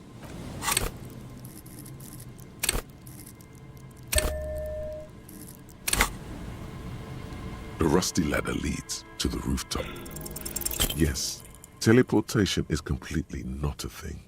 Perhaps if you were to, instead, climb the ladder with your eyes closed, it doesn't crumble in your hand. Your fingers slip from the rung. Careful.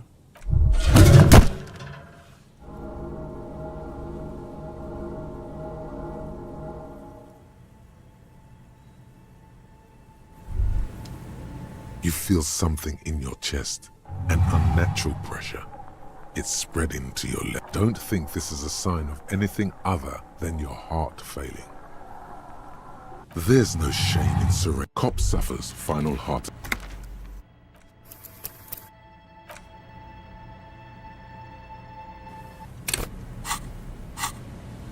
The rusty ladder leads to the rooftop. On sec, because you're just standing there squeezing your buttocks. Teleportation. He did.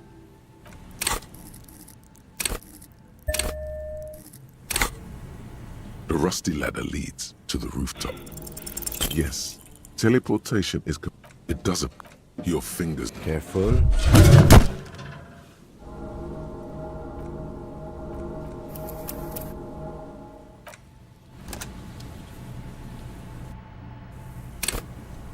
The rusty ladder leads to the rooftop. All you need to do is close your eyes and concentrate. Darkness enfolds you. You can feel the distance between the bench and the first rung of the ladder. All you need to is... Zoot, zap, pow, crinkle. It's like magic. You feel yourself disappear, your atoms fading out of existence. Okay, well, that's impressive, but... BAM! You find yourself on the roof, having mastered the art of physical displacement. You know, for the record, you didn't teleport there. You just climbed the ladder with your eyes closed. The wind at the top of the building starts howling loudly, blowing away the lieutenant's voice. Faintly you hear, Never mind. Find a way to let me in when you get inside. Don't go adventuring with a backup, especially if we think the suspect may be hiding here.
A mustachioed and mutton-chopped man, amateurishly depicted, gazes at you with sad eyes.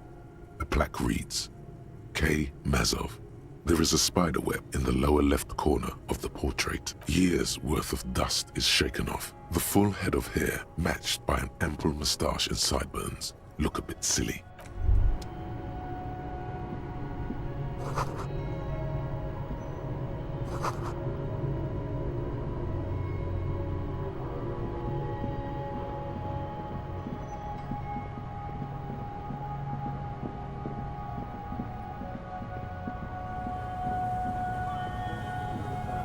Two rusty metal plates that slide. What do you mean, who's there? It's me, Kim.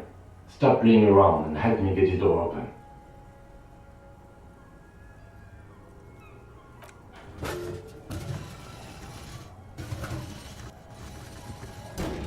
The doors seem to be on rails, but they've gotten jammed. You grab a side and put some strength into prying it open. With the help of your partner, the two metal panels slide open with a creak.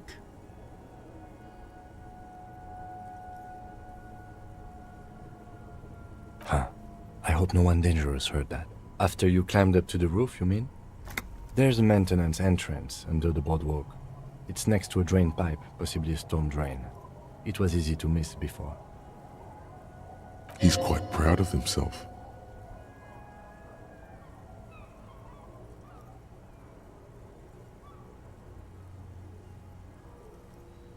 Yes, yes. It's cool to risk your life climbing rickety ladders. Anyway, let's investigate these passages.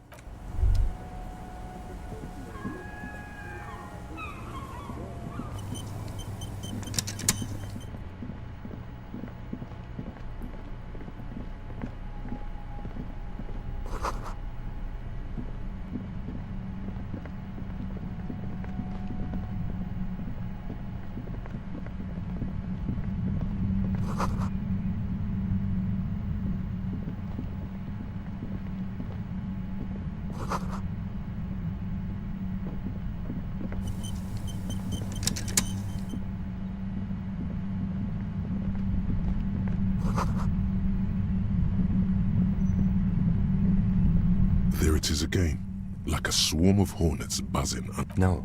What do you mean? Either way, we ought to be careful. There were footprints back there, and I'm pretty sure they were fresh. Looks like our suspect. If she's in here, we need to plan our next step carefully. Once we detain a credible suspect, who knows what the Union and the Wild Pines will do? We'll set in motion events we have no control over. You will upset the balance of power in Martinaise. The deadlock between the company and the Union will destabilize. Keep calm. Go over the whole situation in detail.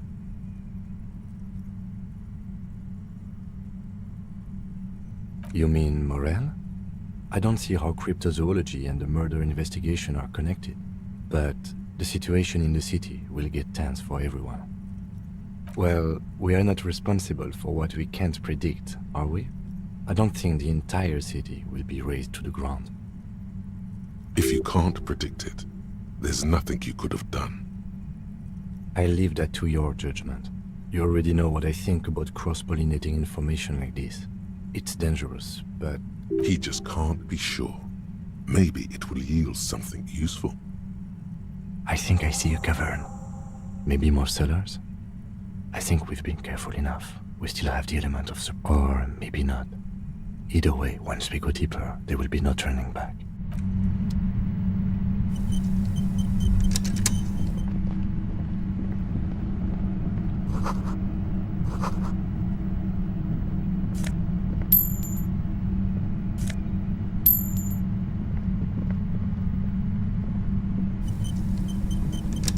Suddenly, your entire body is paralyzed. Aggressive white noise fills your skull. A strange pain, like you've never felt before. Through the static, you hear a woman's voice. It's like 1,000 radio stations are being blasted into your head all at once. But her words are the only ones you can make out. I know you're feeling pretty uncomfortable right now. Don't move too much or fight it. That'll just make it worse. Can't say it's a pleasure, officer. I was really hoping not to make your acquaintance. But here we are. The voice coming through the whirlwind of pain is not malicious. She doesn't want to hurt you, but she has to. Doesn't wish to hurt you. Not according to your ear canals. Wait, no, not even your ear canals. This is going directly into your neural pathways.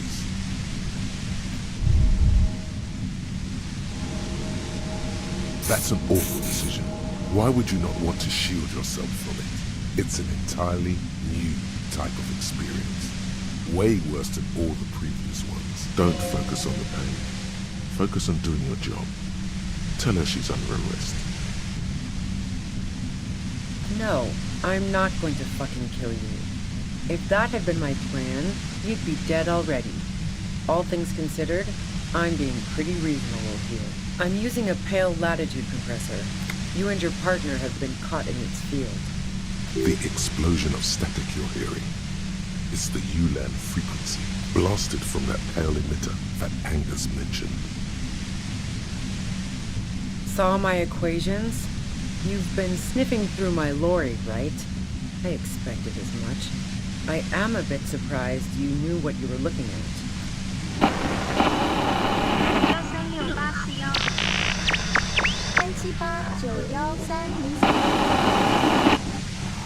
A pale latitude compressor is used to sort of make the pale more manageable. With a lot of these, you can force a radio signal grid on the pale, literally crunch the distance across it.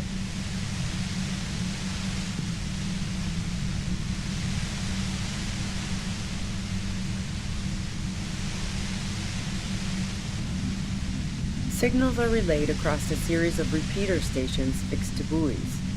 Not a fun job manning those stations.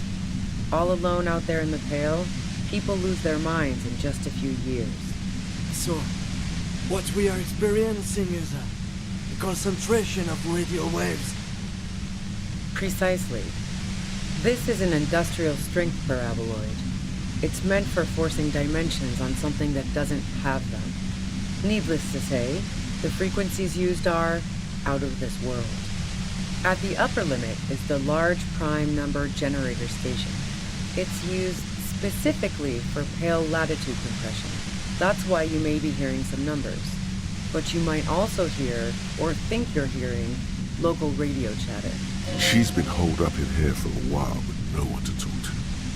Keep her talking, and you just might get an opportunity to break you loose.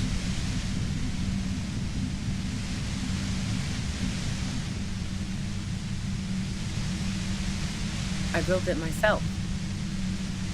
That's illegal. I'm guessing it's patented. But we are beyond that, aren't we? Oh yeah, way beyond.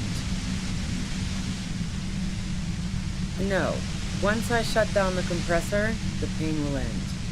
It may take a few minutes for you to steady yourself, though. It's a bit like waking out of a very confusing dream.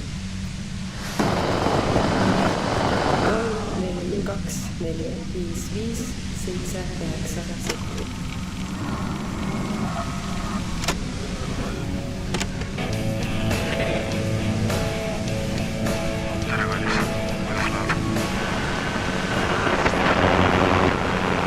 Yeah, I stuck my head in there before using it on you. It seemed like the ethical thing to do. Can't say that I enjoyed it. The field was weaker, but I can imagine what you're going through. Yeah, let's not talk about that shit. You were hunting me and fell into my trap instead. That's all there is to say about it. So she thinks of you as hunters, not cops, and of herself merely as prey. If you've got something really important to say, you can do it through the white noise. You're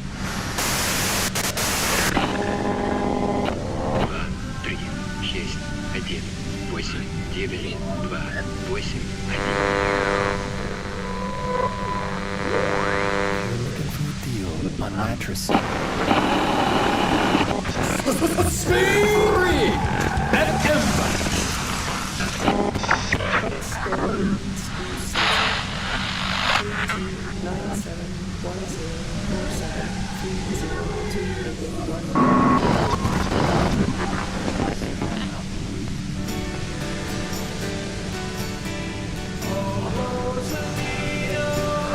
Dentist. God damn it. Fine. If you really want to talk, I can dial it down. I've also got a gun, by the way.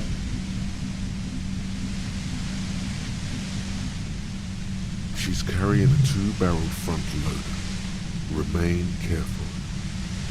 Well, it doesn't feel much better, but you can form sentences now.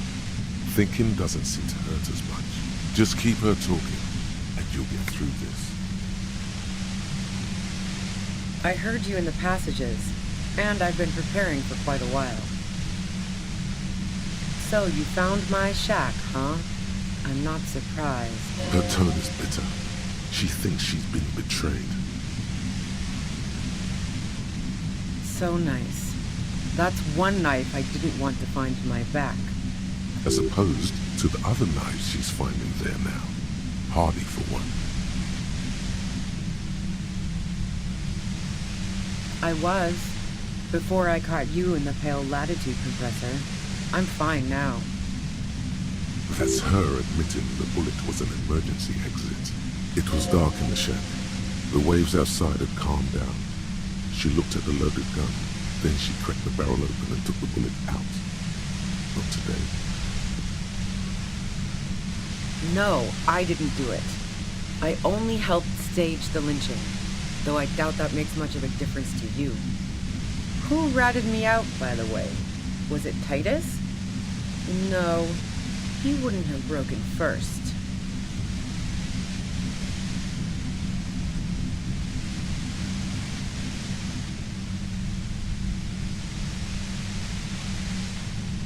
Oh, well, I guess I always knew she was a survivor above all else.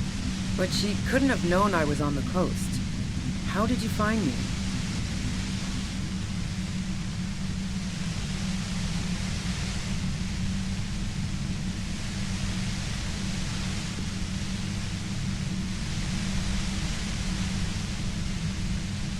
my boys?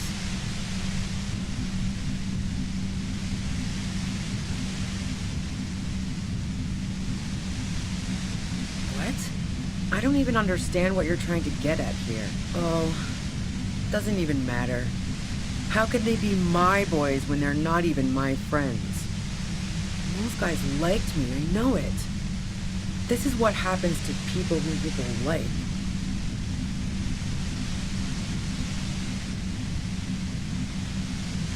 A dull despair is creeping into her voice. How the fuck did the rest of you get by?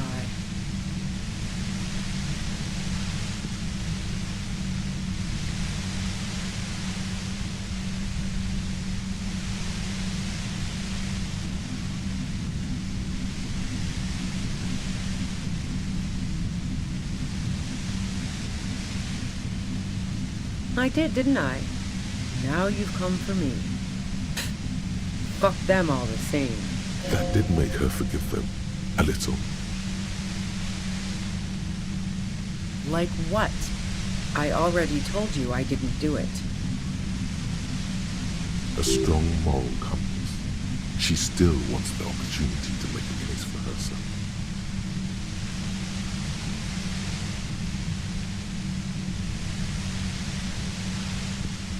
I didn't like him. Hardened mercenaries aren't particularly likable types.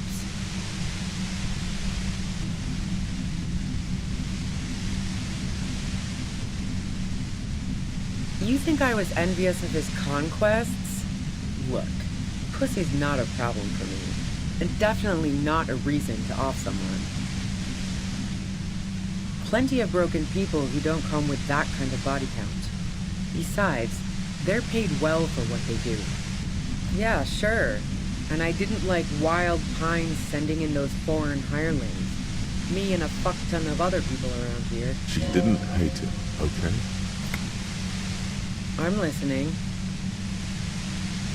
Man, I was with the boys the whole night.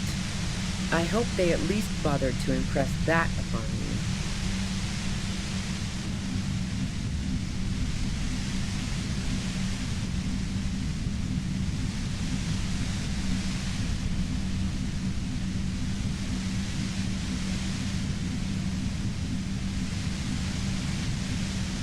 Yeah, and I'm sure they also made some funny remarks about it.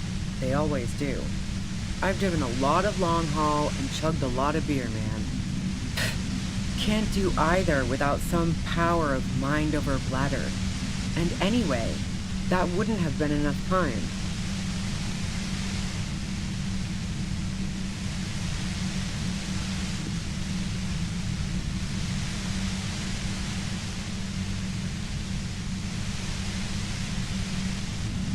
Wow, now I'm curious. Please, explain.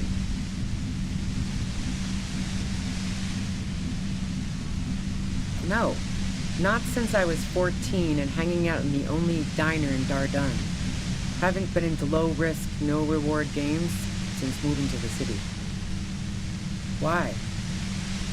Yeah, and probably some ghosts from the time of the suzerain. I'm not really interested in supernatural mysteries.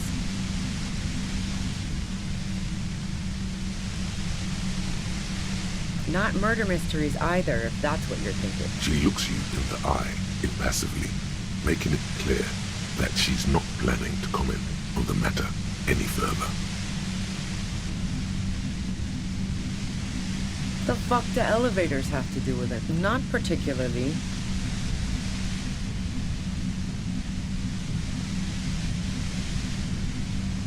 Why are you so hung up on elevators? That's a pretty good question, actually. She clearly doesn't know anything about the secret passage. I'm not really into old shit for old... God damn it! Don't know it, but also... The shot couldn't have come from the roof, or we would have all heard it downstairs. She has a point there. No one mentioned.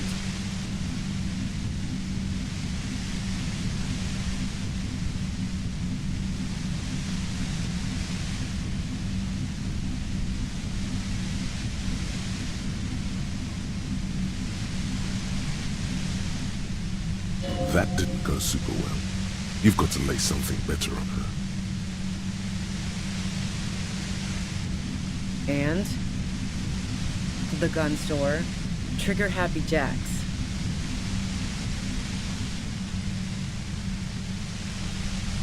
What did you think? That I'm going to squeal on my gun supplier? Sorry, I'm not that kind of gal.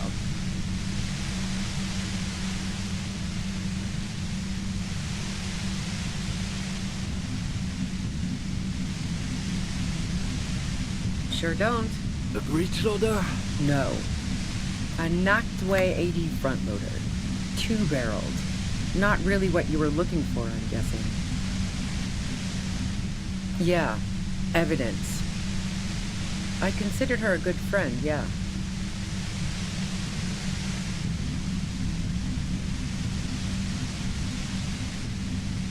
Wow. Pissing, pinball, and now peeping. I'm just not following your insinuations, Detective.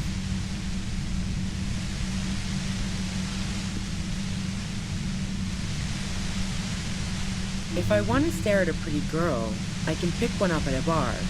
Or, worst case scenario, look at a naughty photo.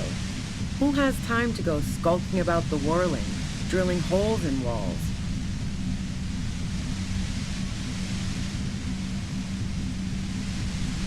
What the fuck, man? She's everyone's type. She's your type. Are you sure you're not the one who was excited about the peephole?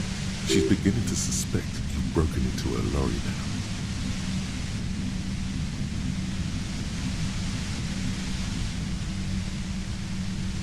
Cool, man, cool. I'm glad you got off on it. What the fuck are we talking about? Nope. Look, she has an effect on people. That je ne sais quoi that makes it impossible not to look at her when she walks into the room, and very difficult to look away. But travel enough and you realize, for the same reason that she's everyone's type as an object of desire, she's not irreplaceable. Righto. What the hell, man? Yeah, why not? I've gotten worse.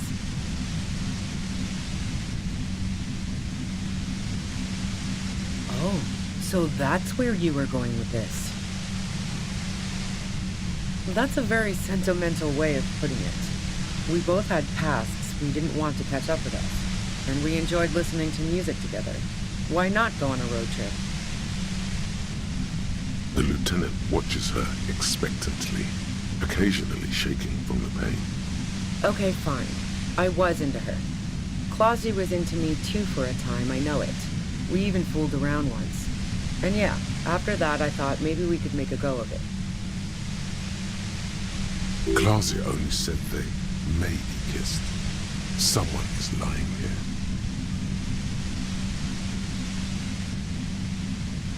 If that's what she wants on the record, so be it. I'm not about to go into details for you to jerk off to later. Seriously, just move on.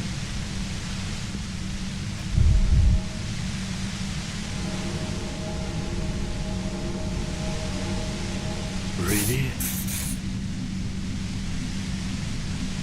Is that blood on the ground before you? Are your ears bleeding? Yeah, really? She rejected me with some wishy-washy bullshit about how she was confused because she felt so close to me and valued my friendship so much, and how guilty she felt for leading me on. I knew that wasn't the whole story, but thought, fine, I'll take it and move on. No ill will there. It wasn't a problem for her.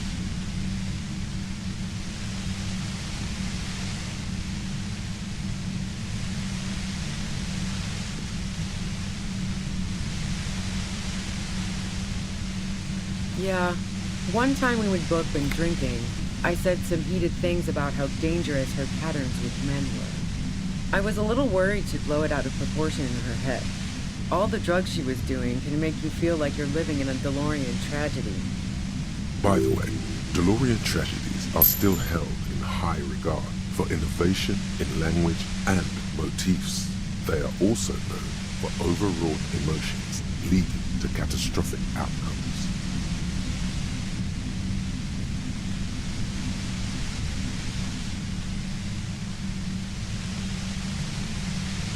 Yeah, the girl seemed terrified. The merc was beyond caring what happened to his mortal coil. It was a no-brainer. Go ahead. It's your body. And mine too, he thinks. But keep on. This must be done. Who doesn't? Oh, you probably mean Clausia's rooftop. Sure, I've hung out there. She's got this great antenna. It's very powerful. I used it to tune into RCM frequencies. That's how I knew to be prepared for your arrival.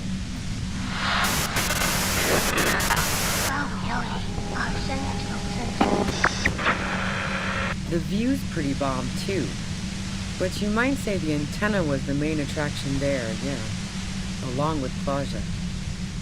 Yes, I'm sure. And anyway, as I said before, the shot had to have come from afar.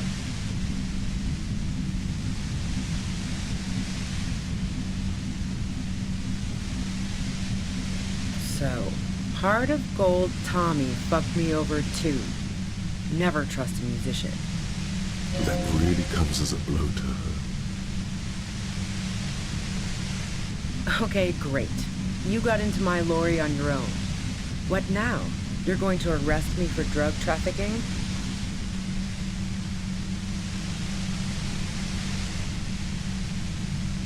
Beneath it, she's relieved Tommy didn't betray her.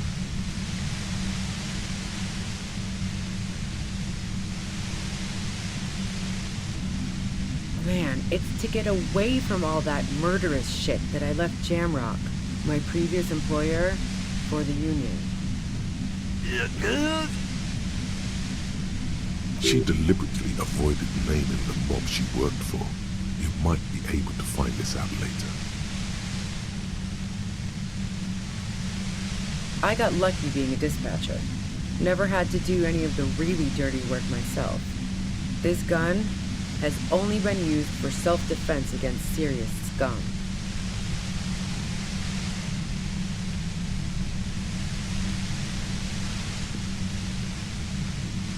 Based on what I've heard about you, you are serious scum.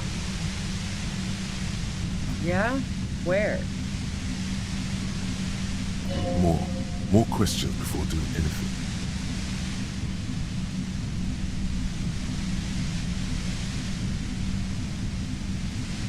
How should I know?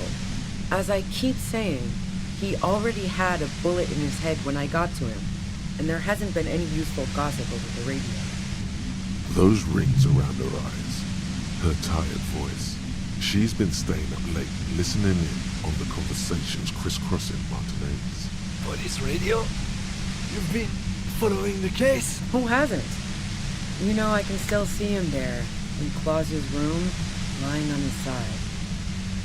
He was still warm, but the bluish light coming through the broken window made him look as though he'd been dead for a good long while. She eyes you warily, as though gauging your sincerity. It's okay. We just want to... All right, don't kill yourself over it. I was shooting the shit with Hardy and the boys over a few beers, like always. Then Clausia comes in, all pale and shuddering. She sits down with a drink, trying to steady her nerves. So I grab a seat next to her. Oh yeah, super. But I didn't think too much of it at first. I'd seen her party hard before. No, I really didn't. She's not that easy to read. I just assumed she'd done too much blow. It wouldn't be a first for her. But no such luck. She was in some deep shit. She asked me to come upstairs. The merc she'd been going with was lying on the bedroom floor, dead. I knew she couldn't get the authorities involved, so yeah. You made it look like he'd been hanged.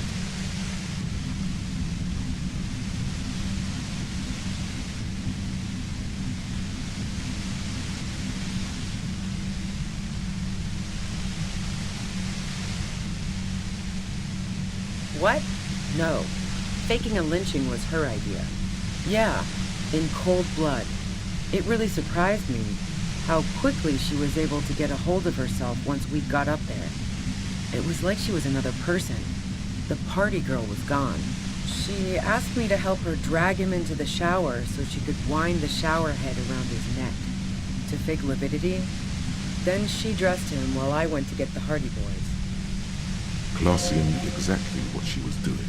You can't remain calm under pressure otherwise. She lied to you about that, too.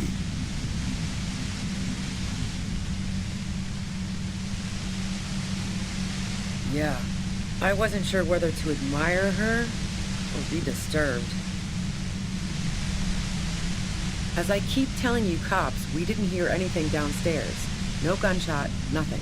But even if this is true, weren't you worried the lynching might lead to... war? The thought crossed my mind. But the mercenary's death was going to have repercussions either way. Although the way things are going... She doesn't want to talk about this, but not because she has something to hide. She doesn't want the guilt. Fuck it. I'm not responsible for these people after what they did to me.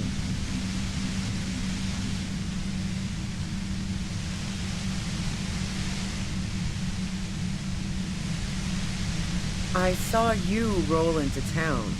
I wasn't about to stick around for questioning by a goddamn La Puta Madre agent. Yes, you. Everyone says you're his peon, his human can opener.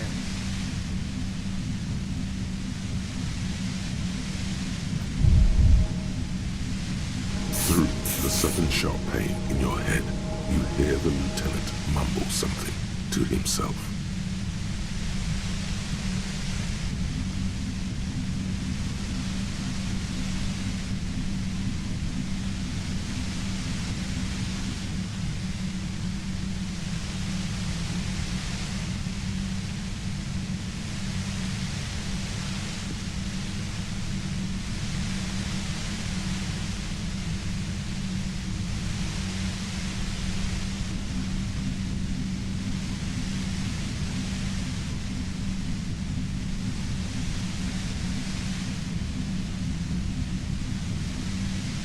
Fucking hell.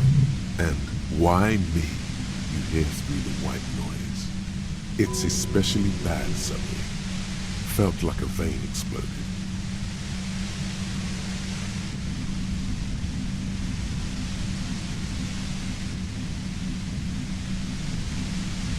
Everyone in Jamrock. The cops, the criminals. Why do you think I'm holed up in here with a goddamn death ray waiting for you? If she knows that about you, she must know your real name too.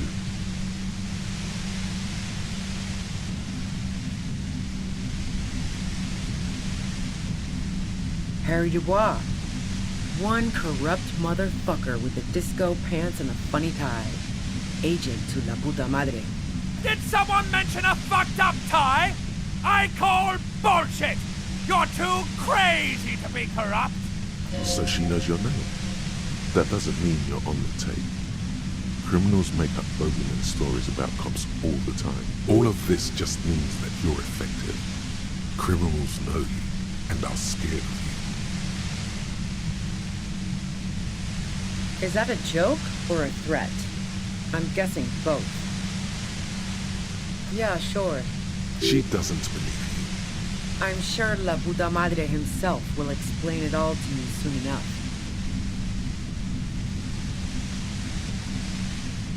You've been to my lorry. You think the biggest player in Jamrock appreciates competition?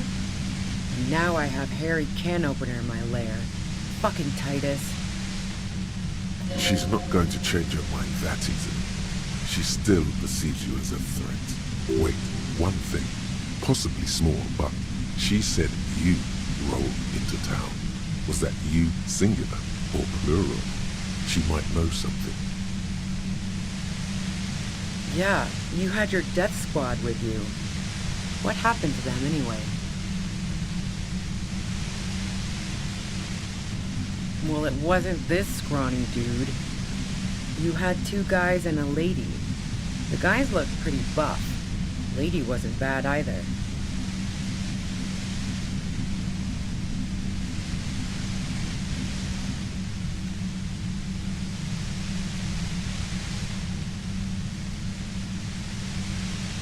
One of the guys seemed chipper, a blonde. The other had a brooding something or other about him. And the woman was the only one in uniform. All were carrying.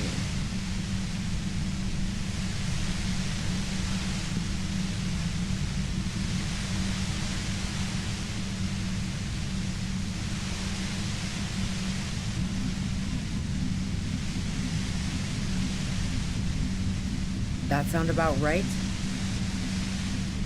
No idea who these people are. Literally. Satellite Officer Vitmere looks out of the window grimly, then puts his coffee down and turns to Patrol Officer Miller. We could either take a room here in the Whirling or go home for today. Let's go home, Jean. Nothing's going to happen today, she responds quietly. Jean takes his blonde wig off. Call Heidelstein. He can give us a ride.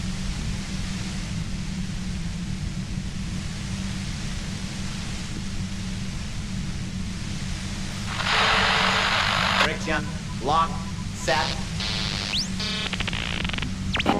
Don't leave me here. Please leave. Fantastic. I've got to get on the road. Then you can go find your friends.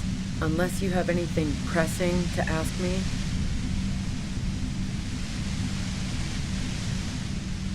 What bunker?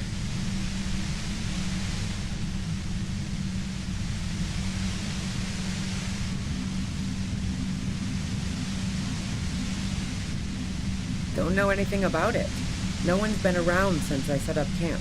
But I'm sure I'm not the first vagabond to...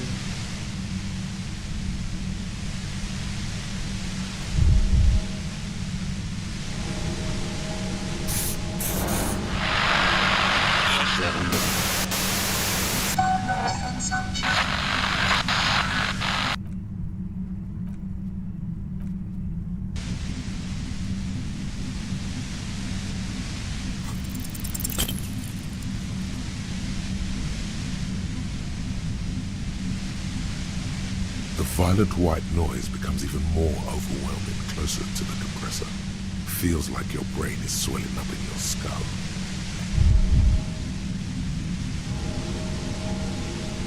Officer, are you okay? The white noise turns into a wall of mist and grey mold, bubbling, sweeping over the city. It tears up buildings and raises sidewalks into the sky. It's Revachol, at the end of the world. And it hasn't even really started yet.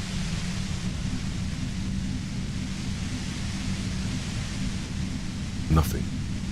Just slow disappearance. You look at a tree or a coal shed, then look away and turn back. The shed will be gone, and you won't even remember that the tree was ever there, much less what kind of tree it was. Pine or a birch. You won't remember if a man had been hanging from it. Yes, but even in this anguish, you can't see its precise shape. It's unimaginable for a reason. The same thing that happens to all humans. You will become vapor, dissolve into frequencies. Then those frequencies will be forgotten. The visions compete for space in your brain, with the hailstorm of radio signals coming from the compressor. You feel like your skull is about to shatter into smithereens. Fragments on bone scattering, like your thoughts at this moment, sticking now to forebodings, now to a strangely familiar voice. Yeah, we saw. 8, 7, 1, 3. Completely lost his mind, or... Officer, what are you doing? Proximity to the Pale compressor is overloading his mind. He'll be okay once it's off, though.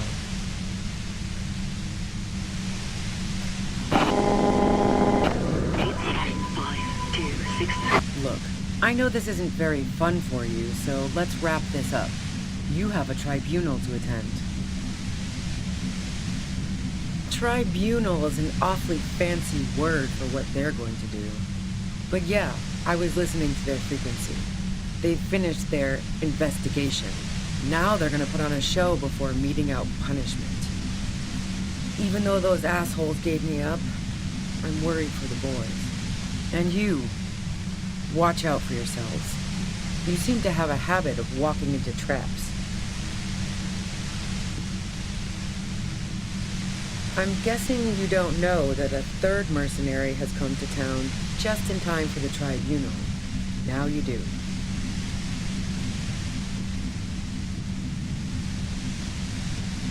If one hornet can kill 40 honeybees in a minute, then 3 hornets should be able to kill 120 honeybees in a minute or more, since they'll also be covering one another. A third. Ah, this is bad. As I said, watch out. The pain is becoming unbearable now. Glad to have been of assistance. Best of luck to you, officers. Revishal's a bitch. The woman runs past you and disappears into the darkness of the tunnel.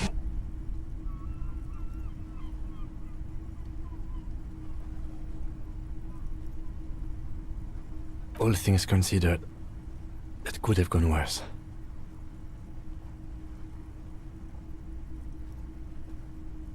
No, I don't think she did it. She's someone else's case now. Now we have to come up with a really good excuse for why we walked right into a trap like that.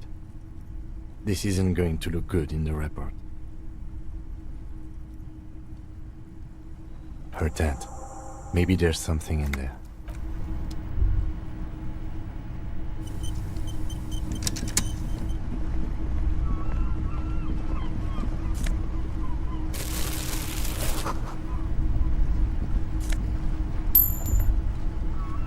The plain red tent. The tent looks old, but well maintained. In the darkness of the tent, a rolled up sleeping bag, cooking utensils, some books, and a kerosene lamp.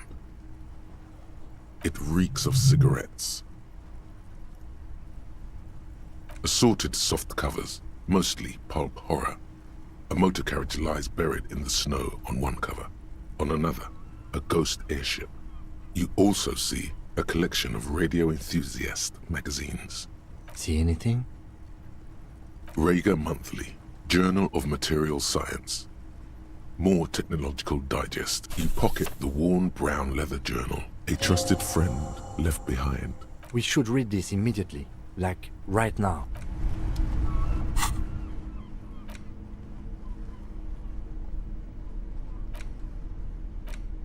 A thick journal. The cover is made of full-grain leather. The lower left corner of the back cover sports an embossed brand name. Schneller. Schneller is a stationery brand from Gottwald, beloved among architects and engineers. She's got good taste and must have taken whatever she recorded here seriously. The journal falls open. About 2/3 of its ruled pages have been filled. The large cursive of someone who writes quickly and confidently. It's a mix of logistical notes, diagrams, and personal reflections, all dated. It's good she left in a hurry. We could learn a lot from this. Hard to tell exactly. It's mostly noted down in code. Looks like contact information, quantities, directions. There could be useful information about local operations in those notes. We have a junior sergeant at my station who's good with codes. I can give this to her after we finish this. Esoteric radio technology. The most recent ones probably pertain to the latitude compressor, sketches, calculations of distance and density. You make out a familiar spiral shape. Short, wry observations of people and places, probably a way to pass the time on the road. Also, what appears to be attempts to sort through some difficult decisions. There are a few passages with many questions in them. The first entry is from August 2nd of last year. It reads simply, I know my position is precarious. All I can do is make myself as useful as I can while looking for a way out. Remember, no one is indispensable. Nothing on March 4th. March 5th, though, well, that's bound to come back and bite me in the ass. I'm bad at this. Loyal to a fault. But that's another matter entirely. You have no idea what she means. These are personal notes. Don't expect to understand all of it. That name isn't mentioned as far as you can tell. Small wonder. Would you talk about La Puta Madre in your journal? You do see an M though. La Puta Madre? M is mentioned on March 9th, and great. M's peon is coming to town, no doubt to investigate the lynching, but also, I feel it in my gut, to finally put a bullet in my head while I'm napping in my lorry or on a smoke break. Well, I won't stick around just to twist my own neck by constantly looking over my shoulder. Then again, isn't that what I've been doing ever since I got the call? Were you supposed to find her, even apart from the investigation then? On M's request? No, you wouldn't do something like this. This must be a mistake. Whatever you may look like, you don't feel like a hired assassin. Been holed up here for 3 days now. I'm used to being alone and all, but I don't know when I'll be able to leave, or if I'll be ratted out. They will rat me out, of course. I've made it a point to believe in the best in people, the boys, for example. But experience tells me, did M feel truly betrayed by me? I was feeling threatened. He'd have to know if he threatened people, they'd take measures to protect themselves. Even I know that. Economic measures first of all. Gotta make a living, right? I can still hear his voice in the receiver. Taste the plastic. The entry ends abruptly. The most recent entry is from today. It reads, even when I leave here, if I leave here alive, what's my next move? Staging a lynching is a crime, even if I'm not accused of murder on top of that. Forever on the run. Not really my idea of the open road. Man, I was really looking forward to winning. It looks like she might have been framed? That would be a first, or a fourth. But who's counting, he thinks. Very rarely does anyone actually get framed.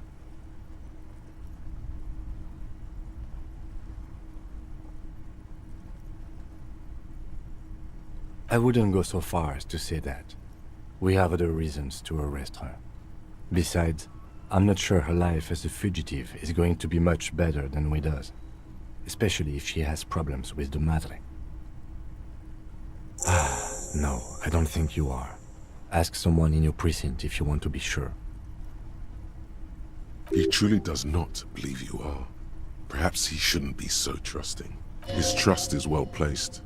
You aren't. You can feel it.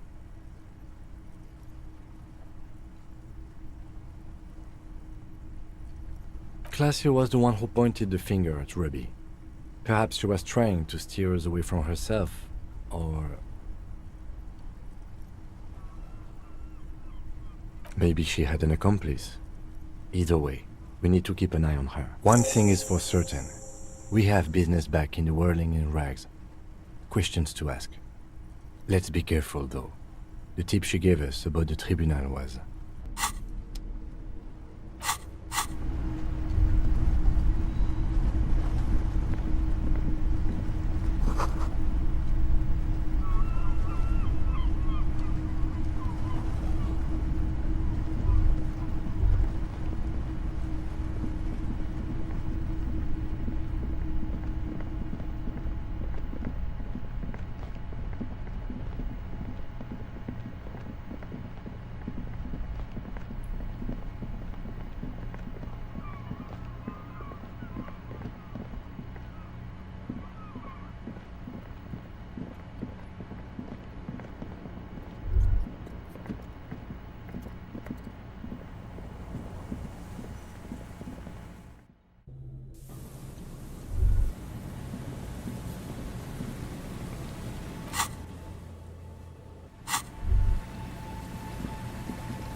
I'm afraid we don't have time for rest stops right now, officer.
just up ahead. Danger. You are prepared. Don't put away your friend, your weapon.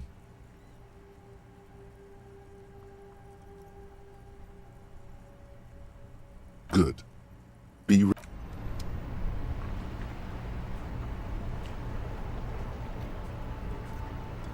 I'm all out of shits to give, loincloth. Welcome to the fucking reckoning. Put your damn gun down. People are gonna get hurt. We need to talk this through. All right? Shut up! You're not gonna talk yourself out of this, loincloth shit fuck. This is the mercenary at the gates. His chest rises and falls under the ceramic breastplate. This is a misunderstanding. Nothing irreversible has happened yet. You can just return to your unit and forget all about this.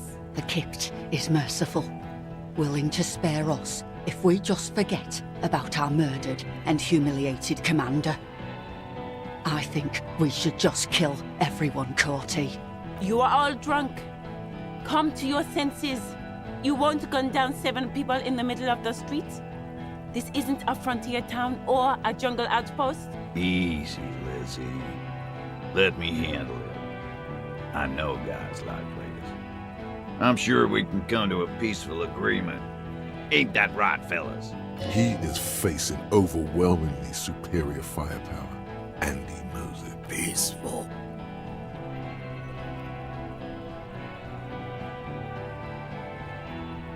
Nest in your abdominal cavity like a little wild mouse.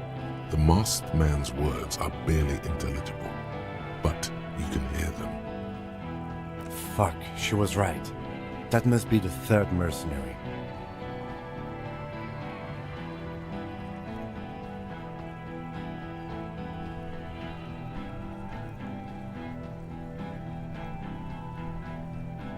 The lieutenant is genuinely worried for his life. You should consult him before getting in there.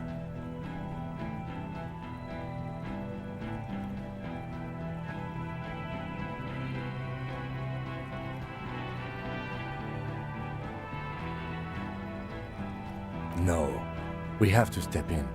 This is not going to end well if we don't. If this turns into a firefight, we should take him out first. A sound strategy. He's the leader.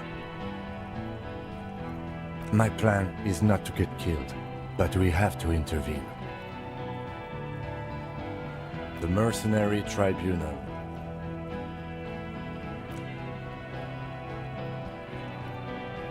Get lost, comedian. You cops had your chance. Now it's fucking time for some justice. I think he's calmed down a bit. Pig fuck!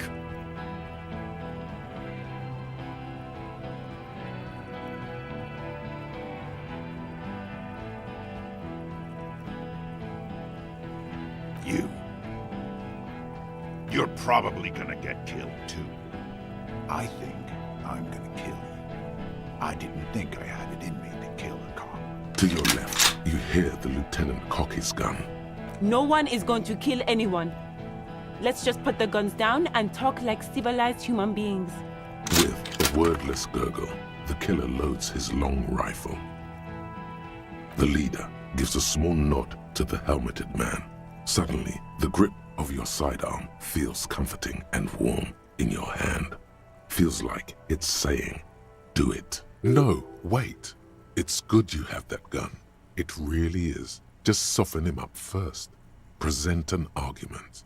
Even if it comes to a fight, it's always a good idea to drag it out first. Get under his skin. Peace. Always peace. It has worked thus far. Start with the first idea you have, then move down from that. Please.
Oh yeah, that's Rude.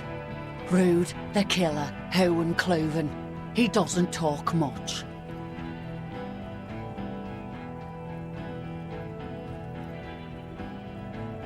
All of you cunts inside out.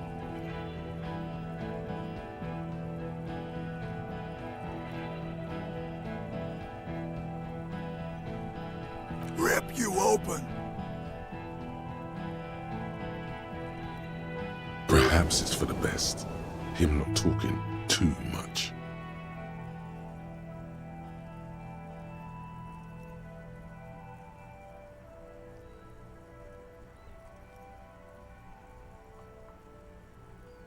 The gunner, the raddest, the killer. What do you think he does?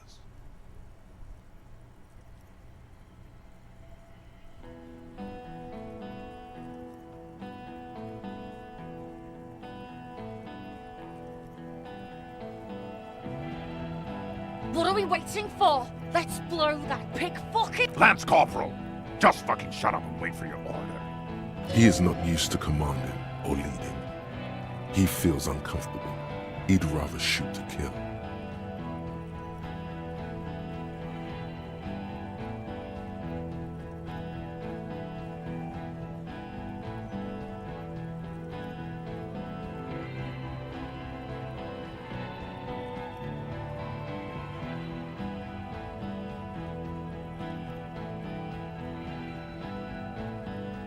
Yeah? Who did that? You should implicate yourself. Throw yourself onto the embrasure. Chest first.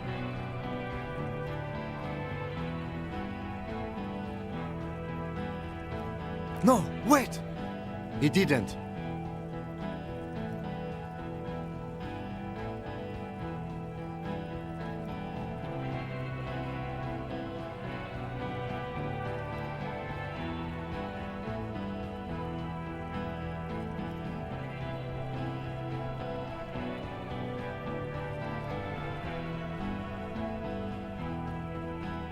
You think this is funny? What if I just shot one of your pals here for fun? Huh? How about the kid? That'd be fucking funny. Listen, please. This cop and this drumhead court marshal won't decide who...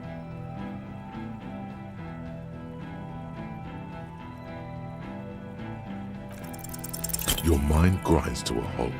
All you can see is the revolver in the man's armored hand, swaying, pointed at her.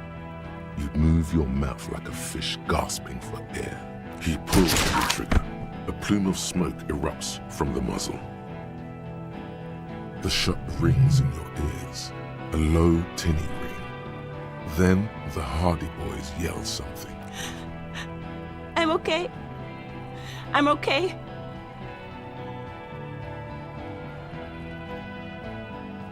Fuck this!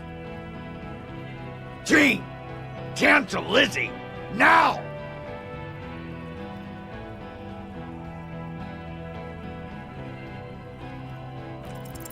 All right, here we go. This is an illegal tribunal. Granell would never sanction this. Who's the commanding officer? Take your pick. Really, none of this looks like it's going to do anything but piss him off.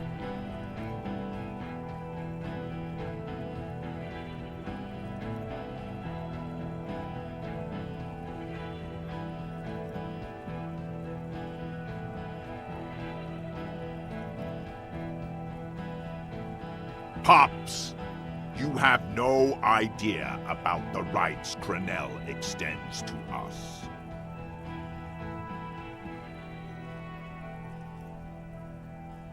If I fuck and kill you, hang you to that streetlight by your shit pipes, then that's called a necessary display of force. No one's going to give a shit about dead loincloths. That's reality. Okay, it's not much, but he's thinking about something else, and his hand is off the gun. This did something. Dangerous, Ask about him first. You don't want personal facts about his dead friend coming out of your mouth. He has to start it. Yeah, I don't fucking act so well. Laylee had a hard-on for making faces for you natives. Fucking food aid shit. That shit is done now. Trigger time. Sergeant Major Raoul Cortiner, reporting in to burn this fucking mud hut to the ground.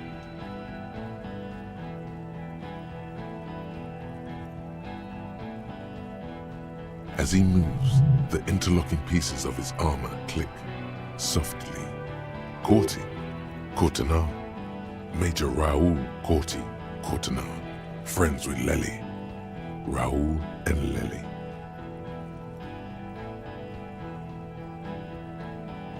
For killing, maiming, and humiliating our commanding officer. All sentenced to death by lead.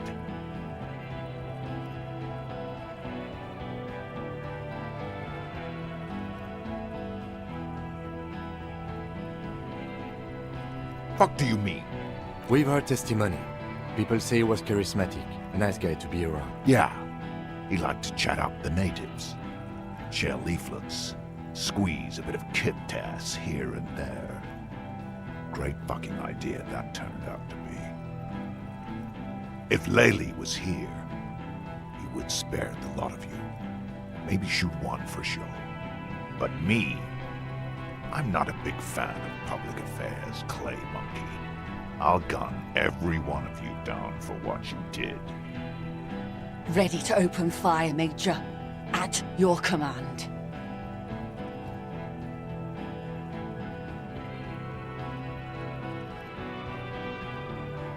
Find his killer.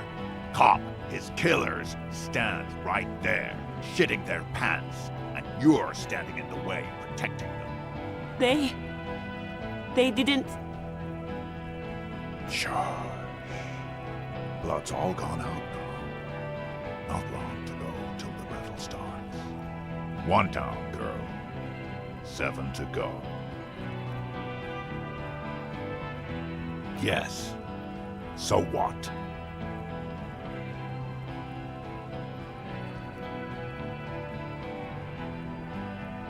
Nah. I'm clear as day. Fucking government-ordained super soldier. Enough already! What is this? We didn't come here to fucking chat! Interrupt me again and I will execute you on the spot, Lance Corporal. Now, you got them both off-piste. He's foaming mad at her. You think I care what that company cunt thinks?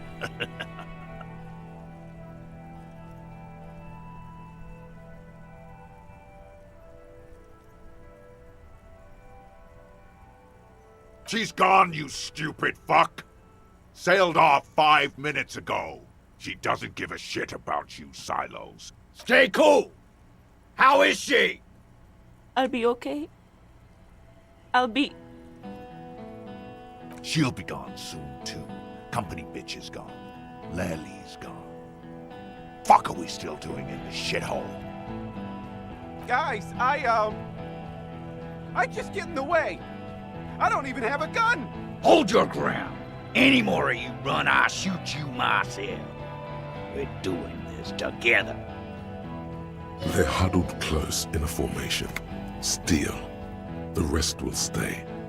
Even if it means dying here with him. Who the fuck is that? Glacia, the woman upstairs. Where is she? She left! What am I doing? My fucking establishment is under fire! You know how much windows cost? She left! Her room's cleaned out! Right before these assholes showed up! We should have arrested her. You can feel how upset he is with himself. Just for a second. Then the fear takes over and he's back in the moment. Hey, Bushman! Your little cunt isn't gonna help you out of this one! She's gone. Forget about it now. Concentrate on this.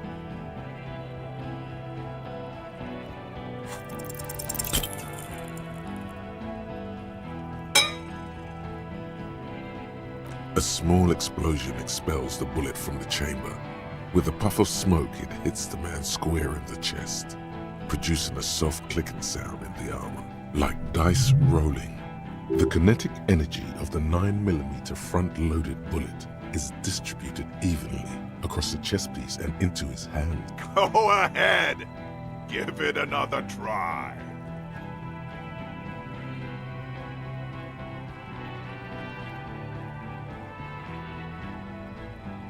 Do it, primitive.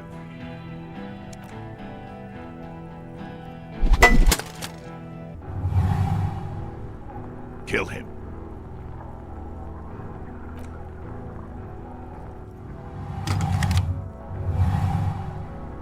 To your right, the killer raises his rifle and takes aim at you. His moves are steady, but the long barrel of the rifle sways slowly.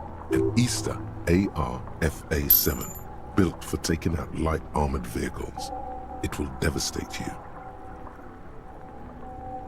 You stare down the barrel of the gun. You see Rude's mask behind it, his eyes in the slit of the helmet, like a camera lens, focusing on you. Absolute destruction. God, you're so frail. Too frail to think further.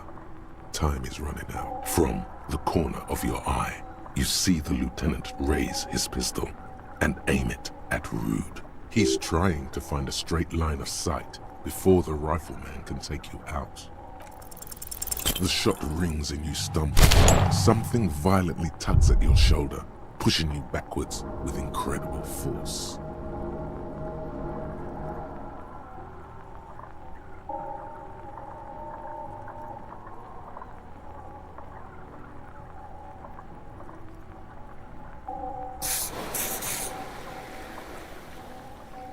A volcano of burning pain erupts from your left shoulder. God, please. He's aiming for the eye slot in Rude's helmet. An extremely difficult shot. Then, 2 shots reach and you hear a scream. But you're too hurt to see who got hit.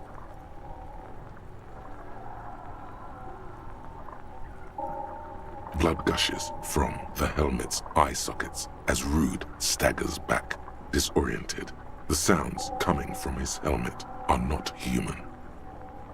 The helmet looks like the face of an ancient god of war, crying blood. Glenn, dying in a puddle of blood behind you. His mangled torso has 2 gunshot wounds. Blood gushes out of them like red geysers. Oh God, watch out. You see 2 cold eyes looking at you through all the smoke and panic, and a pistol raised, aiming at your chest, point blank. Then the man squeezes the trigger. A look of happiness. His eyes seem unnaturally bright, shining like stars. Something in the fear must distort him somehow. He is evil, and the end.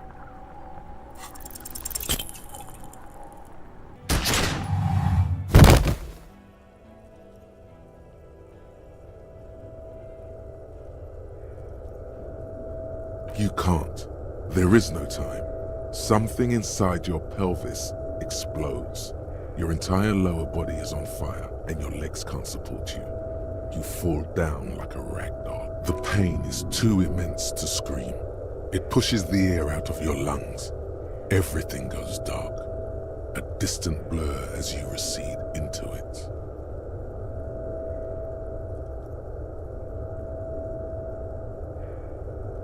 Nothing.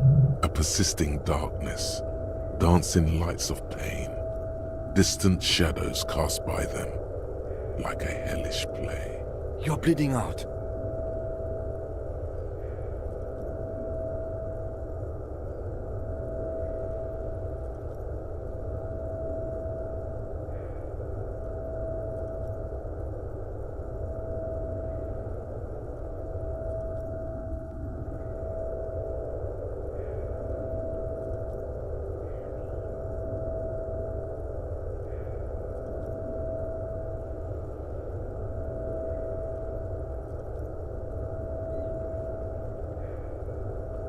Yes, keep talking.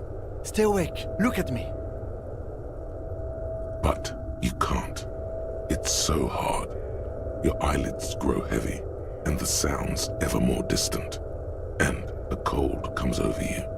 The lieutenant, too, is somewhere far away, almost gone, when suddenly you sense something behind him, a shadow towering. Someone stands there, raising his pistol at him. The lieutenant does not see it. He's pushing down on your wound with both hands. No, you say, and hand out your firearm to him. Your hand trembles, and your eyes are full of fear. That's all it takes. There is no room for hesitation.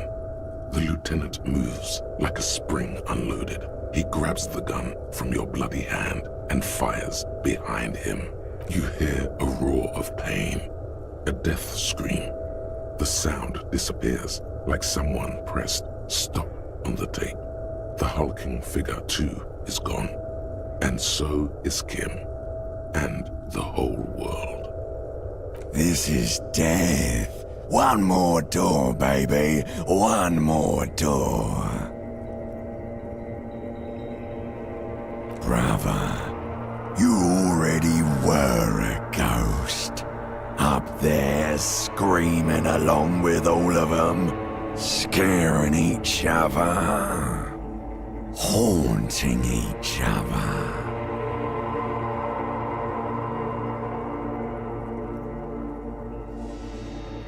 It's the living who are ghosts. The dead are silent. They don't rattle windows or write letters in blood. The living do.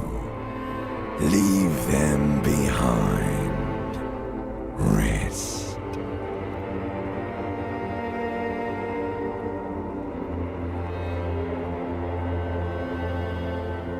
Of course.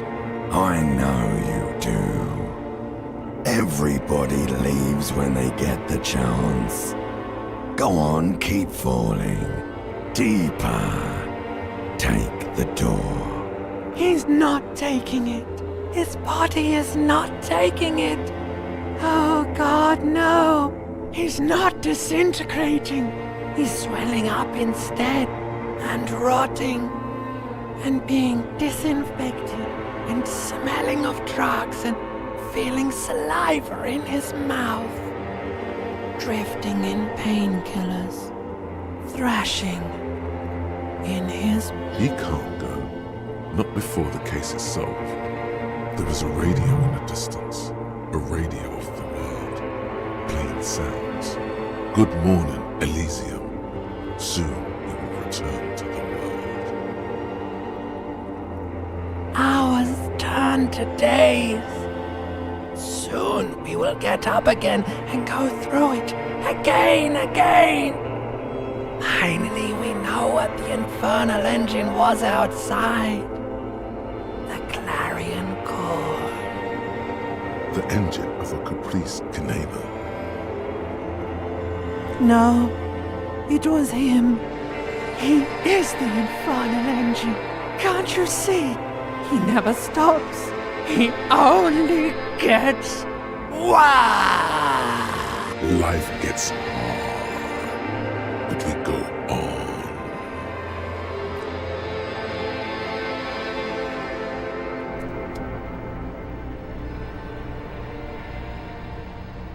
You see the lieutenant's familiar shape in the orange jacket. It turns double, then triple, from the pain. Sunrise, Parabellum.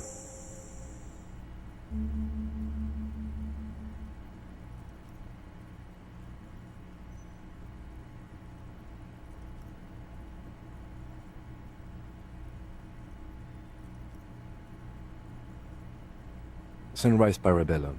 Sunrise, prepare for war. It's an old revolutionary saying. Cops like it. The gates of the harbor are boarded up. The streets are a little more empty. Apocalyptic violence is yet to erupt, I am relieved to say. I think we may have held it off, for now. Barely. That's right. Ouch, indeed. It's not ouch time yet. You just got the Dramamine pill an hour ago. Wait until it wears off. Dramamine? Then it's not that bad. Neither surgical nor organ damage bad, but still under the counter bad. Mr. Gart cleaned it. It took him an entire day. 2 days, in and out. You've been up enough to take Dramamine and curse. And drink water. Yes, the joke wasn't funny anymore. I took it off. The close proximity of death must have made the lieutenant contemplate his life choices. He's done with the jacket. What happened? You shot the colonel, unsuccessfully. Then you threw your gun at him. A firefight ensued. As retaliation, the rifleman shot you. He hit. With his carabine. I was looking for a clear line of sight. When I found it, I shot and wounded him, while Glenn took a bullet in the spine. It was meant for me. He did not survive. This is not the first person to die in his place. He goes on. Titus, Fat Angus, and Theo charged. Angus and Theo died before they made it to intensive care. Titus died in the hospital yesterday. Alain and the young musician, I forget his name, they are all that's left. Yes. You were bleeding out by then. You warned me. I was able to disarm Cortana before he got the jump on me. Thank you. Although... I was not able to kill him, as I should have. Crenel took him. A stray bullet killed the Pole, though. And that's what happened.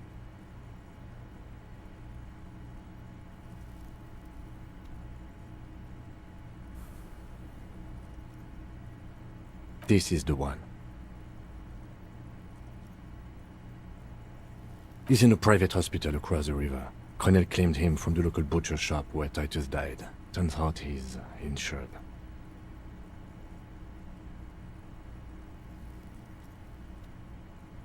We won't get to him anymore.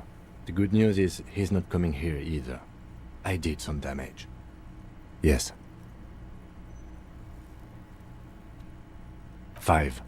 Glenn, Theo, Angus. The fat one. He took a lot of bullets. And Titus.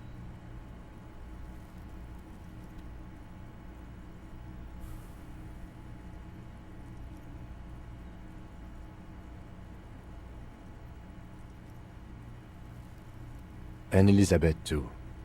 Elizabeth Beaufort was her name. The gardener. No, she bled out before Everard's surgeon could help her. Everard sent his personal doctor, but a costly loss for the Union. She was being trained for leadership.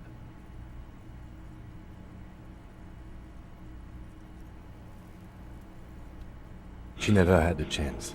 She should not have been there in the first place. There was no way to convince them. Stop this line of thought now. You're too broken for ghosts. All.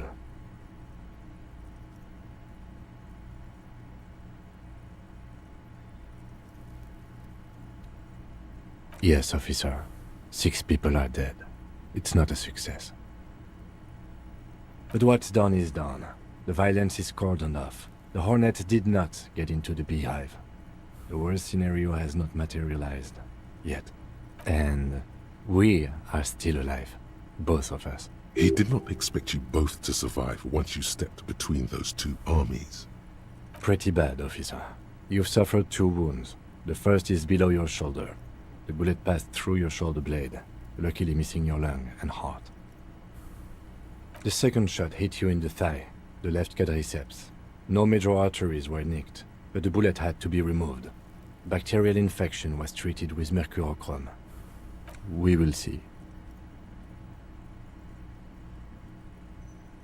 No. A man and a woman sit in the front seat of an armored motor carriage. The woman is driving. The man lights a cigarette. Jean Vicmer is his name. The asphalt vanishes under the wheels of the machine.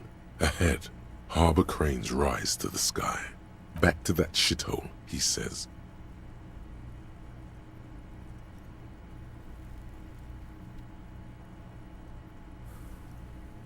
I called your station after the fight. The injury was logged in.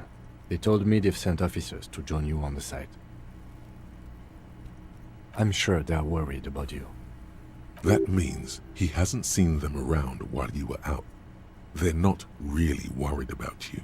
If they were, wouldn't they be here?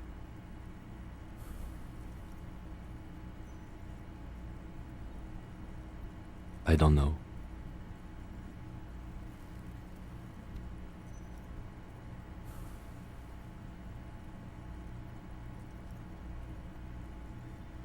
I did. It's part of a detective's task chain. You can do it too. Can you? You're pretty sure you can't. Not very. I have a concussion from the Major beating me with the butt of his gun. I try to not move too much. Things would be worse if you didn't warn me. Thank you. I did not see him coming. Stupid of me.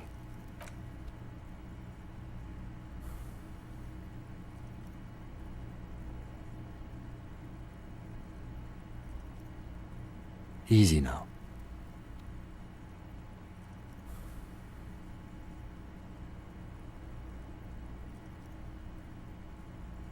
How are you?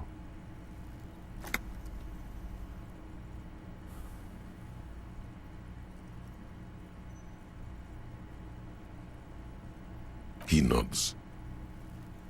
I honestly don't know. Do you? Because we can't talk to Everard. The harbor is in lockdown. Everyone in there is outside our grasp now. And Joyce has left too. Yes, she left yesterday morning. To meet the board of Wild Pines, or that is what I've heard. There's a pin somewhere in the machine that keeps Connell from sending in a death squad.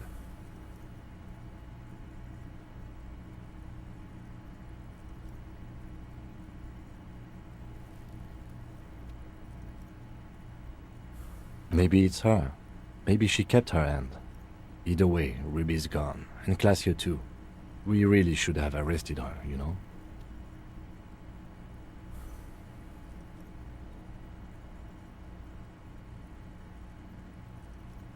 Guard confirmed she left 20 minutes prior to the tribunal showing up. I don't know. I think your incredibly dangerous theory about you being the killer was incorrect, however. There is not one piece of evidence to support it. Honestly, I think our investigation has not produced a single credible suspect.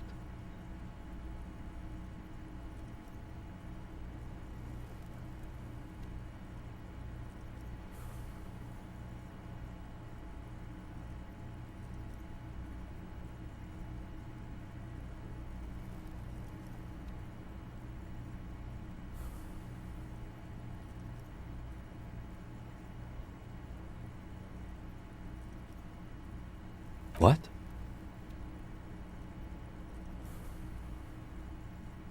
Every piece of garbage in the city is not connected to the case. You don't have to catch everything. He's wrong.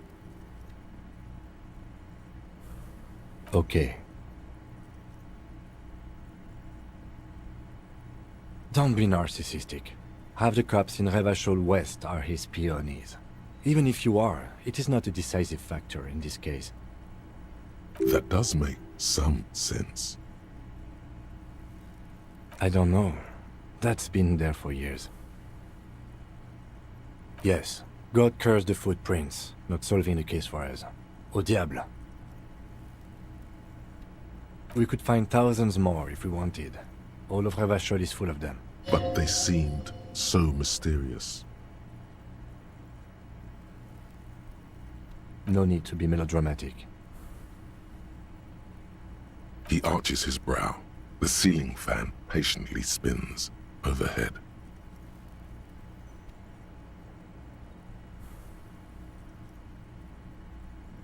I'm listening. I'm ready to hear what you think about solving crimes now. Really? Because to me, it seems solving crimes is hard. He sounds surprisingly weary.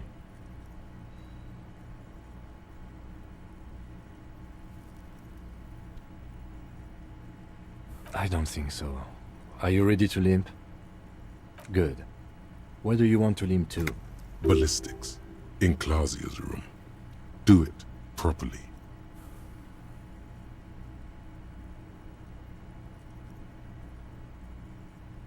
Why not?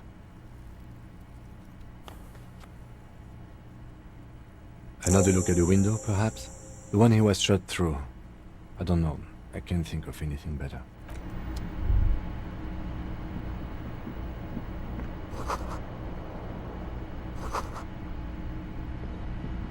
The bed's a little nice.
These papers bear the stamp of the RCM.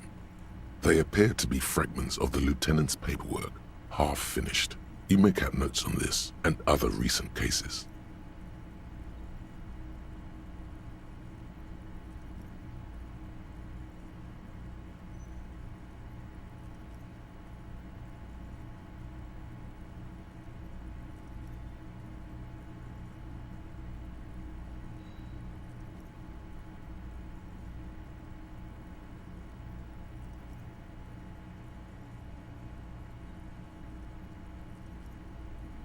I had Garth open the door to your room. You were running a low bacterial fever the first night.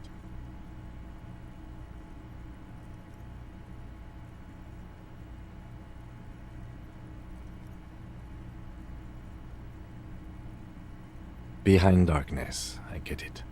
Let's go.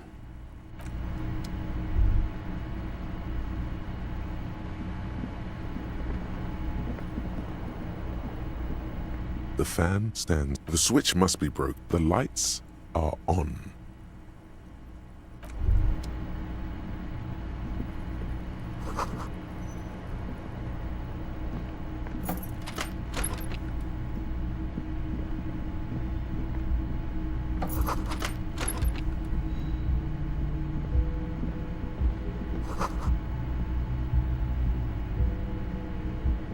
Next to the stack of bills, you see a note, a few lines jotted down in large, uneven handwriting, just as the writer was about to rush out the door. I'm sorry, I fucked everyone over. P.S. I didn't kill him. P.P.S. Gift upstairs. A gift?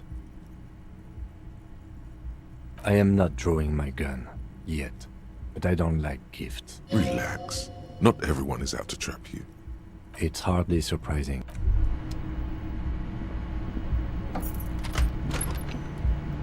The medicine cabinet is empty. Not even a toothbrush. Pity. I always took you for more of a drunk than a chemical abuser, Lieutenant Hefreiter.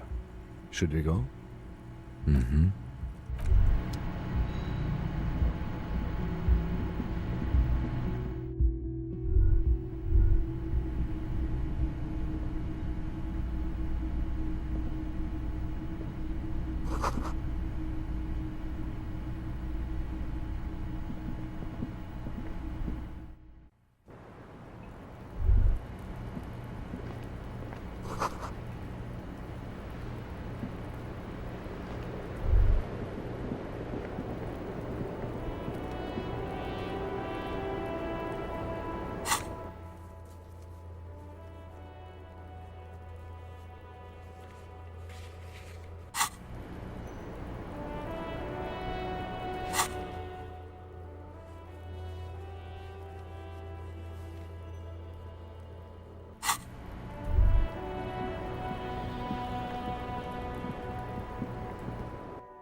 You clearly see footprints. Jackpot.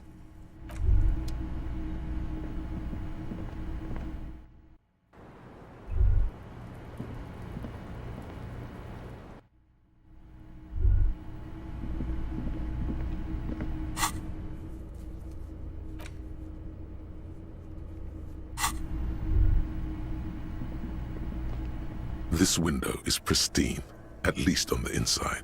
A red thread has been taped to the glass using adhesive tape.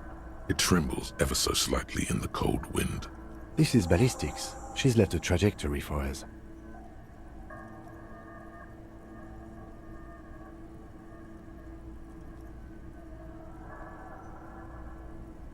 The glass is cold from the air flowing in. Golden light melts away into the blue, glassy darkness of your mind. In it are two neon-lit shapes, a man and a woman on the single bed. A two-hearted spider. Like the witness said, the man is kneeling, the woman is on her back. It's the night of March 4th and a shot has just been fired. The man looks directly at the woman. The shot's possible directions converge in his mouth, a ray cast from somewhere outside, entering his brain. The red thread bisecting the room shows the trajectory of the bullets. From the roof outside, location A prime, the glass fractures around the bullet hole, shards face inwards like a corona behind the woman's back.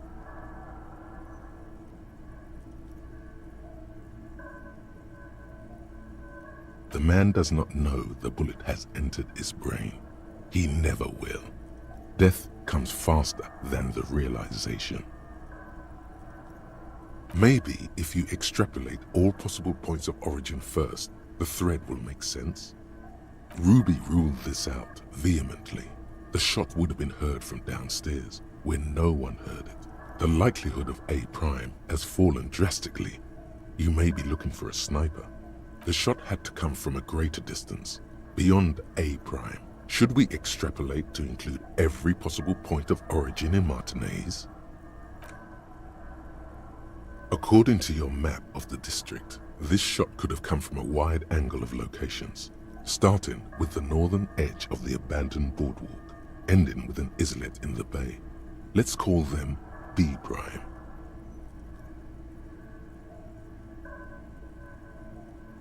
B prime for boardwalk, B double prime for Land's End, and B triple prime for the islet detective. There may be smaller points in between, but those are too fine to zoom in on. 700 meters away, the likeliest of these B positions, 20% chance. A skilled sniper could have made the shot, provided he had a safe sniper's nest. Even with the light on inside, we're talking military training. At that distance, the perpetrator would have had to take wind direction into account. This would explain why no one heard the gunshot. The bullet came from far away. 1.2 kilometers away, the least likely of these positions. Let's say 3%. A truly skilled sniper could have done it, possibly from a tent. No, too far-fetched. 1 kilometer away, an unlikely point of origin. Beyond the docks somewhere, on an islet in the Bay of Martinez perhaps. There are islets there, badly charted as they may be. The shot would have been a small miracle, 5% likelihood.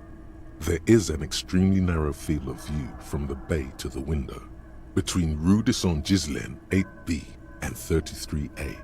The angle would have been extreme and access to the islets is questionable, but it is a possibility. Then there's the thread the witness left. She did have a first-hand view of the event. Perhaps she found something in the outer reaches of her memory of it. You need to inspect it again.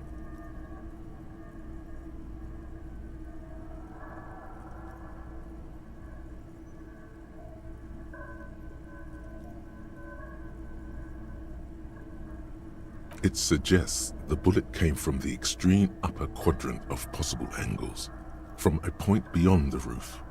B triple prime. The island in the bay.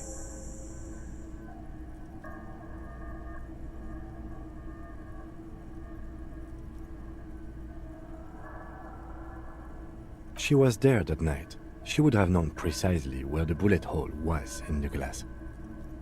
She had a long time to think about it after, standing on that roof, staring at the glass. It also looks like there may be more to her skill set than we know. The question is, should we trust her?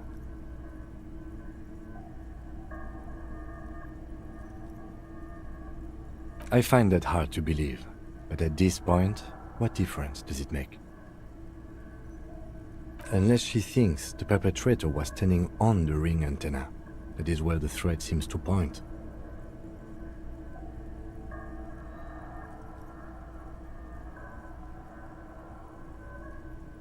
So it is.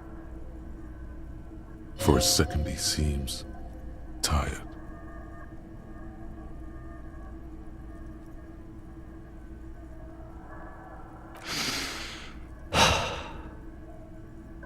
He is trying to justify it to himself. The lead is flimsy. You might as well go around Martinez looking under every rock and talking to every person. But what else is there?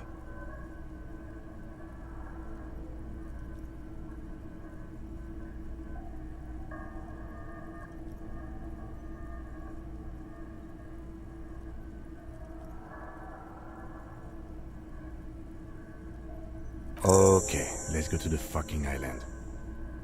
How do we get there? Joyce Messier had her sloop, but she's gone.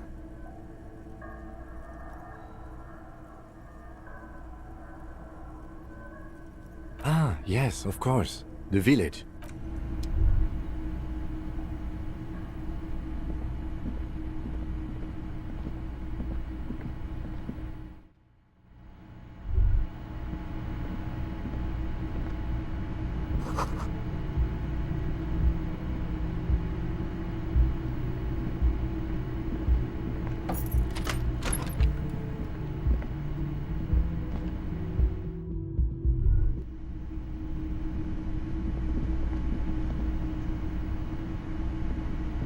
Oh, you're up.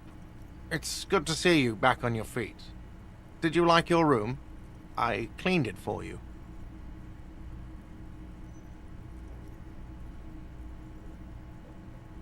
You're welcome. I thought it would be nice for you to wake up in a clean place after you, let's be fair, defended this establishment and its clientele from gunfire. I give credit where credit is due, and that, sir, was an honest effort. I was watching until it went down. Crawled inside then. Bullets started flying. Anyway. He really wants you to realize that he was also on the balcony looking by. In the danger zone, so to say. I wish you a quick recovery. Also, you and your partner are staying here free now. This establishment supports cops. The stay is free, the drinks are not. It just felt I needed to specify that. Oh, you know, people don't tend to stick around after shootouts. Turns out they're not good for business. Ah, them. Nice people, but no. Lena said they were going back to Jamrock. I saw them pass by outside. This was before the fight started. I'm glad she got out of here before all that. Bullets flying and stuff. People inside were quite terrified, you know. I had to take action and step outside too. I mean, you're a detective. Perhaps you can track them down. Shouldn't be that hard. Exactly, but all in due time. Crypto business is not a priority right now. You'll see her again one day. You know it. Things went like they did for a reason. Oh, fine, hero cop. Lena left a forwarding address. 1113 Tabernacle Road in Jamrock. If you see them again, do give them my best. I don't remember everyone who comes here, and many people wear sunglasses inside lately. Must be a fad.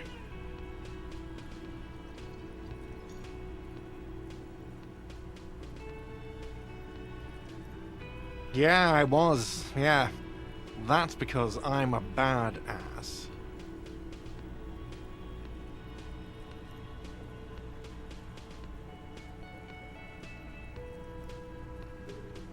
really took courage. Don't pick at him.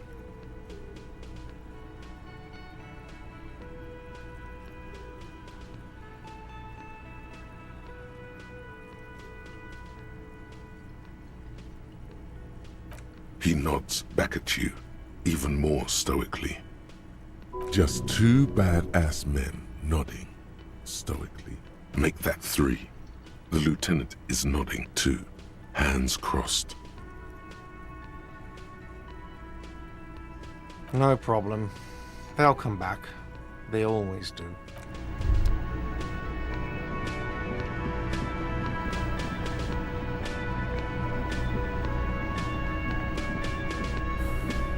Hi again, gendarme. Bye-bye, gendarme.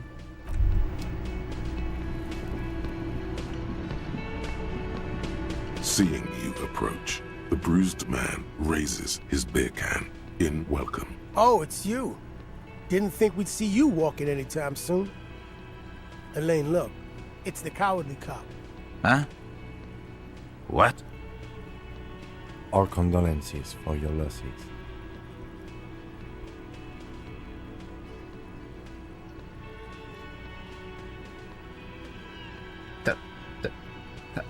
Titus is fucking dead. What's gonna happen to the Hardy Boys? Look around you, man. This shit is done. There are no more Hardy Boys.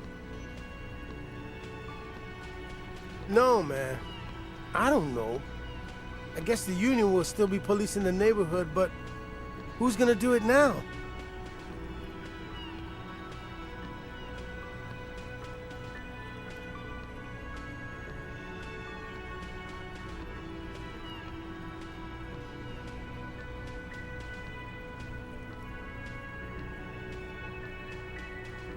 That wouldn't be funny, even if we weren't surrounded by the... What's gonna happen to the Hardy Boys? Look around you. No, man. Me? No, man. I'm not a leader. You know, Titus only recruited me because I play the guitar. Said the team could use the morale boost. If any of them had leadership capacity beside Titus, it's him. Keep encouraging him.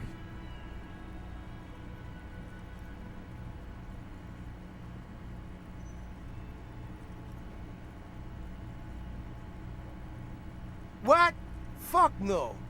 If I'd stay, we'd keep the name to honor Titus.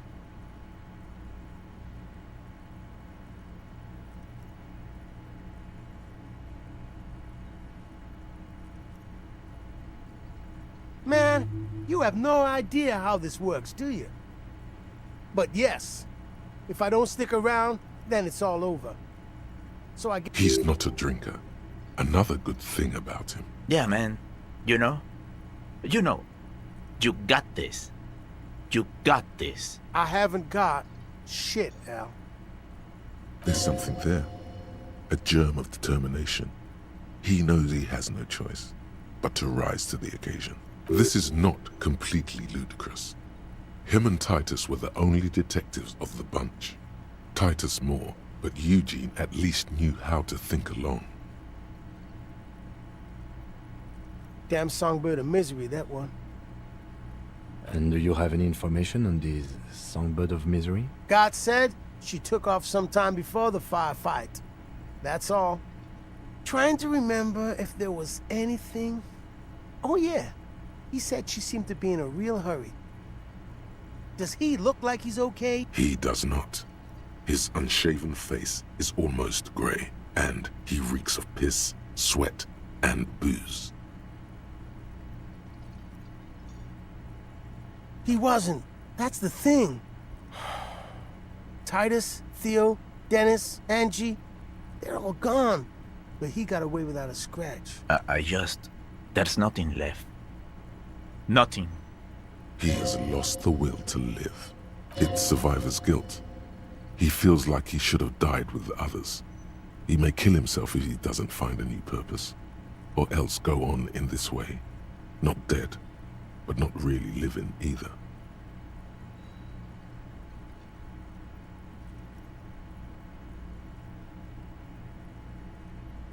What?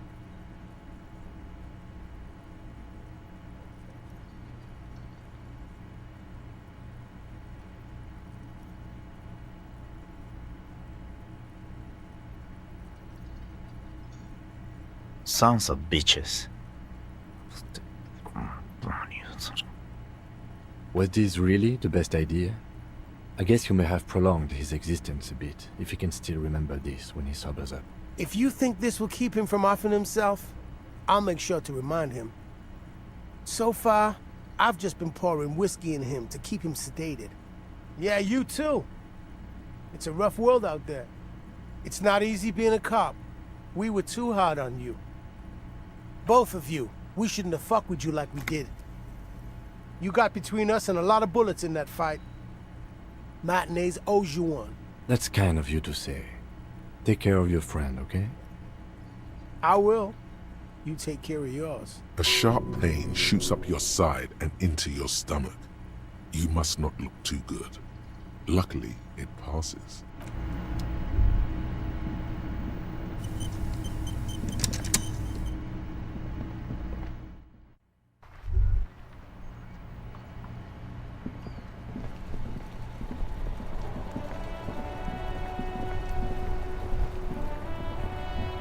The graffito has been painted over the traces of the fight that took place here. It smells of blood and heavy fuel oil. The lieutenant crouches, touching the fuel oil with his finger. Looks like it, yes. This is still fresh. It was and blood. Some of it is even yours.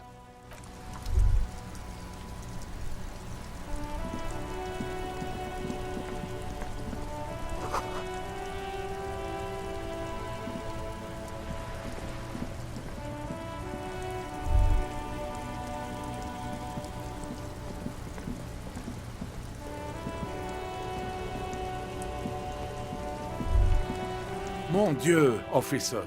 It is worse than I thought. Believe me, maybe it's time to slow...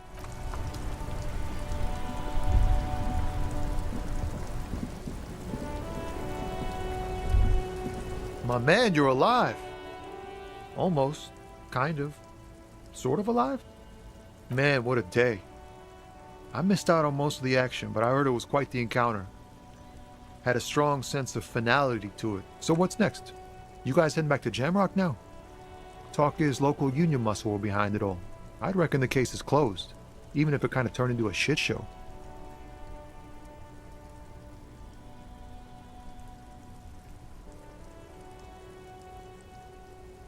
Hey, that's just what I heard. Old wives' tale. So, good luck with that, my man. Ain't easy being you. Okay? Is it wise to share information about the case like this, sire? The lieutenant throws you a quick, "What are you doing?"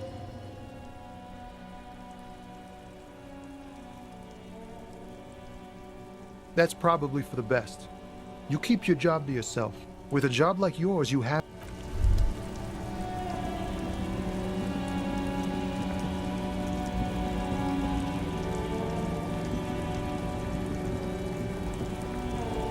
The scaffolding around the old monument has been taken down.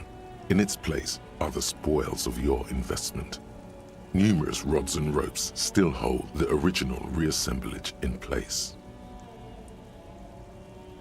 An apricot scepter shines party bright across the monument. Glitter balls dangle like severed heads below the eternal king of disco. It is unmistakably a vision of you in your prime. A killer on the performance floor. Icon for all. Doesn't feel right to party now, does it? Are you at least happy with it? Happy isn't the word. You can be satisfied with a job well done, but the current mood doesn't invite any analogues to joy.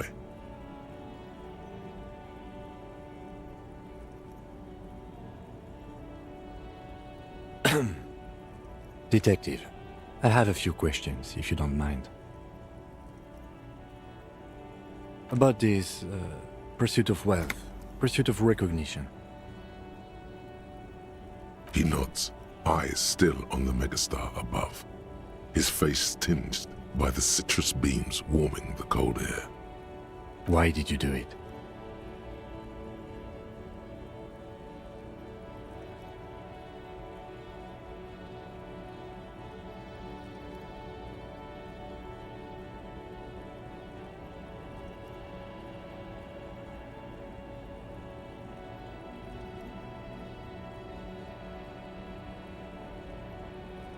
He nods. The roundabout is quiet, almost eerily so, in the snow.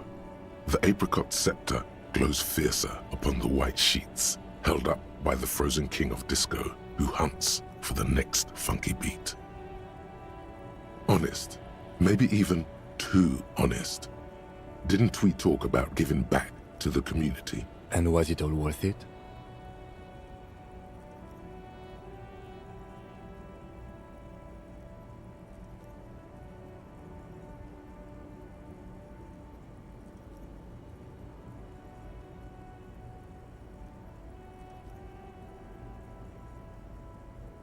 You managed to get quite a fortune, kicked off by underpaying a young artist. And don't forget about the lying. Underpaying. You paid according to the market. Not too much, not too little. The lieutenant speaks as if you're rich. A common misconception, especially if you count the tax. No, we've got a long way to go before we can feel financially comfortable. The hustle never stops.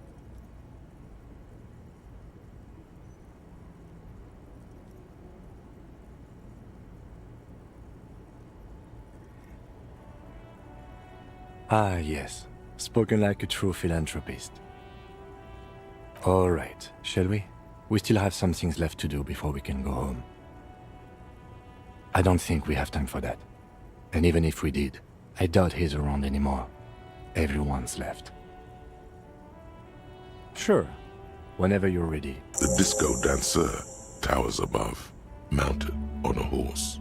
Numerous rods and ropes still hold the original reassemblage.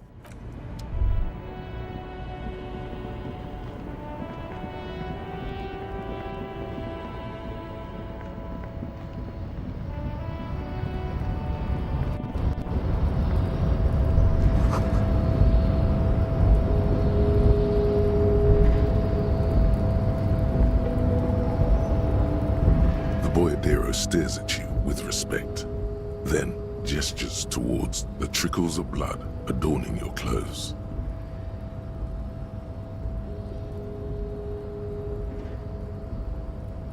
There are types of danger. The one I'm usually concerned with is lung cancer or getting mauled by wildlife. It calls back to an older era where this was commonplace though. You have a true boyadero heart. Hiding, gathering themselves. The harbor's in full lockdown, friend. No getting in or out, for the time being. No, man. Not today. Today is war. He says it matter-of-factly, like it's no big deal. Time will tell. I'll tell Everard you dropped by. I'm sure he'll be glad. I'll be okay here, doing lookout. Quite the sight, aren't they? Getting to like that rare I am. Don't worry about me. I live to alleviate the worries of our brothers. See if any insane killers turn up. Then I'll run. And live. You know it, friend. Cleaning out the rooms. What if you didn't lose your memory? What if something in Martinez came and stored it all away? For you to slowly open one box at a time, so you can choose which parts to keep. Keep almost none of it. Only the flowers on the windowsill. Only the distant sound of a radio. Lose all the actors, the dark shadows. Leave only the still lifes.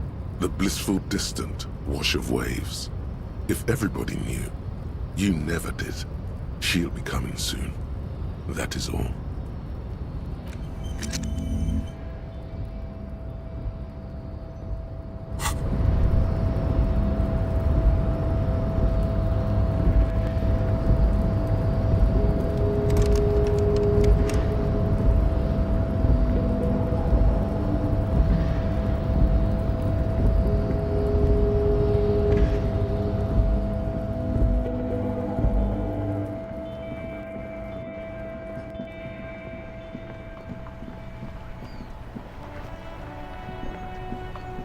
Inside, you see a set of steering levers, a radio microphone. This is Precinct 57. How may I assist you? Something is wrong. Only static, no reply. Only the mindless drone of static. It's been this way for a while now. My guess is the Union is listening in on our conversations and jamming outward communications to protect themselves from Cronel. It only happens when someone mentions the attack. The rest is unaffected. Our best bet is to carry on like nothing happened. That is, if we don't want us cut off the grid completely. No more dangerous than stepping between 3 armed mercenaries and 8 Union men, I hope. I don't like it either, but that's the way it is. The street seems safe enough to me. If anything, taking out the mercs made things calmer. For now. You can try calling again. Just don't mention the tribunal. And remember, they are listening in. Everything sounds okay. No drumbeat of total war yet. In the cabin, you see a set of... This is Precinct 57. How may I assist you? Just a second. Sylvie Malaika on the line. Yes. Hello?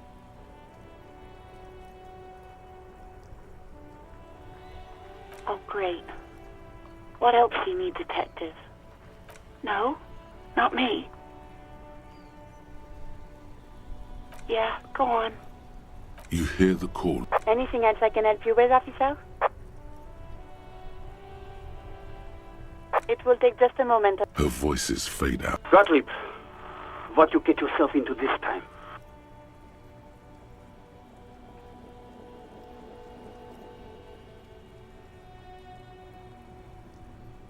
I didn't, but now I do.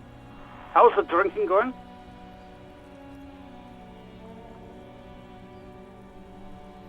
Great. Have a medal. I have an autopsy. Fucking, I'm not dead. It just hurts, okay? Look, pal, getting pumped and dumped is not a disease. People live through it all the time. That's what the guys say, officer. That some chick pumped you and then dumped you, threw you away like an empty juice carton. You must have me confused for a close personal friend. I am not. I am a medical professional with a constant idiot emergency on my hands. One needs tending to right now, he thinks, looking around the room. God, these apes. You hear someone whine in the background. My eye, Doc. Ah, it's you. Great. Any other complaints? Mm-hmm. Anything else I can help you with, officer? Right. 10-4, come in. Fireworker, over. 10-4, sir, glad to hear that. I'll write down that there is no need to issue a new one to you then. Over. 10-4, I know I already wrote it in a report, but it will stay on my desk for a few days. Over.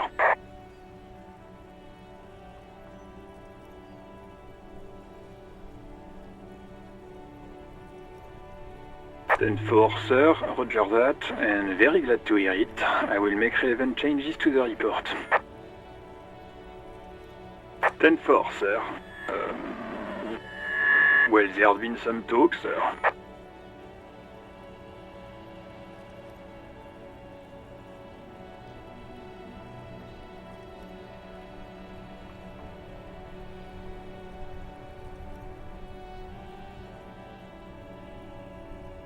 I only meant that there's been some talk in the station, that's all. But there's always some talk in the station. You know how officers in Jamrock are. But then again, some of us truly are on the take. It's unfortunate. Over. Roger that.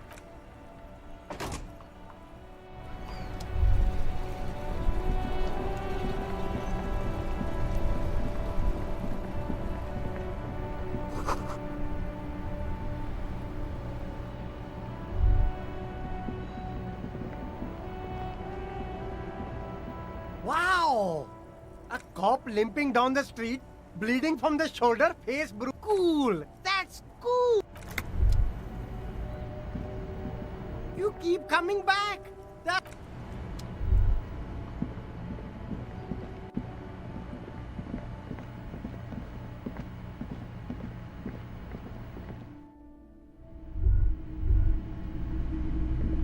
Between you and me, This is why I don't get involved in local politics. In its purest form. Now, what can I do for you? A typical Martinez streetlight sits among assorted floor and table lamps. Yes, please. That's not enough.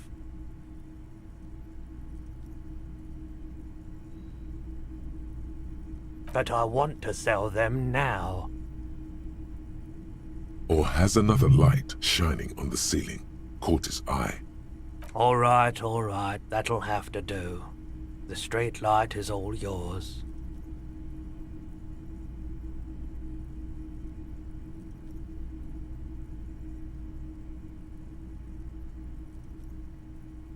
Yeah, good. But I won't be holding on to these shares for long. Let's just say there's some long Oh, sure. It is quite heavy. You're going to need a truck. That's all right. I can keep it here for you until you find one. Tell you what. Did he just do a runner? He can't get away that easily. Try calling out to him. Don't panic. I'm sure he's just doing his shoelaces up. Something like that.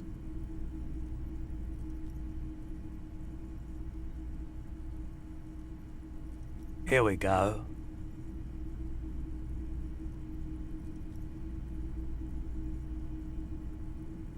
It's a sign that declares you the owner of the streetlight.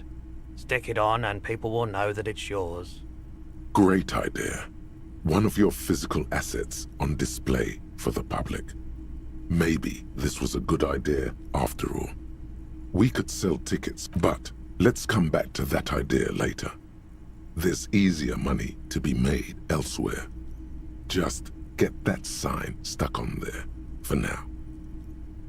There you go. Beautiful job.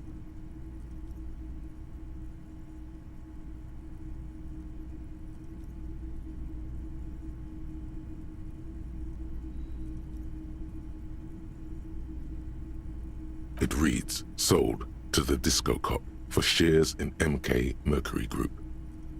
The words are written with an even kerning, in bold, precise. Oh, right. That... Your eyes slide back to the 700 Real modified streetlight you traded for shares. The golden light seems to flicker ever so slightly, like a butterfly. The pole has been carefully cut. The wiring, she's going to love it. Silence. Your eyes slide back to the 700 Real modified streetlight. One quick question. How do I get hold of my shares? All right. Perfect. Thank you.